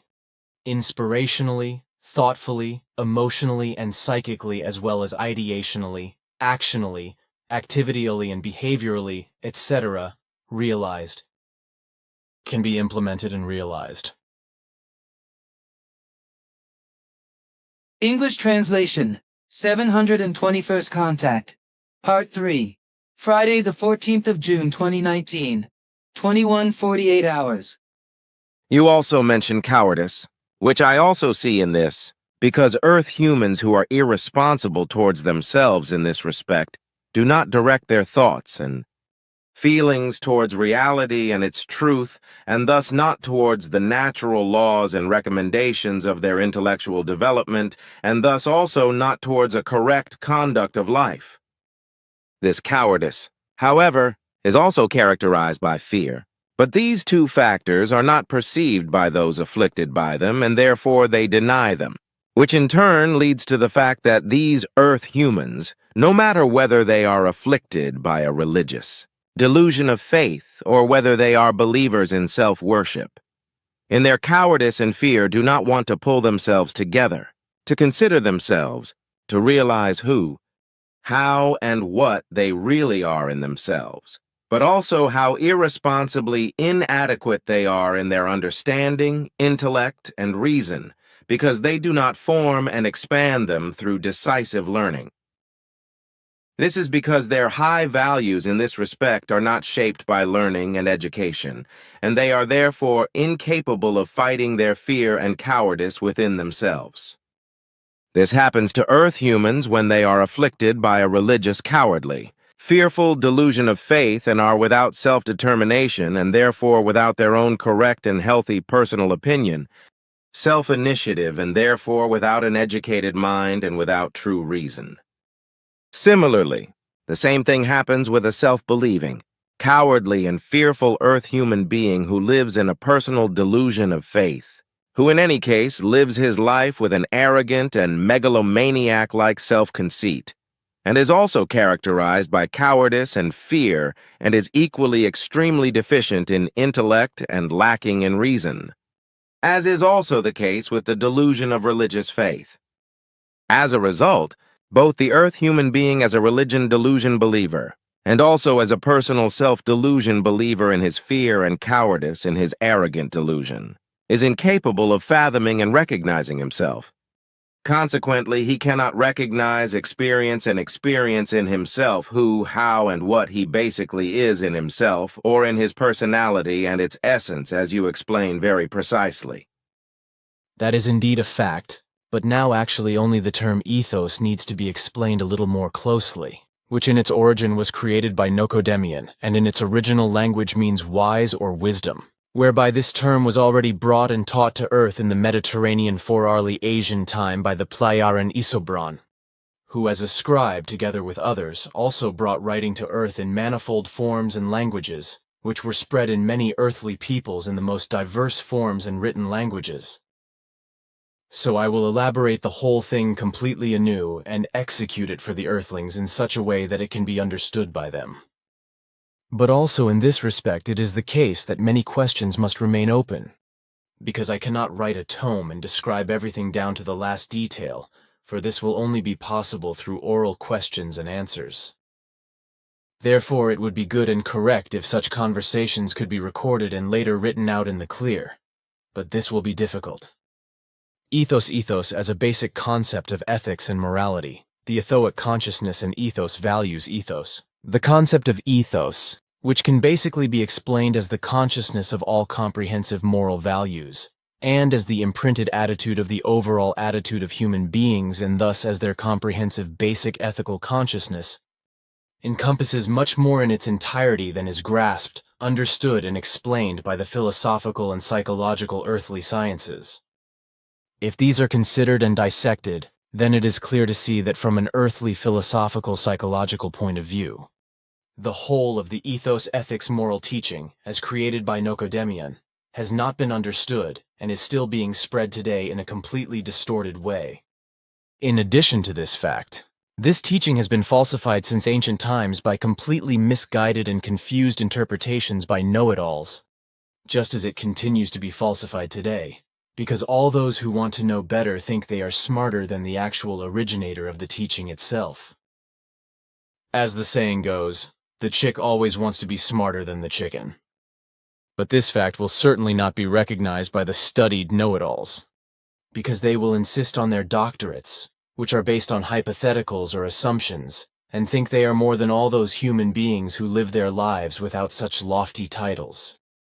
So they will insult me as a layman without a title, and continue to persist in their delusion that they know everything better because of their doctorate, precisely because they are students, Consequently, they will continue to falsify the teachings of the Nocedemion, because they do not understand them from the bottom up, indeed cannot understand them at all, because in their obsession with knowledge of faith, they cannot find the way to logic or consistency. Accordingly, their way will be to insult me and stomp me into the ground as an ignorant and unstudied person, in order to make themselves great in front of the people with their titles and to let them call them knowers. Now, it must be understood that the science of philosophy and psychology as they were taught and explained by the earlier philosophers, etc., and are also understood and taught by the earthly experts in the present time, are extremely deficient and do not say what corresponds to the values of the ancient teaching as it was created by Nocedemion. What he taught, namely, results in all values of mind, which are founded in themselves as peace, freedom, harmony, justice and righteousness in high-quality respectability, which determine the human being's ethics and morals, which result especially from the basic concept of ethos as follows. According to the teachings of Nocedemion, the concept of ethos, the wise or wisdom, is related as the main and primary concept to everything and every existing thing,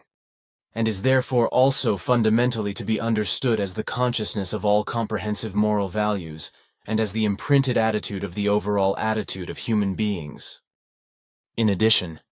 the ancient ethos teaching of Nocedemion teaches that ethos as the basic concept of ethics and morality contains and determines all those values that are brought to bear through ethics and morality.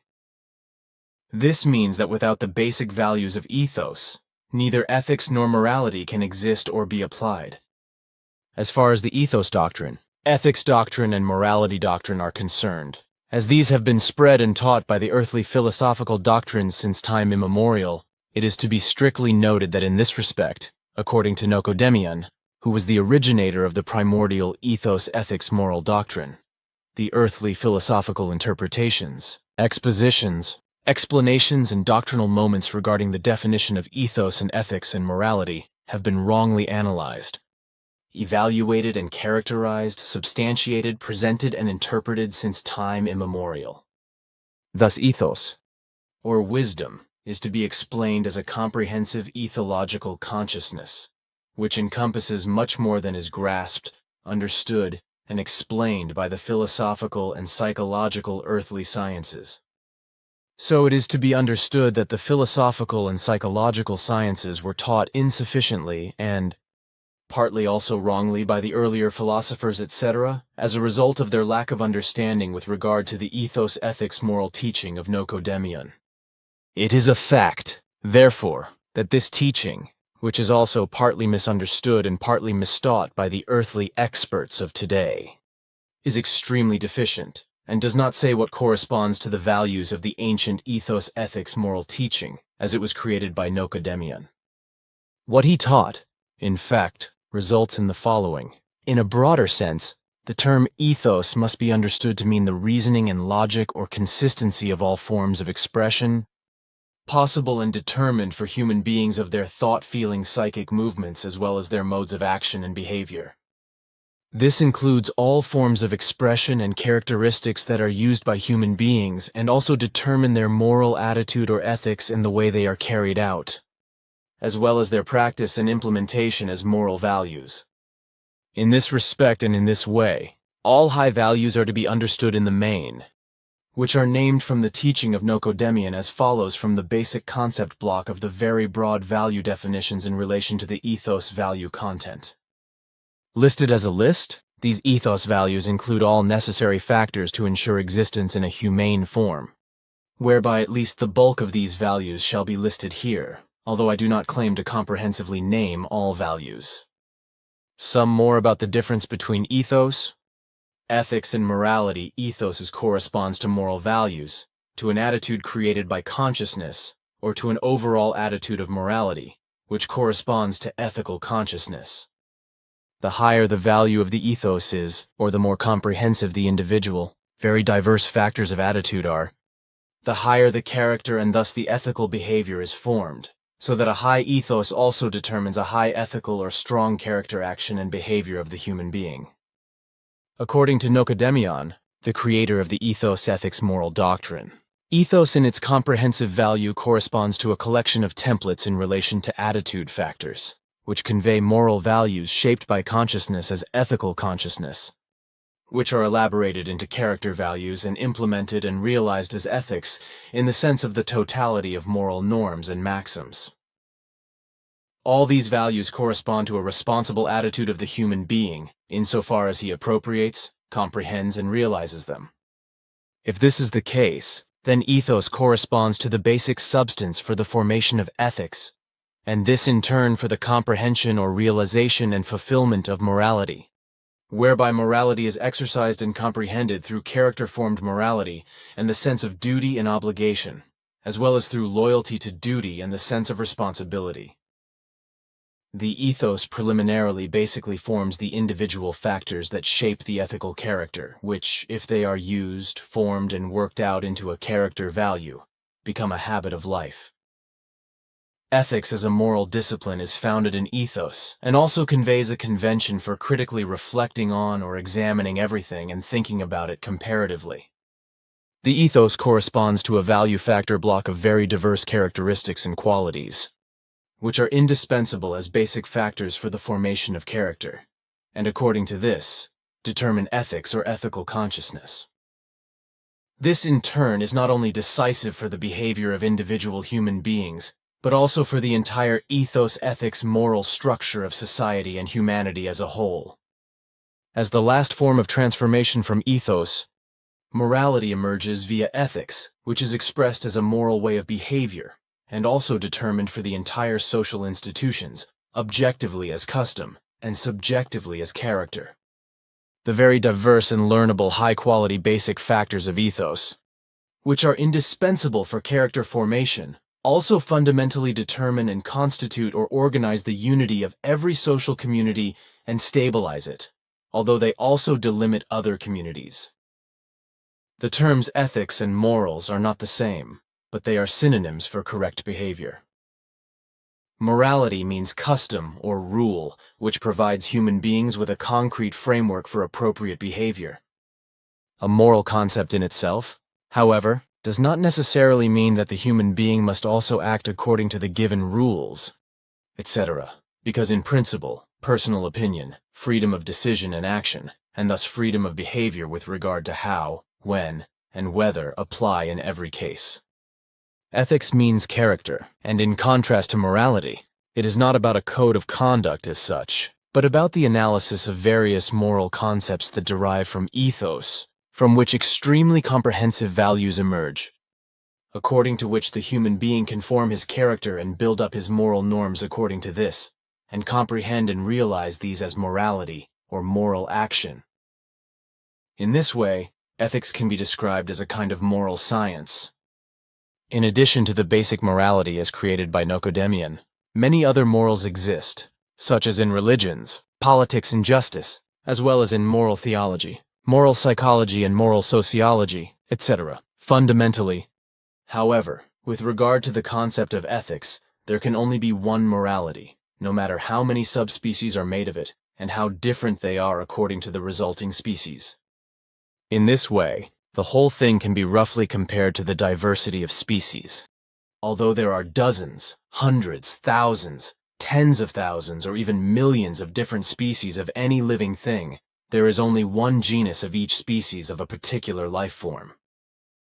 And this is also so with regard to ethics, which has absolutely only the one single primordial form corresponding to moral consciousness, as this is fixed by the teaching of Nicodemus.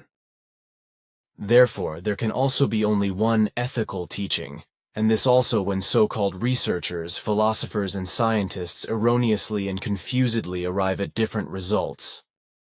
Basically, in spite of their nonsensical differences,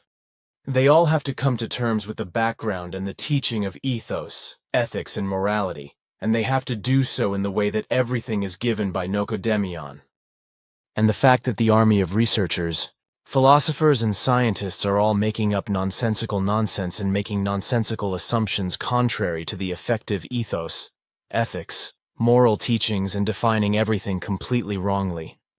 shows only a picture of know-it-allism and arrogance, of megalomania and lack of insight. The ethos, ethics, moral doctrine has, after all, been mainly at home in philosophy since the time of Aristotle and has since led to unbelievably stupid assertions, false doctrines, and to beguilingly stupid blossoms that provide clear proofs and whose enough that hardly anything true is left of what was brought by the ethos, ethics, moral doctrine of the original doctrine. As far as ethos alone is concerned, it must be said that in modern times it is no longer known at all what a large number of determining and important factors of attitude are contained in it, and what decisive significance and importance they have. But even in Aristotle's time, these values were suppressed by him because he was not able to process them, and therefore simply did not include them in his work of thought. Morality corresponds to the practical application of ethics, or the moral disposition arising from ethos. Every morally exact and correct verbal utterance, declaration, rebuke, and rhetoric, no matter in which soft or loud tone it is presented, can only be correct, just, and correct. And this is also true of every action and behavior that conforms to basic moral values. In principle, effective morality is to be understood as a system of norms of verbally correct rhetoric and morally correct actions and behavior, which should in principle be valid for every single human being.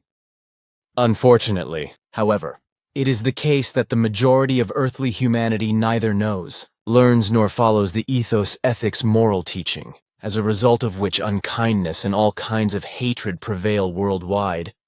such as discord, disharmony, injustice, unrighteousness, as a result of which wars, terrorism, and crimes are the order of the day. In this, the delusion of God plays the most powerful and gruesome role, for all delusion preaches love, peace, freedom, and justice. But at every opportunity the delusionists flip out and murder other delusionists or adversaries, etc. when they feel wronged or insulted. As soon as a louse crawls over their liver, they go crazy and fall prey to enmity, hatred, murder, and manslaughter, and all evil, up to and including war and terror. In contrast to subjective judgment, for example with regard to wealth, title or reputation, etc., truthfully correct, valuable and humane morals should in principle apply to all human beings, but unfortunately, this is not the case with Earth humans. This is because the majority is addicted to religious delusions and is not willing to turn to reality and its incontrovertible truth, which is oriented towards love, peace, harmony, justice, and righteousness, as well as the equality of all human beings. The result is that Earth humans have the most diverse systems of norms,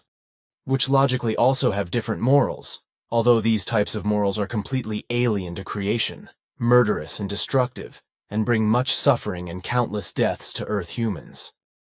Overall, the fulfillment of ethos is understood to mean the moral attitude of human beings.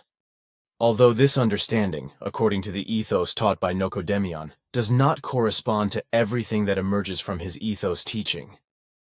This is extended to the thought-feeling psychic world of the human being, just as the personal, far-reaching ethos of a human being or a person also refers to every interpersonal relationship,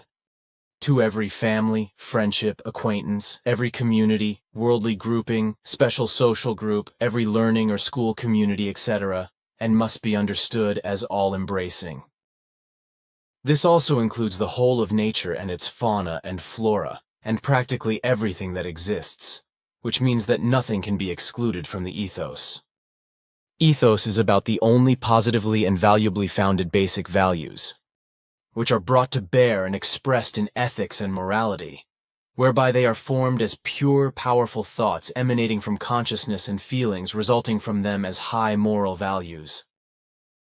These in turn correspond in the sense of ethos or wisdom to a pure, positive, honorable attitude and overall attitude, and thus to ethical consciousness. In the sense of a holistic attitude and perception, this is consciously oriented towards the responsible cultivation of all moral norms and maxims or attitudes, guiding principles, mottos, rules, and modes of behavior in a positive, good way and with high values, as these underlie the ethos. The concept of ethos, as taught by Isobron, corresponds to the behavior of consciousness with regard to moral values, which form and express the ethical consciousness as an imprinted attitude and overall attitude, which is then followed and realized through the application of morality. A high ethos also determines a high and just legal consciousness, as well as correct and righteous ethical and moral action. If the philosophical concept of ethos is considered and defined in detail, then for the human being as an individual it designates and signifies in advance his or her honorable habit of life that shapes him or her, as well as his or her honorable principle of conduct in life. Ethos as a philosophical discipline establishes and determines for the righteous and responsible human being the ancient critical reflection of the comprehensive high values of ethos, which are lived out and brought to bear through ethics and morality. The high values of ethos stand not only as the basis for the ethical and moral behavior of the individual human being, but also for the entire structure of human behavior, as well as for the equally comprehensive values that must also apply to every social institution in which he lives. Objectively, this means that the human being should subjectively lead his life as a firm of character, morality, and morals in the entire environment.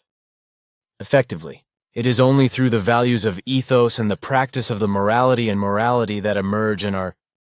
realized from them that the unity is created for a personal generation with regard to a healthy and righteous personal self-recognition without shame and disgrace. Only this makes it possible for the human being to unite in an effectively peaceful, harmonious, free, loving and honest, unifying, righteous and integral way with one or more other human beings without any problems, or to constitute and stabilize himself in a certain social community,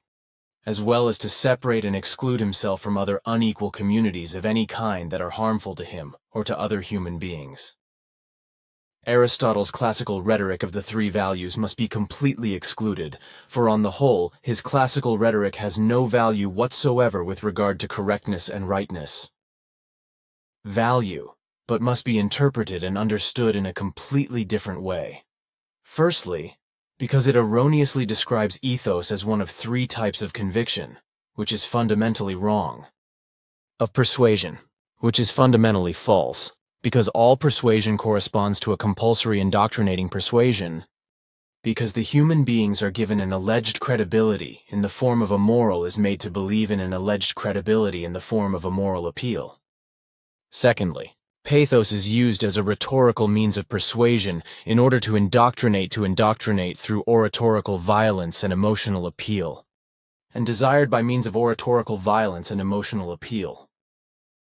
Thirdly, the logos or consistency in reasoning is emphasized as an infallible spiritual faculty.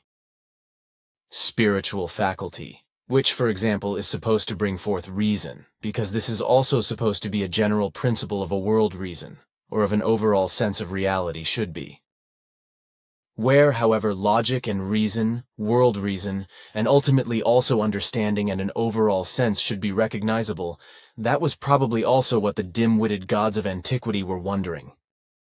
As for the most important value concepts and value systems of ethics for the development of the attitude, the overall moral attitude, I will only list the most important and authoritative terms and synonyms as an overview in the following manner: customs, behavior, love, humanity, knowledge of values, empathy, friendship, kindness, trust, devotion, confidence, acceptance, goodness, affection, aesthetics, self-confidence, activity, agility, morality, manners, spirituality, life balance, contentment, fairness, diligence, joy, interest, moral courage, bravery, righteousness, honesty, beauty, clarity, reasonableness, intelligentum, character, sense of duty, single-mindedness, hatefulness, devotion to duty, sense of responsibility, steadfastness, attentiveness, self-esteem, recognition, honor, authenticity, prudence,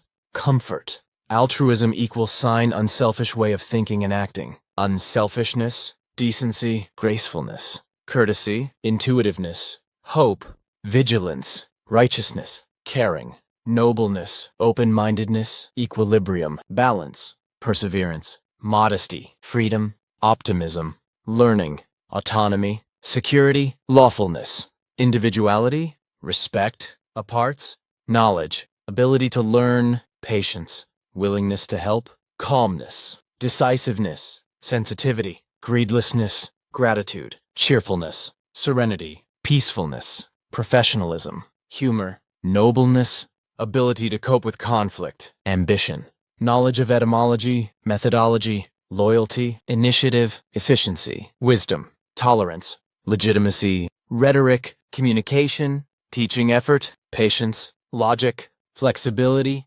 diligence, caring, harmony, openness, instinctiveness, strength, generosity, reliability, culpability, discipline, precision, life-connectedness, peace culpability, ingenuity, principles, sustainability, loyalty to solidarity, values, loyalty to cleverness, judgment, sense of fulfillment, discretion, seriousness, definition, charity, development, gentleness, self-discipline, fun, realism, pragmatism, consideration, control, certainty, trustworthiness, forgiveness, foresight, understanding, striving for success, self-determination, consistency, sense of order, self-realization, adherence to ability to share, cordiality, traditionality, reliability, thoughtfulness, ability to live, cognitivity, ability to act, mastery of situations, imagination, naturalism, reflexivity, independence, effectiveness, worthiness, sympathy, activism, willingness to please, fact-keeping, willingness to support, cognizance, positivity, human dignity, motivation, virtues, positive cultural closeness to nature, moderation, responsibility, creativity, sociality, respect for property, preservation of funds, restraint, truthfulness, cooperativeness, wholesomeness, value preservation, testability, non-retaliation, anti-materialism, magnanimity, non-revenge, reaction, strength of feeling, tenderness, readiness for solutions, lack of complaint, strength of personality, innovation, self-judgment, willpower, consensus, truth motivation, self-control, self-knowledge, loving-kindness, selfishness, long-suffering, happiness, expression, helpfulness, freedom from prejudice, habits of life, explanatory power, recursiveness, tolerability, truthfulness, Zwilisiertsein, tolerance, spontaneity, acceptability, personality leadership, decision-making, inspiration, intimacy, cleanliness, incorruptibility, idealism, integrity, sense of legality, basic attitude, fidelity to rules, objectivity, fidelity to the law, fidelity to the word, sense of reality, protection of life, respect for life, exactness, benevolence, faithfulness to promises, fidelity to testimony, pedagogy, equality, ideality, esteem, guiding culture, protection, courage. You can hold that as you like, because the only thing that is important, I think, is that you write your teaching on this for Earth humans as well. I will do that, as I have said, for the very nonsense that our earthling philosophers have been spreading since time immemorial, and also still do nowadays, should really be made clear. It really should be, because what you have written in this regard, teaching us, corresponds exactly to what I have been able to find in the meantime in our very old OM canon records, which exist in written form and date back to an age of more than 2.7 million years. However, I was only able to find these records in the sphere through your precise instructions, which you gave me from the Nocodemian memory bank, because it was not, nor is it, possible for me to get into it. And if it had been possible for me, I would not have known where to look in the 77 million canons.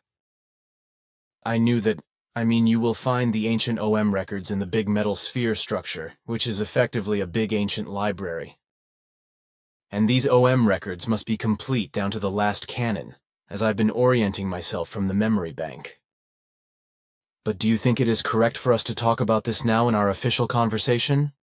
In my opinion, this is not only correct, but also necessary and important, because with this I can finally also express my opinion on what I think with regard to your denunciation, namely that you should actually be responsible as a herald for our and you honoring Plejaran peoples, but not for Earth humans, who disgracefully disregard you, insult you, threaten you, and have degenerated into evil-mindedness and religious delusion in their majority. and there. Excuse me for interrupting you because I think it is necessary. Well, I think I can understand you and what you are saying, but we must certainly bear in mind that everything must have its correctness. Otherwise, the whole thing would not have been arranged by the level Arahat Atharsata in the way it has come about and is now. As you know, dear friend, early ancestors of you Playaran emigrated to this earth, and many of them also died here on this planet, as a result of which their forms of creation or their spirit forms have since reincarnated again and again on Earth in new personalities. And this is still the case today and tomorrow, as well as the day after tomorrow and in the far future. Because for the earlier emigrants from the Ankar universe or space-time structure, precisely for the Playaran emigrants at that time, it was determined that their distant and most distant descendants should be taught until far into the future with regard to the teaching of the truth, teaching of the energy of creation, teaching of the life. This is also how it was recorded in the memory bank of Nokodemian, as I explained to you, your daughter Simyase and also Quetzal and Asket, when you all asked me about what was basically the origin and purpose of our contacts, about which you all did not have any complete information. From my personal point of view, however, I find that not only the earthbound descendant personalities of the ancient Playaran need the teaching of truth, teaching of the energy of creation, teaching of life, but also all earthlings. This is especially so, for when I see how bad and terrible and evil-minded the majority of earthlings are, how they are dominated by an immense amount of misery, hatred, vindictiveness, discord, unfreedom, disharmony and war, by murder, manslaughter and terror, as well as by criminality, crime, lack of honor and dignity, by dishonesty, vices, greed, unkindness, malice and falsehood, etc., then I cannot help but feel that they are in need of the teaching of truth. Then I cannot help but also strive for this humanity by also striving for it to bring and spread the teaching. For this I have no reward, which I do not want anyway, but I am left with the hope that 1 or 2 human beings on Earth will nevertheless take up an iota of the teaching. Think about it and find the way to then also really learn and follow the teaching in order to make a true human being out of themselves. Now, because I have access to the memory bank of Nokodemian as a result of my Nokodemian lineage, in which all information is contained without exception, which also applies to all successor personalities, determined by the energy form of creation up to the present day and into the future, it was and is always possible for me to search for and find everything necessary in the memory bank of Nokodemian. Through this, during one of my last visits to you on Era, I was also able to make an effort with regard to the metal sphere image and find out that it is a large and ancient library, which also contains the entire OM canon work. But since you were forbidden to open this spherical library by force, which you could not have done, even by force, I searched for the sign in the memory bank and was then able to tell you how you could open the structure. It was a very clear instruction handed down to us from time immemorial that we had to keep to it. Never to open the great spherical structure, because there was an evil threat associated with it, involving a planet-wide catastrophe if force was used to try to open it. The directive contained a clear and precise instruction that the spherical structure was not to be opened until the correct time, when the Herald of Horseshoe Mountain would come and give the sign to open. What we will find in the now opened and for us still immeasurably diverse library, we do not yet know and can also not yet guess, because we opened the image only a few days ago with your sign. But what we have found in this great spherical monument, which has always been hermetically sealed, and what records, etc., will be there, we cannot yet estimate. Only after we had opened this structure, which had not been permitted since time immemorial, but only through you, because you, as a personality of the direct Nokodemian lineage, were and are entitled to do so, did we become aware of the immeasurable responsibility to which we now have to submit, and which we now also have to consciously bear and strive to fulfill and carry into all the future to come. My father Svath must have known a lot about this. which he also listed in his annals and left them for us to study and take on the mission traditionally cultivated in our family line. And our family line includes all of us who are his direct descendants, as well as our descendants and those who are related to us, in relation to this mission which we and all our descendants will carry on into the future. But what will now come to us in its full extent, when we work our way through all the records and documents in the new and diverse library, we will probably only be able to recognize and grasp after many years. And I think that although my father Svath knew a great deal about the whole task, he did not know the full extent of it, for as he has stated in his annals, it was only through you that he came to much of the information you made available to him from the Nocodemian memory bank. Now it is so that my family and all of us who are involved in the mission, through the opening of the immeasurably rich library, can only now gain access to manifold knowledge and to all OM canons, and thus also to our real task in relation to the mission, and can intensively concern ourselves with it. Already we have all come together and have had our first important conversations, as we have also decided, in unanimous assurances, to fulfill our task in faithfulness, knowledge, and duty. Unfortunately, everything has only come about in this way at the present time, because you have always held back and never said a word about what is hidden in the old large metal sphere structure and in the OM records it contains, as well as in the entire library mass.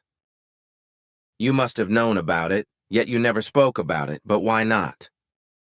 That is actually simple. Because I was not allowed to say anything about it because that is how it is ordered in the memory bank of Nocodemion. That is why your father Svath was also not allowed to say anything to you when I had to explain some things to him regarding the large metal sphere formation according to a certain rule from the memory bank. And furthermore, I can and must say now, since so much has already been made clear, that I had to act in this way, also by telling you the secret of opening the image, the sign, as you call it. And this was necessary, for you Plejaren are to be the heirs of the entire teaching of truth, teaching of the energy of creation, teaching of life, as Nocodemion wisely determined for you in his time. Therefore, it was and is time for you Plejaren to take up your inheritance and make use of it and put it into reality. Besides, I must also explain, time does not stand still, which is also expressed through aging, also in my case. With this I mean to say that my work is also coming to an end for this time, and the course of my life is gradually drawing to a close, which has prompted me to hand over the legacy of Nocodemion to you Plejaren while it is still possible for me to do so. And with that, dear friend, all that needs to be said is said. Thanks. With your permission, I would like to leave now. Your words urge me to consider everything carefully. Please, you do not need my permission. Goodbye, dear friend. Yes, goodbye, my friend, even if you do not hear it anymore.